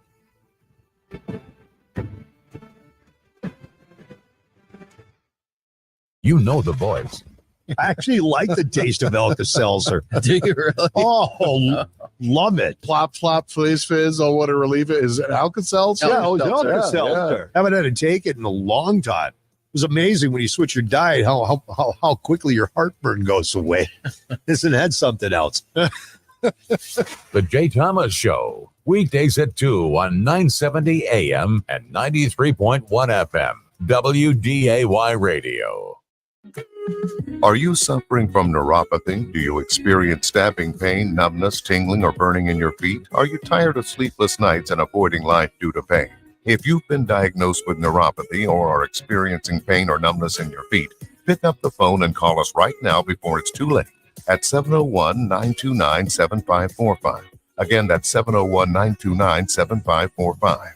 Neuropathy is a very serious and progressive disease where your nerves start to break down. Eventually, it leads to balance problems, falls, complete loss of independence, and it can lead to amputation. Our program addresses the underlying causes and doesn't simply mask your symptoms with medication. In fact, many patients start experiencing relief from neuropathy symptoms within weeks. There's no surgery and no use of prescription drugs. Pick up the phone right now and call 701-929-7545. Call us today at Dakota Clinic of Chiropractic at 701-929-7545 today. Your company's IT department and usage of technology has probably changed over the last few years. So how do you know if your business is vulnerable to ransomware attacks, security breaches, and network intrusions? Talk to Consolidated Communications. Their expert team can evaluate if you're at risk and help you utilize their easy-to-use cloud secure service. Go to consolidated.com/cybersecurity. That's consolidated.com/cybersecurity. Consolidated Communications. As cooler weather approaches, it's time to gear up with Red Wing shoes. Hi, Teresa here from the Fargo Red Wing Shoe Store. Keep your feet warm, dry, and comfortable this season with our premium selection of work boots designed for the toughest conditions. Whether you're working outdoors or enjoying an adventure, Red Wing Shoes has you covered with durable insulated footwear. 3003 Main Avenue in Fargo. Red Wing Shoes for ultimate durability. If you have a dental emergency, the first call you should make is to Dr. Jeff and the team at Designer Smiles. He's my dentist. How do you care for people with a dental emergency? Dental emergencies, they're never a good thing. It's like we don't want them to happen. Unfortunately, it's just something that happens. And when they do happen, it can be oftentimes traumatic, embarrassing. How quickly can you get someone in? Oh, when you call us for an emergency, we can get you in usually that exact same day or within a day of that appointment. Stop suffering. Call Dr. Jeff and the team today. They'll take good care of you. FargoDentalCare.com or call 298-9400 and tell them Scott sent you from the Flag. Great November specials wait for you at a PetroServe USA. Red Bull 12-ounce cans, buy one, get one free. Monster 16-ounce cans, BOGO on that as well. Celsius $1.99. 5-Hour Energy, 2 for $5. Old Trapper 10-ounce bag, $12.99. Cheese, it's 59 cents. Giant sunflower seeds, 5-ounce bag, $1.39. Stun guns, $5 off. Windshield washer fluid, $2.99. Little Trees air freshener, 89 cents. All this and more at PetroServe USA. There's one near you.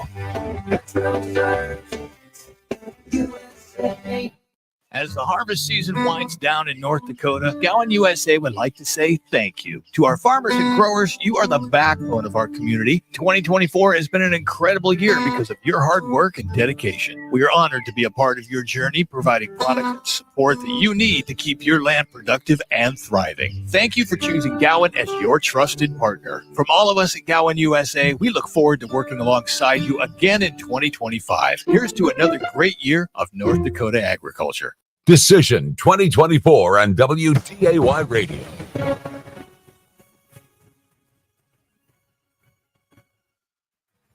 From ABC News, it's Your Voice, Your Vote, Election Night 2024.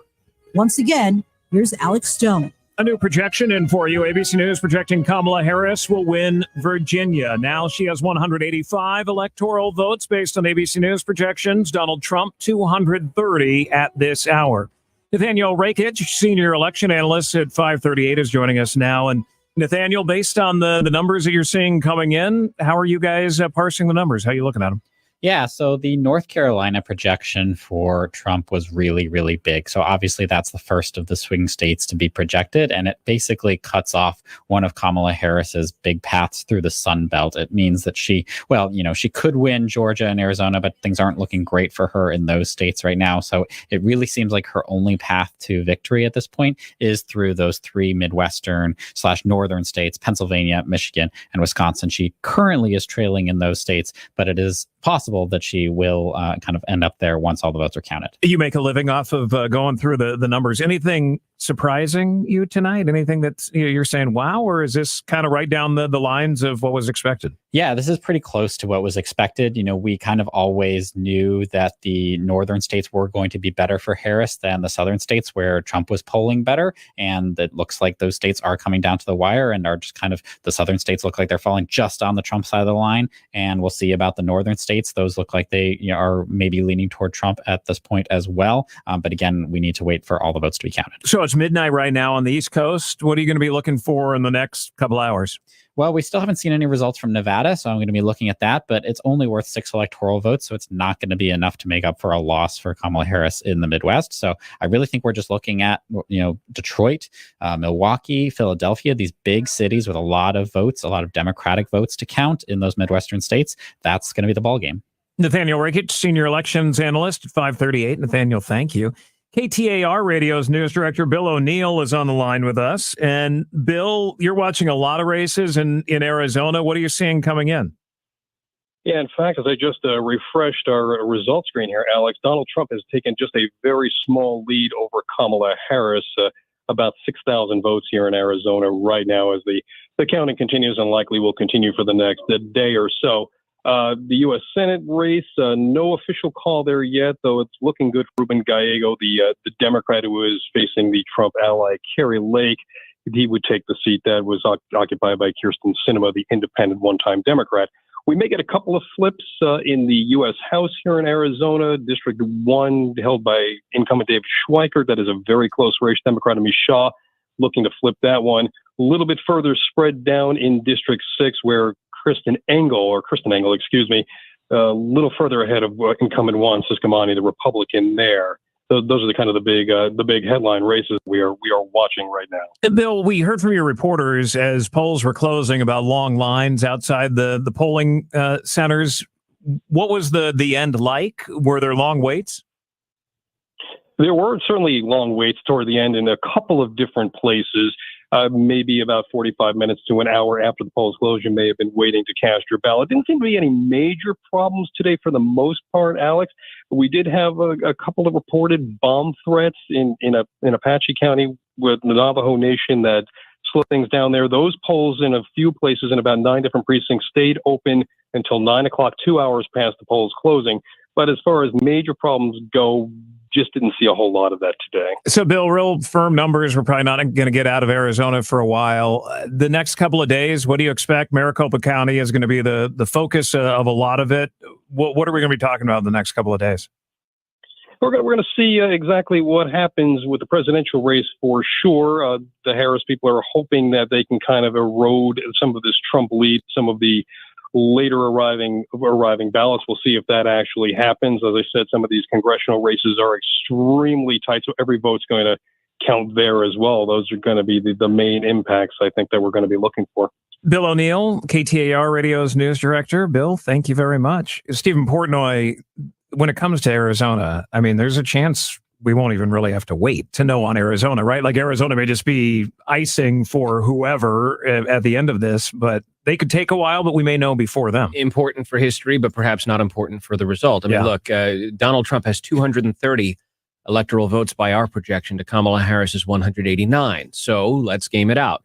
The Republican Secretary of State of Georgia has said that Trump has an insurmountable lead in that state. That's 16 electoral votes. So I'll just change it on my map for this purpose.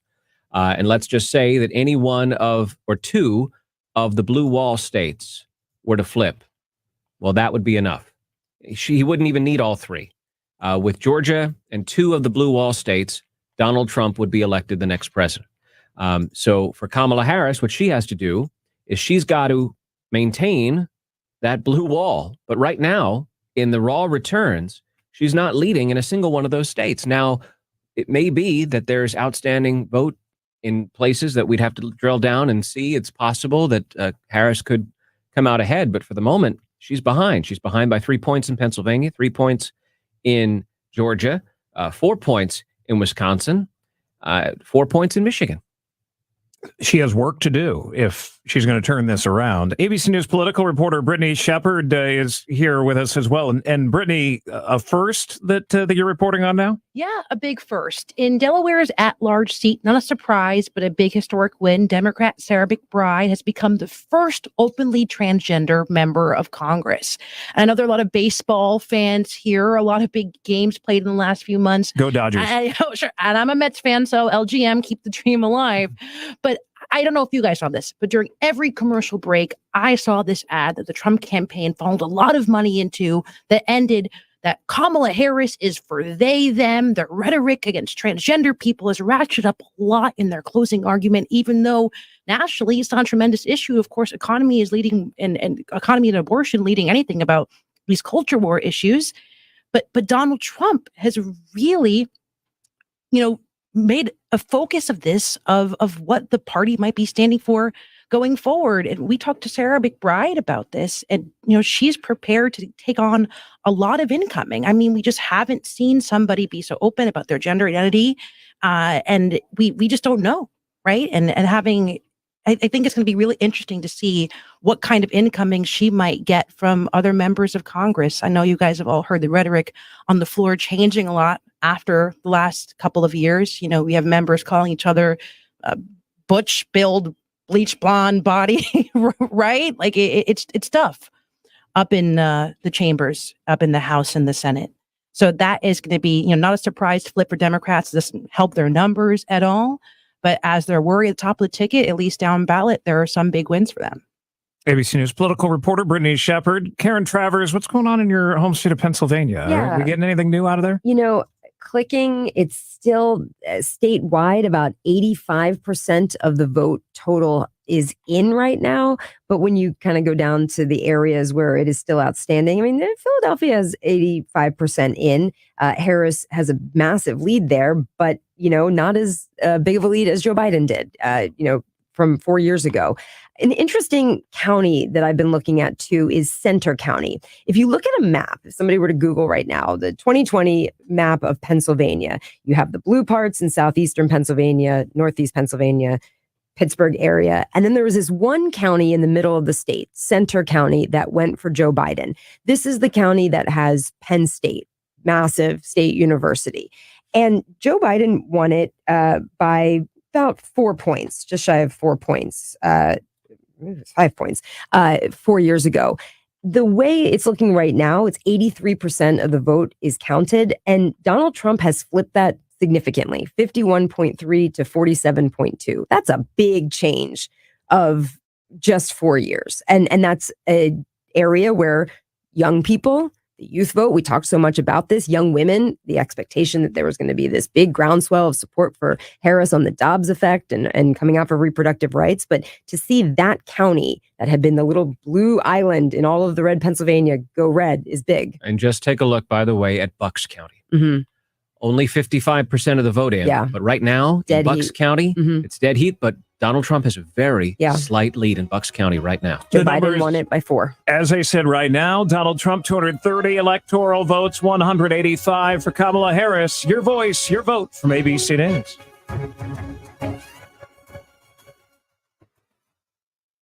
It's Jay and Ronnie from the Coffee Club, and we enjoy drinking coffee because it keeps us energized and focused. Well, let's be frank. I enjoy drinking coffee because coffee keeps me wide-eyed in the morning. But I'll tell you this type of coffee is organic, specialty grade coffee, beans selected from the top 2% available, 100% Arabica bean coffee, certified organic, non-GMO, low acidity, rich, smooth, and ready to drink. The finish is clean and it has a pleasant aftertaste. It's delicious. It's so far the best coffee that we've had. It's also roasted and packed in the US of A. We love it and we guarantee you will too. All you need to do is go to mystore.com, click on My Coffee, and enter the promo code WDAY. That's promo code WDAY to get your own My Coffee. It's also roasted and packed in the US of A. We love it and we guarantee you will too. Go to mystore.com, promo code WDAY. Weather and news fast and first. This is WDAY Radio, AM 970 and FM 93.1. WDAY, Fargo, Moorhead, West Fargo. This is Decision 2024 on WDAY Radio. All right, welcome back. Straight up 11 o'clock. This is 970 WDAY AM, Fargo, North Dakota. And the Senate is being called for the Republicans, 51 currently, but they're projecting Republicans will get 54 seats in the Senate. Right now, they are hanging on to the House, and New York Times has now bumped up their Trump prediction to 90% win, giving Trump 302 electoral votes to Kamala's 236. And boy, I'll tell you what, this may be a blowout, boys. And we may have, because where we all, I mean, all of us, everybody listening, all of us in here, I mean, at least I was thinking, I was back and forth, but there's a point, it's like, boy, is it going to be days before we find out? I think we're gonna know tonight. You might know, because my prediction was Trump would win at like 2:33 in the morning. That was, Oh, you can't. It's just a random number. Well, we did on my show today, just have some fun. I did. You call the final score. You give us your electoral college vote. Whoever comes closest wins $50 to all soccer meets. And a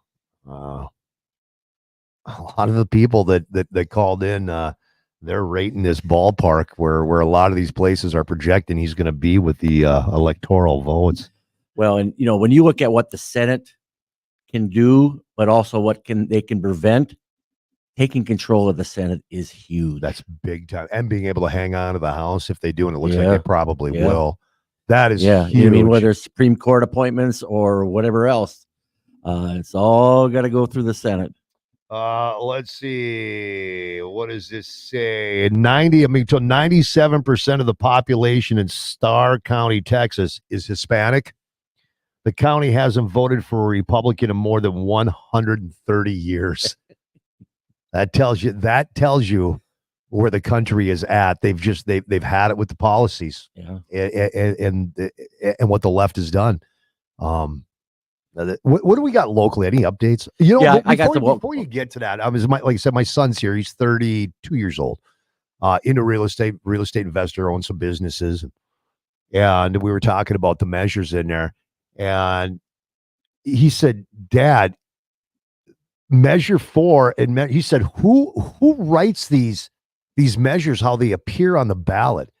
He said, I'm 4. I was 4-4. I was 4-5 till I'm reading this thing. And he said, and I studied up because I invest in real estate. And he's like, whoever writes these things, it's a mess. He said, it's too confusing. The average person just doesn't understand this stuff, the way they're written. So I said, let me ask Tim. So Tim, let's say for measure 4, measure 5, whatever, who puts that actual language on the ballot? Who makes that decision? The Secretary of State in conjunction with the Attorney General's office. Okay, so I was partially right, because that's what I told Ty. I said I believe the Secretary of State writes it on here, but then works with, I thought it was with legal counsel. Well, technically that kind of is legal counsel. But does the person that does the measure, do they get to have a say on that language? Then it goes not really, not the don't. exact. They get the say on whatever language they put. That people when they get their when they sign to get it on the ballot. Mm-hmm. But once it gets to that other point, they lose control because they don't want to use, allow them too much say, because they would use words that would be, selling words, shall we say. Yeah. You want, ideally, no matter if it's got to be legalese. You want to kind of right down the middle in terms of not promote, being for it or against it.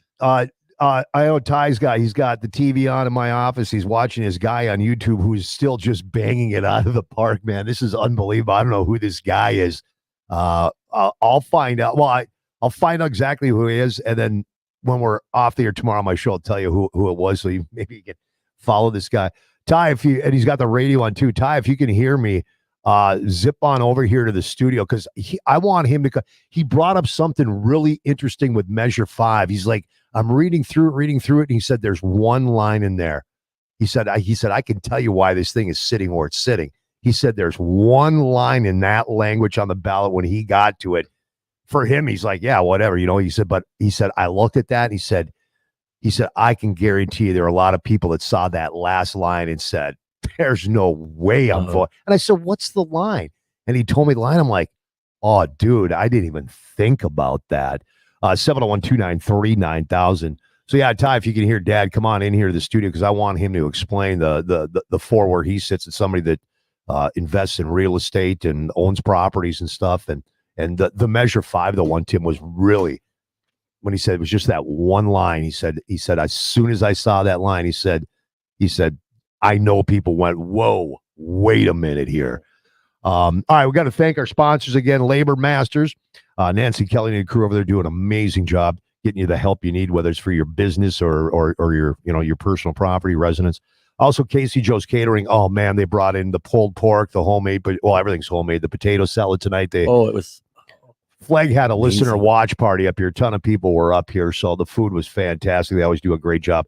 And my buddies over at Beverage Wholesalers supplied all the beverages tonight. So big thank you to them. Well, we roll till midnight tonight. There's Ty. Come on in here. There's my son Ty's hanging out here. He's back there. Just grab that one, Ty, right there. So the Ty's he's loving this stuff, man. So I won't tell anybody on the air who you're watching on YouTube because I don't want them to turn and go to your guy. Ty, your guy. I mean, there are so many people watching on YouTube. Your guy, this guy is dead on the money. He's calling us before the Nationals are. Yeah, when I got home from work and everything, I just hopped on YouTube to find whatever live channels were going. And of course, all of them, or the majority of them, are all the major news networks. Yeah. So then I scroll through to just find somebody who's just kind of really just flipping back and forth and paying attention to it's an unbiased channel too. So yeah. But yeah, it's crazy. He's super fast, and it's everything is just happening so quickly, and he's flipping back and forth between like the New York Times and Poly Market and all the different sites and stuff. And he's got graphics up there, and there's well over 100,000 people watching this dude. Yeah, he's had over 3 million people come through the channel, and he's got 150,000 people watching, and then he's gained 80,000 subscribers during the live stream. Beating CNN. He's got 80,000. He's beating CNN. Well, he's gained 80,000 just today. Yeah, that's what I'm saying. Just today. Yeah. Yeah, I'm in there. I'm going back to a break. Hey Ty, what's your guy saying right now? And he's calling his He's calling his stuff way before Fox or MSNBC or CNN or News Nation or any of them. And he's been right on every. What's he calling right now as you left there? What's he saying? Well, the one I'm surprised by is that Georgia hasn't been called yet. Okay. They have it at over 95% of the votes in, and Trump ahead. And then same thing with. Yeah, I got Georgia. Yeah, I got Georgia. Trump's at 50.78. Kamala's at 48.47. And this is saying 93% of the votes in. Yeah. And then same thing with Pennsylvania, Michigan, and Wisconsin. I mean, he's leading all three of them. Yep, he is there too. And then it's same thing for Senate seats right now. Yeah, Pennsylvania, Michigan, Wisconsin. And your guy's saying probably going to pull 54. Yeah. And which is this guy's been right. Like I said, folks, I'm sorry, I'm not going to tell you who it is while we're doing this show. Right, Forget. I'll tell you tomorrow on my radio show, but I'm not going to tell you now. So Ty, this is Tim Flakoll, Senator for. That's right, you met him in the high. Okay, so I wanted to bring you in because you're a younger group, but man, you brought up two great things. I don't know if you heard Tim explain because you asked who writes up the ballot stuff. So you heard what Tim said. Mm-hmm. So let's do Measure 5 first. Tell the people what you told me because I found it really interesting what you had to say about Measure 5. Yeah. So my take on I knew that there was a measure on the ballot for marijuana, but I didn't read it, and I didn't know what to expect of it. I knew it was going to be a yes or no to recreational marijuana. And I read through it, and the entire first paragraph was fine, and it made perfect sense and everything. But in my opinion, what's going to steer some of the middle-aged or older crowd away from that is the statement that is made at the very end of that measure. What's the statement? So it says, because I didn't even read these because we covered them all on my show, so I knew exactly. I just went in there, right. boom, boom, boom, boom. Yeah. So the final statement is the estimated fiscal impact of this measure includes revenues of over 10 million, expenses over 8 million, which is fine. And then right after that, the big thing to me is an undetermined amount of additional costs associated with behavioral health and social impacts. That's what. So that's yeah, and that's, to me, that's like, if you don't really know what's going on or what's to be expected, or you haven't built an opinion, that is like a statement that's completely unquantifiable. It's unpredictable, right? So if you're not educated in it, you're just thinking, well, what's this going to cost? Well, this is an unknown. Like, they lay out the very specific numbers for income and expenses, but that cost, you're like, well, what does that mean? Yeah, what's the hit going to be on that? That's a great point. Like I said, we marijuana and Measure 4 we covered extensively on my show, both sides on it. So like I said, when I went in, I didn't read any of the ballot language because I already knew what these were for. Now explain Measure 4, the property tax one, because you invest in real estate, you own real estate, you own businesses. Yeah, Measure 4. Quite honestly, I'm a little embarrassed talking about it, because when Measure 4 was the measure that I spent the most time reading. Sure. When I was filling out the ballot, I think I read it probably 3 times trying to understand. Well, if you would have listened to your dad's show, specifically what it was for. But the point being is, even if you had a relatively decent idea, it's very, very complicated or very confusing the way that you read it. So to me, I couldn't quite put together what the main paragraph was. And then, of course, again, the very end statement, when it says the estimated fiscal impact of the measure is 3.5 billion increase in biennial expenditures. To me, that sounds like, whoa, like that's an expense towards the state or whatever. You know what I mean? Like, you just don't know how to interpret that if you haven't been paying close attention, right? And I know the majority of people are paying more close attention, I would say, to candidates, not necessarily measures. Yeah. You know what I mean? Measures get confusing. Yep. But property tax one was hot, but that number, you're right, Ty, that number, Tim, too, that number scared a lot of people.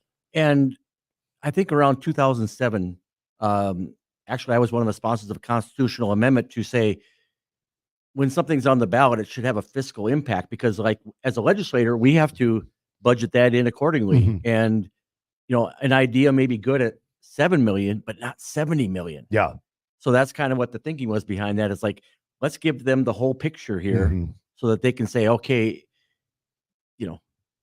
it's like you're going out to buy a new pickup. It's like, well, yeah, here's what I'd like, but yeah, I can't swing that. Yeah. So I mean, it was to probably provide more transparency that was done by legislative management, so it wasn't partisan one way or the other, or pushed by the sponsors, because over the years before that, they had the sponsor saying one number and the opponent saying another, and it's like so confusing. Yeah, exactly. Yeah, and I don't necessarily mean that like the number is crazy. It's that it's followed by the word expenditure, and I'm not saying that's the wrong word to use. It's just like, if you're trying to interpret what that means, it sounds like it's an expense of some form. You know what I mean? There's more to it than what it's not any kind of malicious intent behind it. You just don't understand it. So what do you you're following all this stuff? What do you think of it tonight? You anything surprising you tonight? I had told some very close friends of mine tonight, right before I left the gym. My thought was that it was going to be a blowout, and the only reason I say that is because I watch very little mainstream media.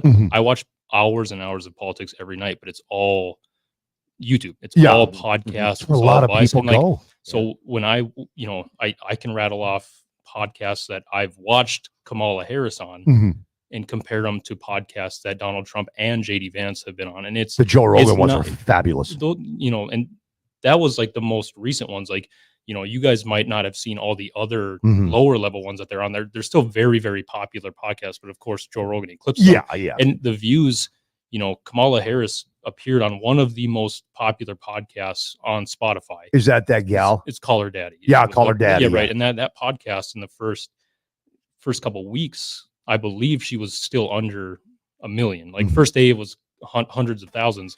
Well, Trump hits 40 million views on one podcast in a day and a half, and it's, Well, do you still think it's going to be a blowout? Yeah, I do. See, I was back and forth. There were days I'm like, this thing's going to blow out. Then I'm like, I don't know. But I've said along, I don't buy into any of these polls. If the polls are that close, that tells me we're not being told the truth about something. I Thanks, just, Ty. I just think Trump had a great 2 week or so period there, right at the end. I mean, he just started building momentum with garbage, and McDonald's, and getting on stuff people can Rogan. relate to. Yeah, Yeah, exactly. it's just All right, we'll go back to ABC. We'll be back in about 20 minutes. Thanks, Ty. Appreciate it, brother. We'll be back in about 20 minutes. You're listening to continuing election coverage on I-70 WDAY 93.1 FM.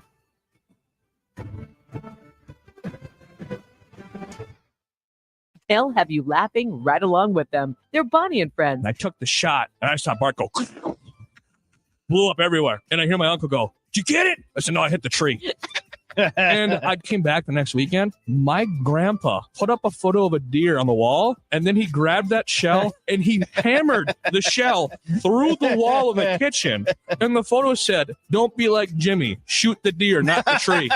Oh, Bonnie and Friends. Catch them weekday mornings beginning at 5.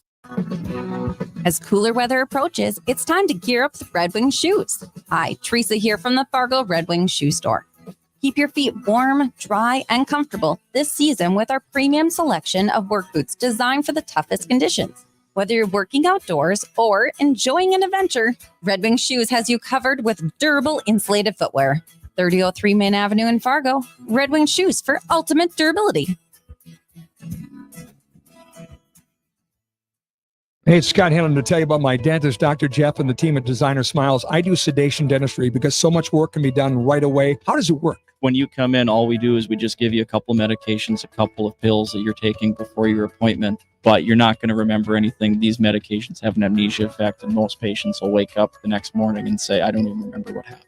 It's a great way to get your dental health back on track in one appointment. Sedation dentistry from Dr. Jeff, Designer Smiles. Call 298-9400, 298-9400. Are you ready for the seasons ahead? The new Subaru models can help. With symmetrical all-wheel drive, Subaru provides improved efficiency and a quicker response to road conditions than competitors' optional systems. Yes, Subaru is designed to deliver confident capability no matter the weather or road conditions. That's why you see so many Subaru models around you. Check out all the new Subaru models today at Muscatel Subaru, just off Exit 1 in Moorhead.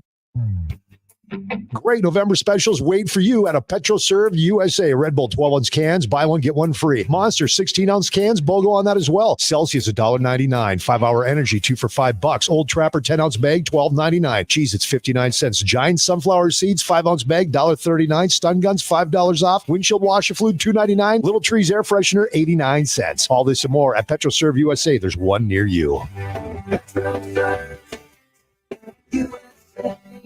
If you haven't tasted North Dakota Sweet Crude or Sweet Crude Orange, you are missing out. North Dakota Sweet Crude has a smooth cinnamon and spice flavor, and Sweet Crude Orange has the same smooth finish with a splash of orange. Both taste great on the rocks, one sip at a time, and they mix well in a variety of drinks, such as a Dakota Hot Apple Pie or Tyler's Crude Toddy. Just two of the more than 60 drink recipes you'll find online at crudespirits.com. Ask for it at your local liquor store, and in Minnesota or South Dakota, you can also buy it online at crudespirits.com. Do you suffer from stiff, achy, chronic knee pain? Have you been told you have arthritis? Is knee pain keeping you from enjoying your favorite hobbies? If so, the next 60 seconds could change your life. Please listen carefully. If we find you are a candidate for our unique approach, we will do a trial treatment, and day one you will know, without a doubt, if we can help you. Pick up the phone right now and call 701-502-6200. And best of all, we may be able to reduce and even eliminate your knee pain without pills, shots, or surgery. Due to limited capacity, you must call now at 701-502-6200. Hurry. Call now to find out if you qualify for our program that is changing lives and helping people save time, money, and agony. Call now, 701-502-6200. You have nothing to lose, so call right now. Decision 2024 on WDAY Radio.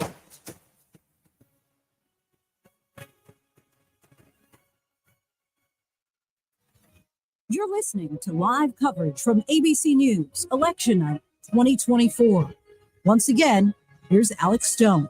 As the numbers are coming in, 230 electoral votes for Donald Trump based on ABC News projections, 194 electoral votes for Kamala Harris. Stephen Portnoy, what do we still have that we're waiting on here? There are a number of projections that we don't know yet, but the battleground states being most of them. Well, the battleground states are obviously of great interest to us. Pennsylvania, Michigan, Wisconsin, Arizona, Nevada, Georgia. We're also still waiting on projections from the decision desk in New Hampshire, New Jersey, Maine, Minnesota, dependable blue states. We don't have enough data to project. I can't explain why. These are decisions made by and what that'll mean in the end. Yeah, exactly right. We shouldn't read anything into it except for the fact that the decision desk hasn't yet decided. But at the moment, 230 electoral votes for Trump, 194 for Harris. And the wind, I suppose, is at Donald Trump's back. He leads in the national popular vote with 51 to 47%. And the thinking is that the path for Kamala Harris is difficult right now, given the lack of a blue kind of sort of wave or wind pushing in Kamala Harris's direction. That's a clear takeaway from tonight. Let's go to Trump campaign headquarters in Florida. ABC News political reporter Kelsey Walsh. Kelsey, it's now early in the morning. What are people there saying? Do they think they're going to hear from the former president this morning? Yeah, so it's early in the morning, but I can tell you that it is very lively here. The room is completely joyous. It kind of shifted when North Carolina was called. People were seen flooding to the front of the room where we expect former President Donald Trump to address the room, and his supporters here are definitely excited to hear from him. I am standing outside the hall right now where, again, we are seeing a flood of supporters rush into the room to hopefully hear from the former president any minute. I would say that's more likely in the next hour or so, but there is great anticipation to hear from him tonight. Have you felt the mood change there tonight? I mean, as more people have come in, obviously, but as the news has been siding toward that he could come out of this as the next president?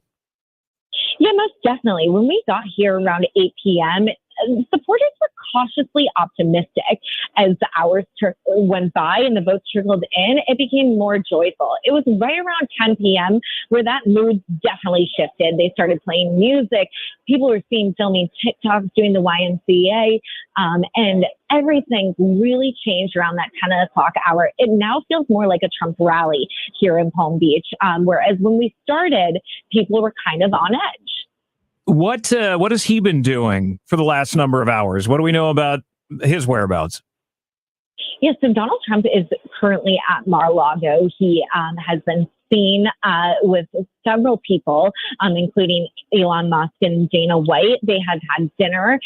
He is watching the numbers come in, surrounded by family members as well. He is just down the road from us. So if he were to come to the convention center, it is a quick route down here. And again, his supporters in the room are hopeful that he does.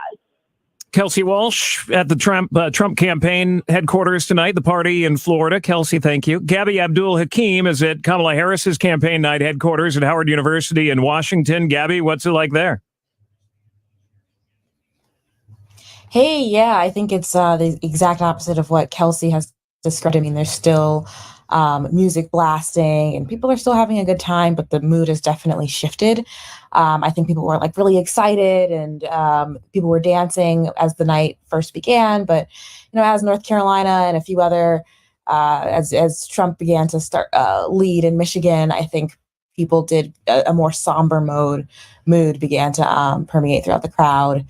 And I've talked to some of the people in the crowd. They say they're feeling nervous, but they are very cautiously optimistic.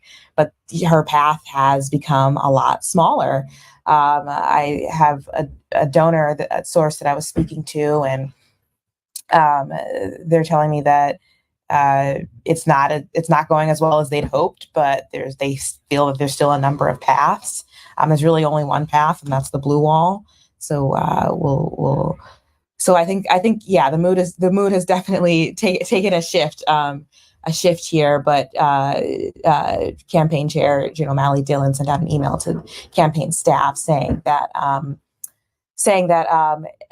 telling the staff to go home and get some sleep. and we're still waiting to see if Harris will actually come out and show up. She's still at the Naval Observatory, so we'll see. Yeah, that's going to be the big question tonight. Gabby Abdul Hakim, or this morning now, at Kamala Harris's campaign night headquarters, Howard University. Gabby, thank you. And we can now report that former President Trump has left Mar-a-Lago, is on his way to the convention center. So relatively soon, we'll probably be hearing from the former president. Brian Clark is at the ABC News decision desk watching some of the congressional races. What are you seeing there, Brian? We're watching Republicans move even closer to flipping control of the United States Senate. They need to pick up just one more seat as we sit here right now. You need 51 for the majority. They've already picked up 2. We expected them to pick up the West Virginia seat. They did that with Jim Justice, the former Republican governor. And we're also projecting, and Sherrod Brown has already conceded, Bernie Moreno is going to win the Senate race in Ohio. I think about $400 million was spent on that race. Moreno had the backing of Donald Trump. He thanked Trump in his acceptance in his speech where he declared victory. And so now we're just waiting for a few more races. Montana, Nebraska. Those are races that if Republicans can pick off either of those, they will control the Senate. House, different story. A story that, as we've said a few times, we're probably not going to know the answer to tonight, just because of the way how important California House seats are going to be in this and how long the counting takes. Democrats entered the night needing to pick up 4 seats in order to flip the House. They've actually gone backwards. Right now, they have lost 1 seat as we currently sit here, almost half past midnight on the East Coast. So as we sit here right now, they would need to win 5 seats or flip 5 seats in order to take control of the House. Brian Clark, the ABC News decision desk. Brian, thank you. Stephen Portnoy, a lot of this has gone the way polling said it was going to go. As he was going through those races, you go, okay, none of this is a huge shock right now. Kind of what we expected, and it's not so terrible for those of us in the business of prognosticating from time to time to say that we didn't get it wrong. Look, here's another data point, which I think is going to be interesting. In our national exit poll, we asked, among other things, a basic question. What is your political ideology? Are you a Republican? Are you a Democrat? Are you an independent? We ask that question because we want people to identify for themselves how they describe themselves. Well, in our national exit poll, 34% say that they're Republicans. 32% say they're Democrats, and 34% say they're independents.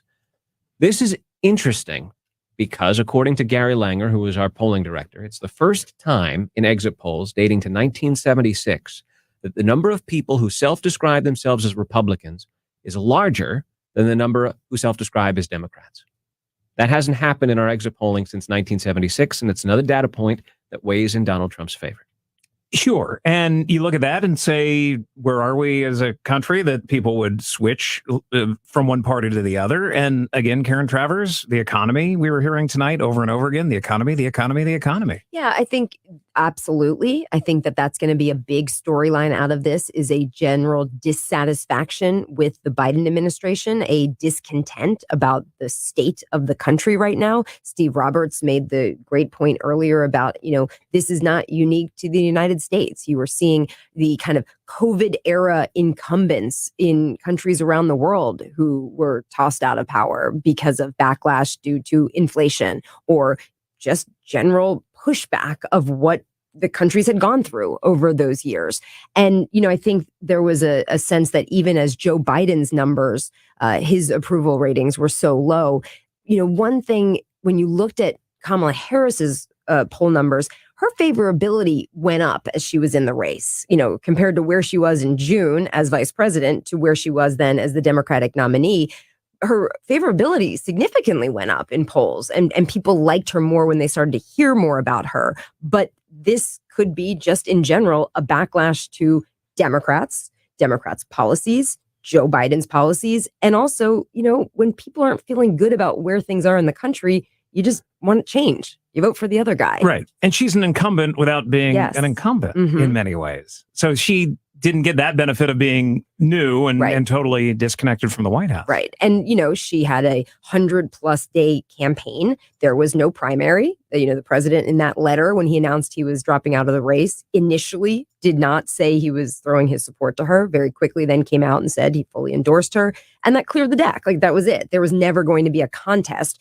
And, a month later, everybody's like, Democrats were saying, good, because that would have taken too much time and it would have been very messy and complicated. And it was the right path to just go with her. But, if he had gotten out of the race in 2023, when, Democrats were calling for him at that point to say, she would have had more time, or whoever it was. Whoever It would have been. somebody It would else. have been a primary. Yeah. There would have been, the bench.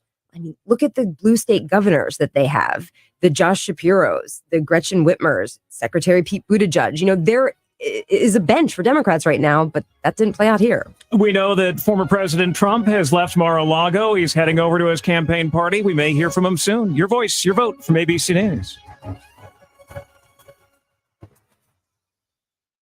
They'll have you laughing right along with them. They're Bonnie and Friends. Did you ever at the end of the night take, the rail that all the overpour is on? Yeah. Put that in a shot glass with ice? Ugh. Oh, you did not. So at the bar, at the bar I worked at. Why didn't you just lick the dirty bar while you were So at it? whoever had the lesser of the tips had to drink the rail at the end of the night. Everything with him has to turn into a bet. How many times did you have to drink the rail stuff? A couple. Bonnie and Friends. Catch them weekday mornings beginning at 5. As the harvest season winds down in North Dakota, Gowan USA would like to say thank you to our farmers and growers. You are the backbone of our community. 2024 has been an incredible year because of your hard work and dedication. We are honored to be a part of your journey, providing products and support that you need to keep your land productive and thriving. Thank you for choosing Gowan as your trusted partner. From all of us at Gowan USA, we look forward to working alongside you again in 2025. Here's to another great year of North Dakota agriculture.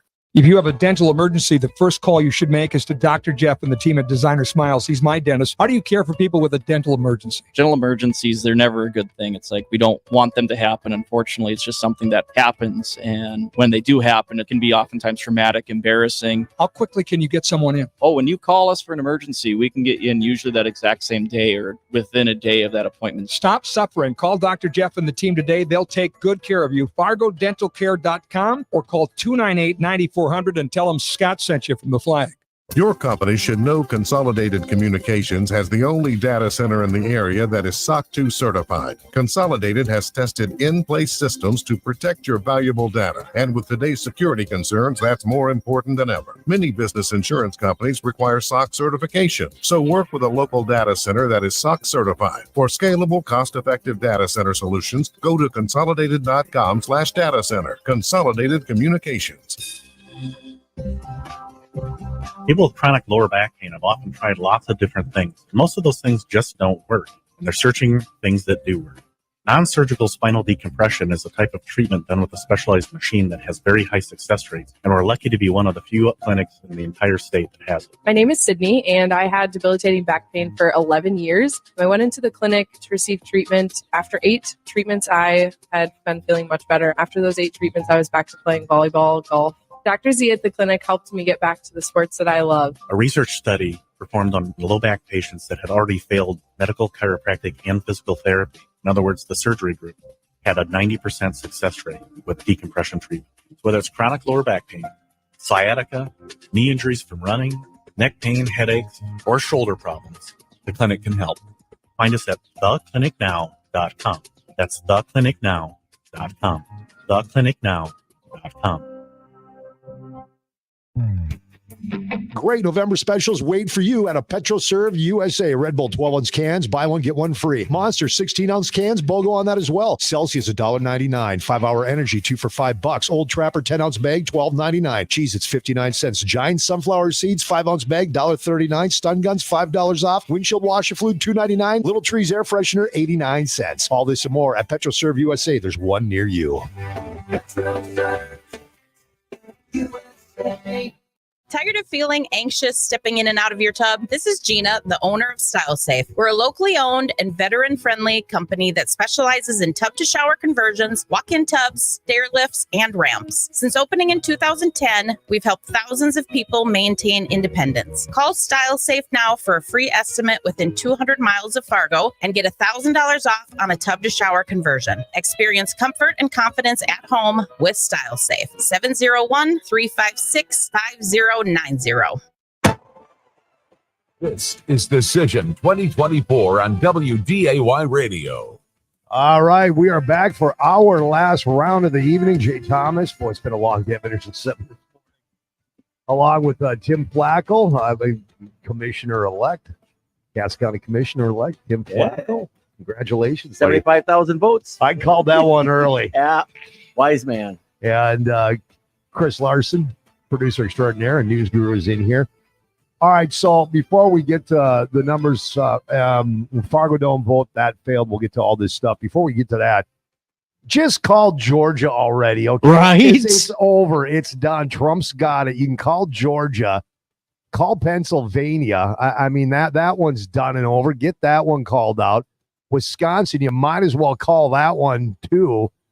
Minnesota, Trump, no surprise behind, but he's gaining some ground as those Twin City area county votes come in. You never know, man. You never know. If he wins that, Kamala can just go home for the night. Yeah, it's he's not going to pull Minnesota, but he's going to come real close. Right. And Arizona right now, it is, I mean, a dead heat. 50% of the vote in. Harris at 49.24. Trump at 49.96 in Arizona. Wow. So, all right, let's start with let's go with Fargo first. Chris Larson's got some numbers. I'm quite sure Tim, you got numbers too. Chris, what do you got? So the Fargo Dome sales tax issue, that is dead. I talked to Brandy Madriga, the finance director.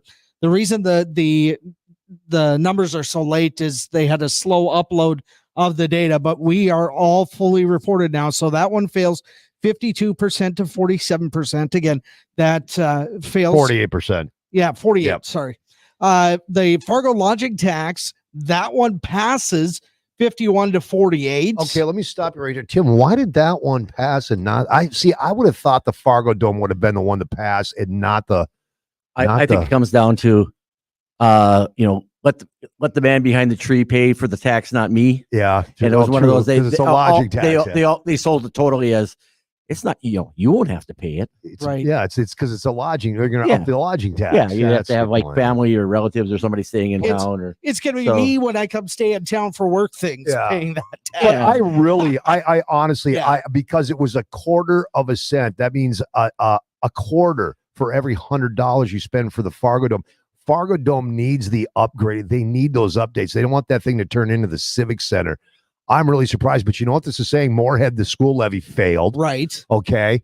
This is just saying people are sick of being taxed to death.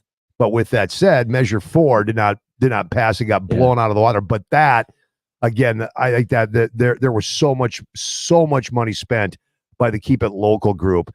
They got their message out way better than the proponents of Measure 4 did. Yeah, and people complain about the taxes, but yet they voted down Measure 4, Mm-hmm. and in Fargo, 2 out of the 3 of the taxes passed. Yeah, exactly. Yeah, we're firefighters. That must have passed. Yeah, that passed 69 to 70-30. Yeah, I wasn't surprised by that. I figured that one would pass for sure. With the Fargo Dome one, it's going to be really interesting. They've already called a press conference for tomorrow morning to see. Yeah.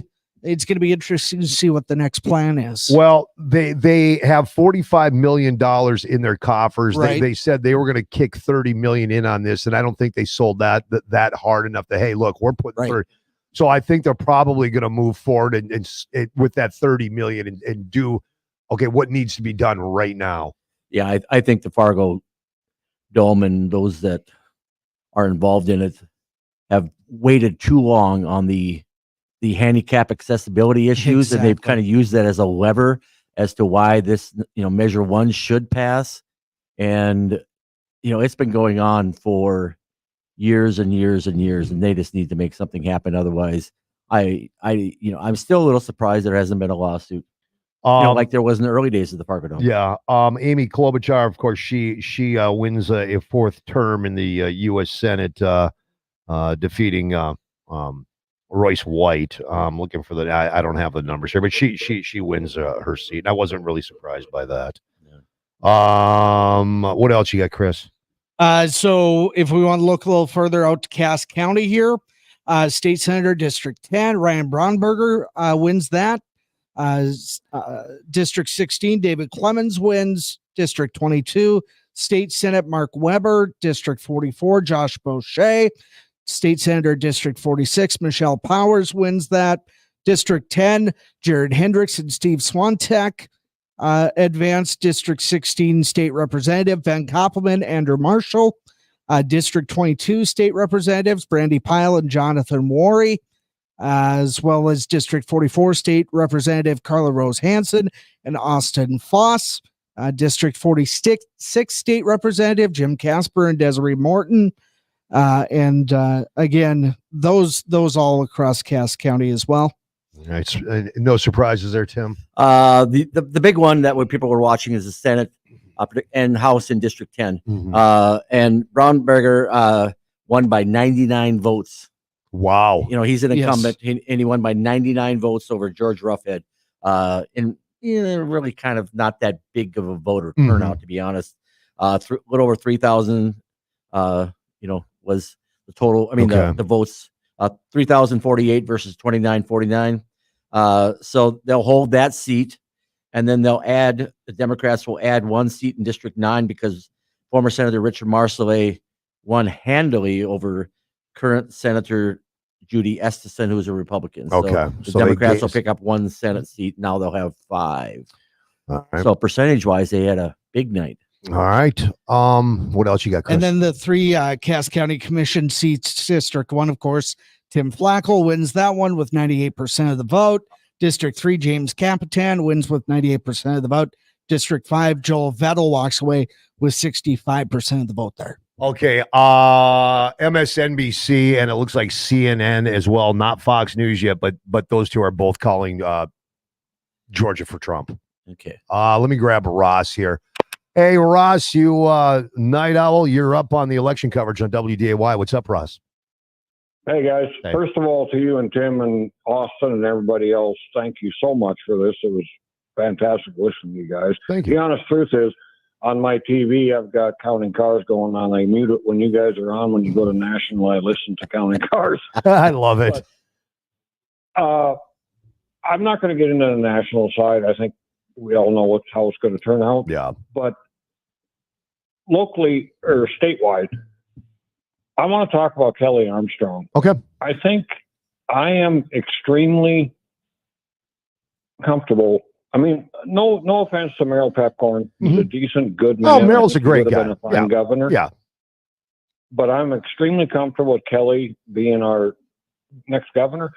What I loved was when you had him on the show earlier, or on the air earlier, when you asked him point blank, Jay, what's your first priority? And he instantly said property tax. That tells me that he has the pulse of the citizens, because he knows that Measure 4 would have never been on a ballot if it would have been handled long ago. Correctly. And they had ample amount of time to get that figured out. They've had over 8 years, maybe 12 years. Yeah. But I think the thing is, Kelly is, I'm a renter, so just full disclosure, but you're all homeowners. When you buy a house, the crapshoot is, gosh, I hope I got good neighbors. Yeah. And Kelly seems to come across as one of those guys that not only would blow your snow off your driveway if you're gone, but you drive his vehicle up and down your driveway to make it look like your home. Yeah, I can say good point. Yeah, I like that. I like that. Yeah. Yeah, and if he shot some extra roosters, he'd drop some off for you. Yeah. I mean, he's super genuine. Exactly. I'm proud of him, and I'm proud that he's our governor, and I wish him the best. And to the national side, no matter who wins, you don't have to like the individual. You don't have to respect the individual, but you better damn well respect that office, the presidency of the United States. And if you can't do that, then I'm going to ask you politely to leave my country. There you go. Ross, appreciate the phone call. Glad you're up listening this late with us. 701-293-9000. All right. Hey, so we got a minute and 30 before we go back to ABC, or can we just blow it off and just go right up to midnight? All right, we'll blow it off and just, what's coming on at midnight? Just going back to ABC coverage? Yeah, check and see. No, I think we go to. Oh, great! I had it earlier. Okay, it does just go right back to. So it just goes right back to ABC full election coverage. Yeah, might as well. Let's see what happens here. So Tim, what are you predicting? You got a Red Eye prediction? Radio. No, I think we're just doing ABC coverage tonight. I thought it was okay. So what do you? What? Okay, yeah. I'm gonna blow that up. What are you predicting for? What time do we have it said and done, Tim Flakoll? As I was getting in my car to come over here today, I thought it was going to be 2:33 a.m. 2:33 a.m. is when that's it. It's done and over. They're calling it. I think Tim, I think it might be closer than that because or sooner than that. Just where we're at with Georgia, that's 16 electoral votes, and you've got two networks now calling. I picked mine like 8 hours ago. Oh, I know. So you've got Harris's campaign co-chairs addressing supporters right now. He doesn't look like he's got a real happy face. Trump now, according to CNN, Louisiana, they have got Trump at 246 and Harris at 182. CNN's got Harris at 216 and Trump at 232. Yeah, and they don't have anything up on MSNBC. That's what we got now. And you've got two of the networks that are what the heck is going on? He just kind of walked off the stage, addressed him real quick, and left. Mm-hmm. And is that crowd leaving? Where is that at? Well, yeah. I mean, as we talked about earlier, it might be one of those deals like, hey, go home. We don't think we're going to have anything tonight. Is kind of a nice way of saying, yeah. Well, we don't think we're going to win this thing tonight. Yeah, I mean, well, that's the translation. I'm waiting to see if Fox calls. I'm surprised CNN and MSNBC called Georgia before Fox called Georgia. Let's see. Hey, you want a Kelly Armstrong story? Or should I stall for you? Yeah. Because I'm just trying to bring stuff up here. Yeah. Story I heard. Kelly, as you know, likes pheasant hunting. He was out pheasant hunting one day, and he getting his dog and his gun and and he is going out, and the game warden. And this is a true story. I think I might have heard this, but maybe I told it. Game warden pulls up on him and he goes, need to see your license and how many birds you got. I want to open up the back end there. I want to see your bird. How many birds you got? Kelly goes, no, you can't. He goes, I'm the game warden. Open up the little back end of the pickup thing, whatever those little compartments are called. Kelly goes, no, you can't do that. And Kelly goes, it's not legal. He goes, here. In fact, he says, I'll dial the state's attorney. So he calls up the state's attorney and hands Are you serious? The game warden the phone, and the game warden is like, have a good day, sir. And he took off. And you know what the great kicker part of that whole story is? And this to me kind of tells you a little bit about who Kelly is. He had 0 birds in there. Nothing. Because he hadn't started hunting for the day yet. That's his defense attorney. But it was all on principle. Yeah. You can't. That's Kelly. It's the law, and you can't infringe on my rights. Yeah, no, that story I did not hear. I mean, people are messaging me saying, Jay, Fox, they're not calling it. They're too sheepish since they called Arizona too early last election. That's a good point. Yeah. Let's see. I think they were not on the air. Okay, I don't know what those messages are. All right, so was there anything tonight that surprised you, Tim? National, locally, statewide? Well, I think if this trend continues with the presidents, I think if you were to say a week ago or 2 weeks ago, what's happening is happening this quickly, I don't know that we would have been on the betting side of that. I'll tell you the big surprise for me tonight was Measure 4, how bad it got blown out of the water. Yeah. I did not see that coming. Well, at the beginning of the show, I said it was going to be 57% no, and it was 63. So I got within striking distance, but boy, it was not even close. What do we end up on that one? I'm trying to bring that one. It was like 63%. I thought. I thought it was even higher than that, but it was a blowout. Yeah, absolute blowout. Did marijuana get blown out? Did we get a final on that one? I don't know that. Did we get a final on that? I don't think we got a final on that one. See if you can find that one real quick. I just bear with her. Kind of. And we're at about 94% of all the precincts reporting in. Statewide measures. Boom, boom, boom, boom. No is at 52.47. on cannabis, yes, is at 47.5. And how much? What percentage is it? Up in smoke. Yeah, that's okay. If I had a rim shot, I'd give it to you. All right, so that one is out too. And again, those just take a simple majority. Yeah, you don't need the 60. You know, the big. Again, not surprised by the local measure for Fargo when it comes to firefighters and police. That one passed easily.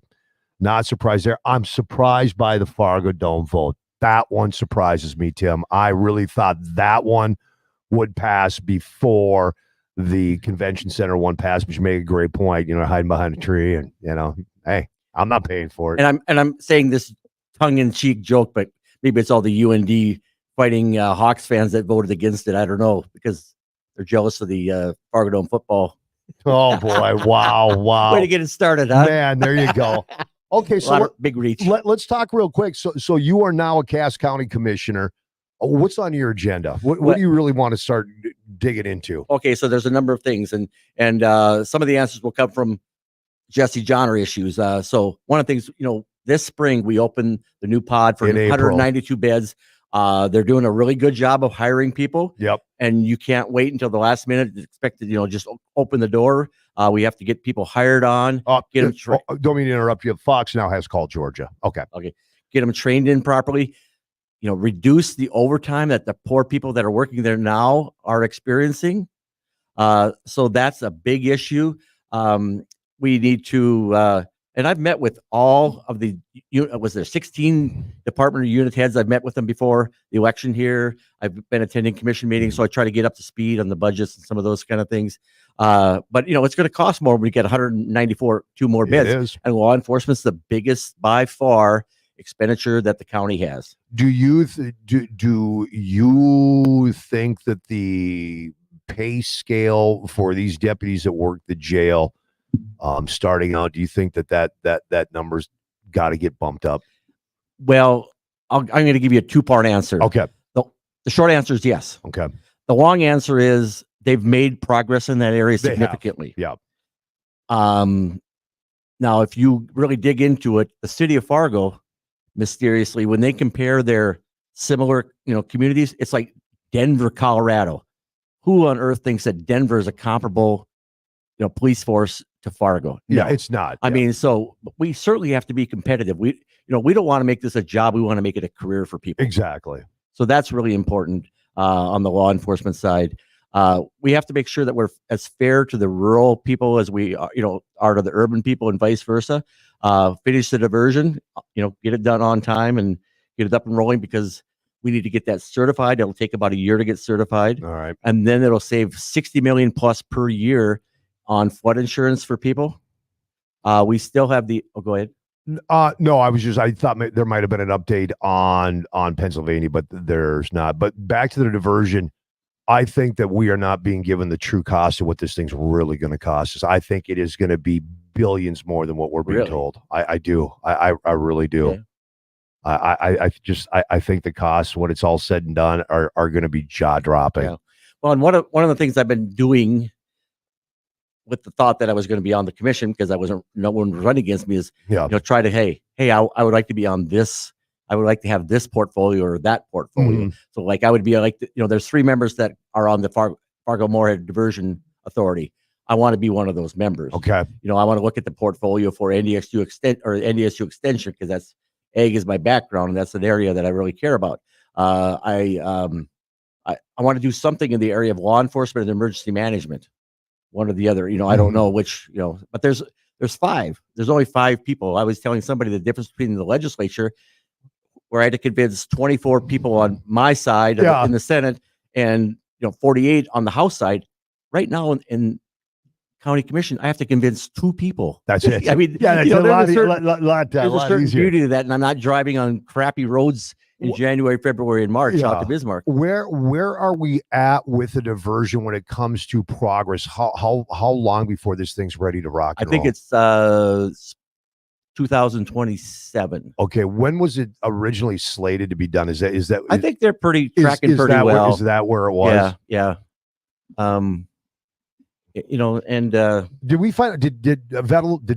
Vettel's going to win. He's going to win his. Okay. Yeah. He's been in that 2-to-1 range. So, I mean, the other thing I would point out with, and I may get this slightly wrong because I'm not on there yet, but you know, they have a cap of 70 mils. The county does. Okay. And they're, I think, at about 52.7. All right. So I admire them for, you know, not being up against the cap like so many other political subdivisions are. There's some room to wiggle. And, you know, and there's that, you know, let's not be extravagant. The other thing, Jay, and maybe listeners disagree with me, the county commission and others, I wish they would do the same. Stay in your blankety blank lane. Yeah. I do not think that the county commission should be deciding one country against, you know, versus over another. Yeah. Just these stupid things like that. Yeah. So I think, you know, stay in your lane. Don't try to overdo. And in some cases, you may want something done in terms of, well, we should have, you know, an effort on this. But sometimes it's where you're better off if you give it to somebody who's already doing, you know, give some money to somebody who's already doing it rather than create a whole new silo and an infrastructure of people. How do you feel? And I think this was a fantastic move, making Cass County engineer Jason Benson. He's now the executive, I'm blanking the position out. Yeah, he's the head of the, you know, Fargo Dome. Yeah. I think that was a good move. He is a smart guy. I think it seems like a great move. I think that was, for a lot of people, that was a pretty easy decision. Yeah. I think going into it, I'd hear a little like, oh yeah, he applied. Yeah, he's a you know, I've had him on dude. Your show when you've been gone, and he, you know, he's really very well respected, and I think he'll do well in that position. I think he starts in February. I think I was at the commission meeting yesterday. I think that's what they said. So that'll take a little pressure off the two people that are kind of co-chairing that right now. So what, have you been going to meetings before you won it? Well, yeah, because that's good for in my you. mind's eye, I want to be more prepared to serve on day one. Yeah. And if I hear things then like the budgeting process, then next year it's like, oh yeah, I remember that. We talked about that last year. Well, that same thing when we got our two new commissioners in West Fargo, Rory Jorgensen and Amy Zundal. These two were, even before they were elected to their seats, they were already sitting down, learning as much as they could so they could hit the ground running. Good for you for doing that. And like I said, I met with all the department or unit heads to kind of give me their 101 and what their department does. I mean, everything from a department that's got like a 1.5 FTEs to whatever. And it's really interesting. Breaking news right now. Campaign says Harris will speak to supporters tomorrow. Ain't going to talk to him tonight. She'll talk to him tomorrow. Right now it is neck and neck in Arizona. That's 11 electoral votes. It is Trump at 49.9 and Kamala at 49.2 in Arizona. About what, 15,000 up for Trump? I can tell you in a second here. Let me bring that up. Yeah, it is. It's about 15. Yeah, about 13,000. Yeah, about 13,000 votes for him. We still have nothing on Pennsylvania. 80, almost 90% now reported in Pennsylvania. And I got to believe they're going to call this one pretty soon too. Trump's at 51.24%. Harris is at 47.80. And that, of course, they basically said all roads lead to Pennsylvania. Whoever gets that pretty much locks it up. Trump's at 140 or 248 electoral. If he pulls Pennsylvania, that puts him at 267. So that pretty much does it, because he is Michigan 58, almost 59% in, and Trump is just smoking her in Michigan. She's at 45.98. Trump's at 52.27. Trump, Wisconsin, same thing. Wisconsin 84% in. Trump's at 51.36. Harris is at 47.18. And Trump's still gaining a little bit of ground in Minnesota. Slightly. That'd be fun. So, and again, Arizona is neck and neck. All right, we got about 2 minutes left. Well, Tim, man, this has been fun, dude. Thanks for having hanging me come out. on. You know? Could have not have done this without you. And, of course, a big thank you to our news crew that hung out with us tonight. Ty Schonert, Austin Erickson, and Chris Larson, and also our sponsors, Labor Masters. Also, Casey Joe's Catering brought in a ton of great food for the people that came out and hung out with us tonight. Flag had a viewer party tonight, and they took my studio over.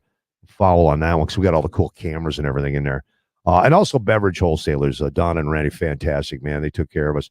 And my son Ty for swinging in here. And like I said, I wasn't buying the extra poles. Not the extra pole. I just wasn't buying the poles, man. All right. Win, lose, or draw. Congratulations to all the candidates. I mean, to Exactly. put your name out there, And it's a big thing. And to deal with this in this political world that we live in, man, good for you. It could be ugly going. And I see we got people calling in, but we're out of here. We got to go home, man. We got to go. Tim, thank you and congratulations, brother. Have a good one, everybody, and remember to keep supporting who whether you like them or not. Get behind the people that got elected. Yeah, your candidate. Support your candidate, whether they win or lose. All right, I'm back tomorrow at 2. Folks, I think we're going right back to ABC coverage. And, of course, Addison, thank you for all the hard work, brother. You've been here all day, too. Thanks, Dave. All right, folks, out of here. We'll talk to you tomorrow at 2. Coverage continues with ABC News.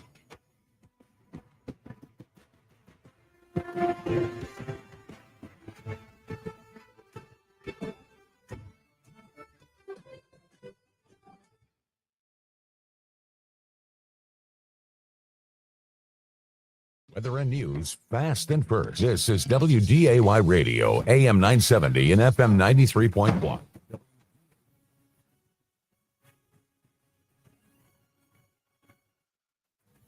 This is live coverage from ABC News, Election Night 2024. From ABC News headquarters in New York, here's Alex Stone. ABC News projecting Donald Trump will win the critical states of Georgia and North Carolina. The numbers right now, 246 electoral votes for Donald Trump as projected by ABC News, 194 for Kamala Harris. Still a lot we don't know. We do know that Kamala Harris is not going to be speaking tonight. We may hear from Donald Trump. That's potential, but we know that she will not be speaking. Stephen Portnoy, Karen Travers here with me. The path for Kamala Harris right now is getting really tight if she's going to pull this off, Stephen. Kamala Harris has 194 electoral votes. Donald Trump has 246. He just needs 24 more electoral votes, a combination of 2 of the 3 outstanding blue wall states, and he would become the 47th president of the United States. Kamala Harris has a path. It's a narrow one. She'd have to run the table. Donald Trump has brought Georgia back into the Republican column. He's held North Carolina. And there's no sense at this point that Kamala Harris has the momentum that she would need to do what is necessary to win. The current tabulated vote in Pennsylvania, with 93% of the expected vote in, has Trump ahead of Harris, 51% to 48%. In Michigan, where 62% of the expected vote is in, Trump has a 6-point lead ahead of Harris, 52 to 46. And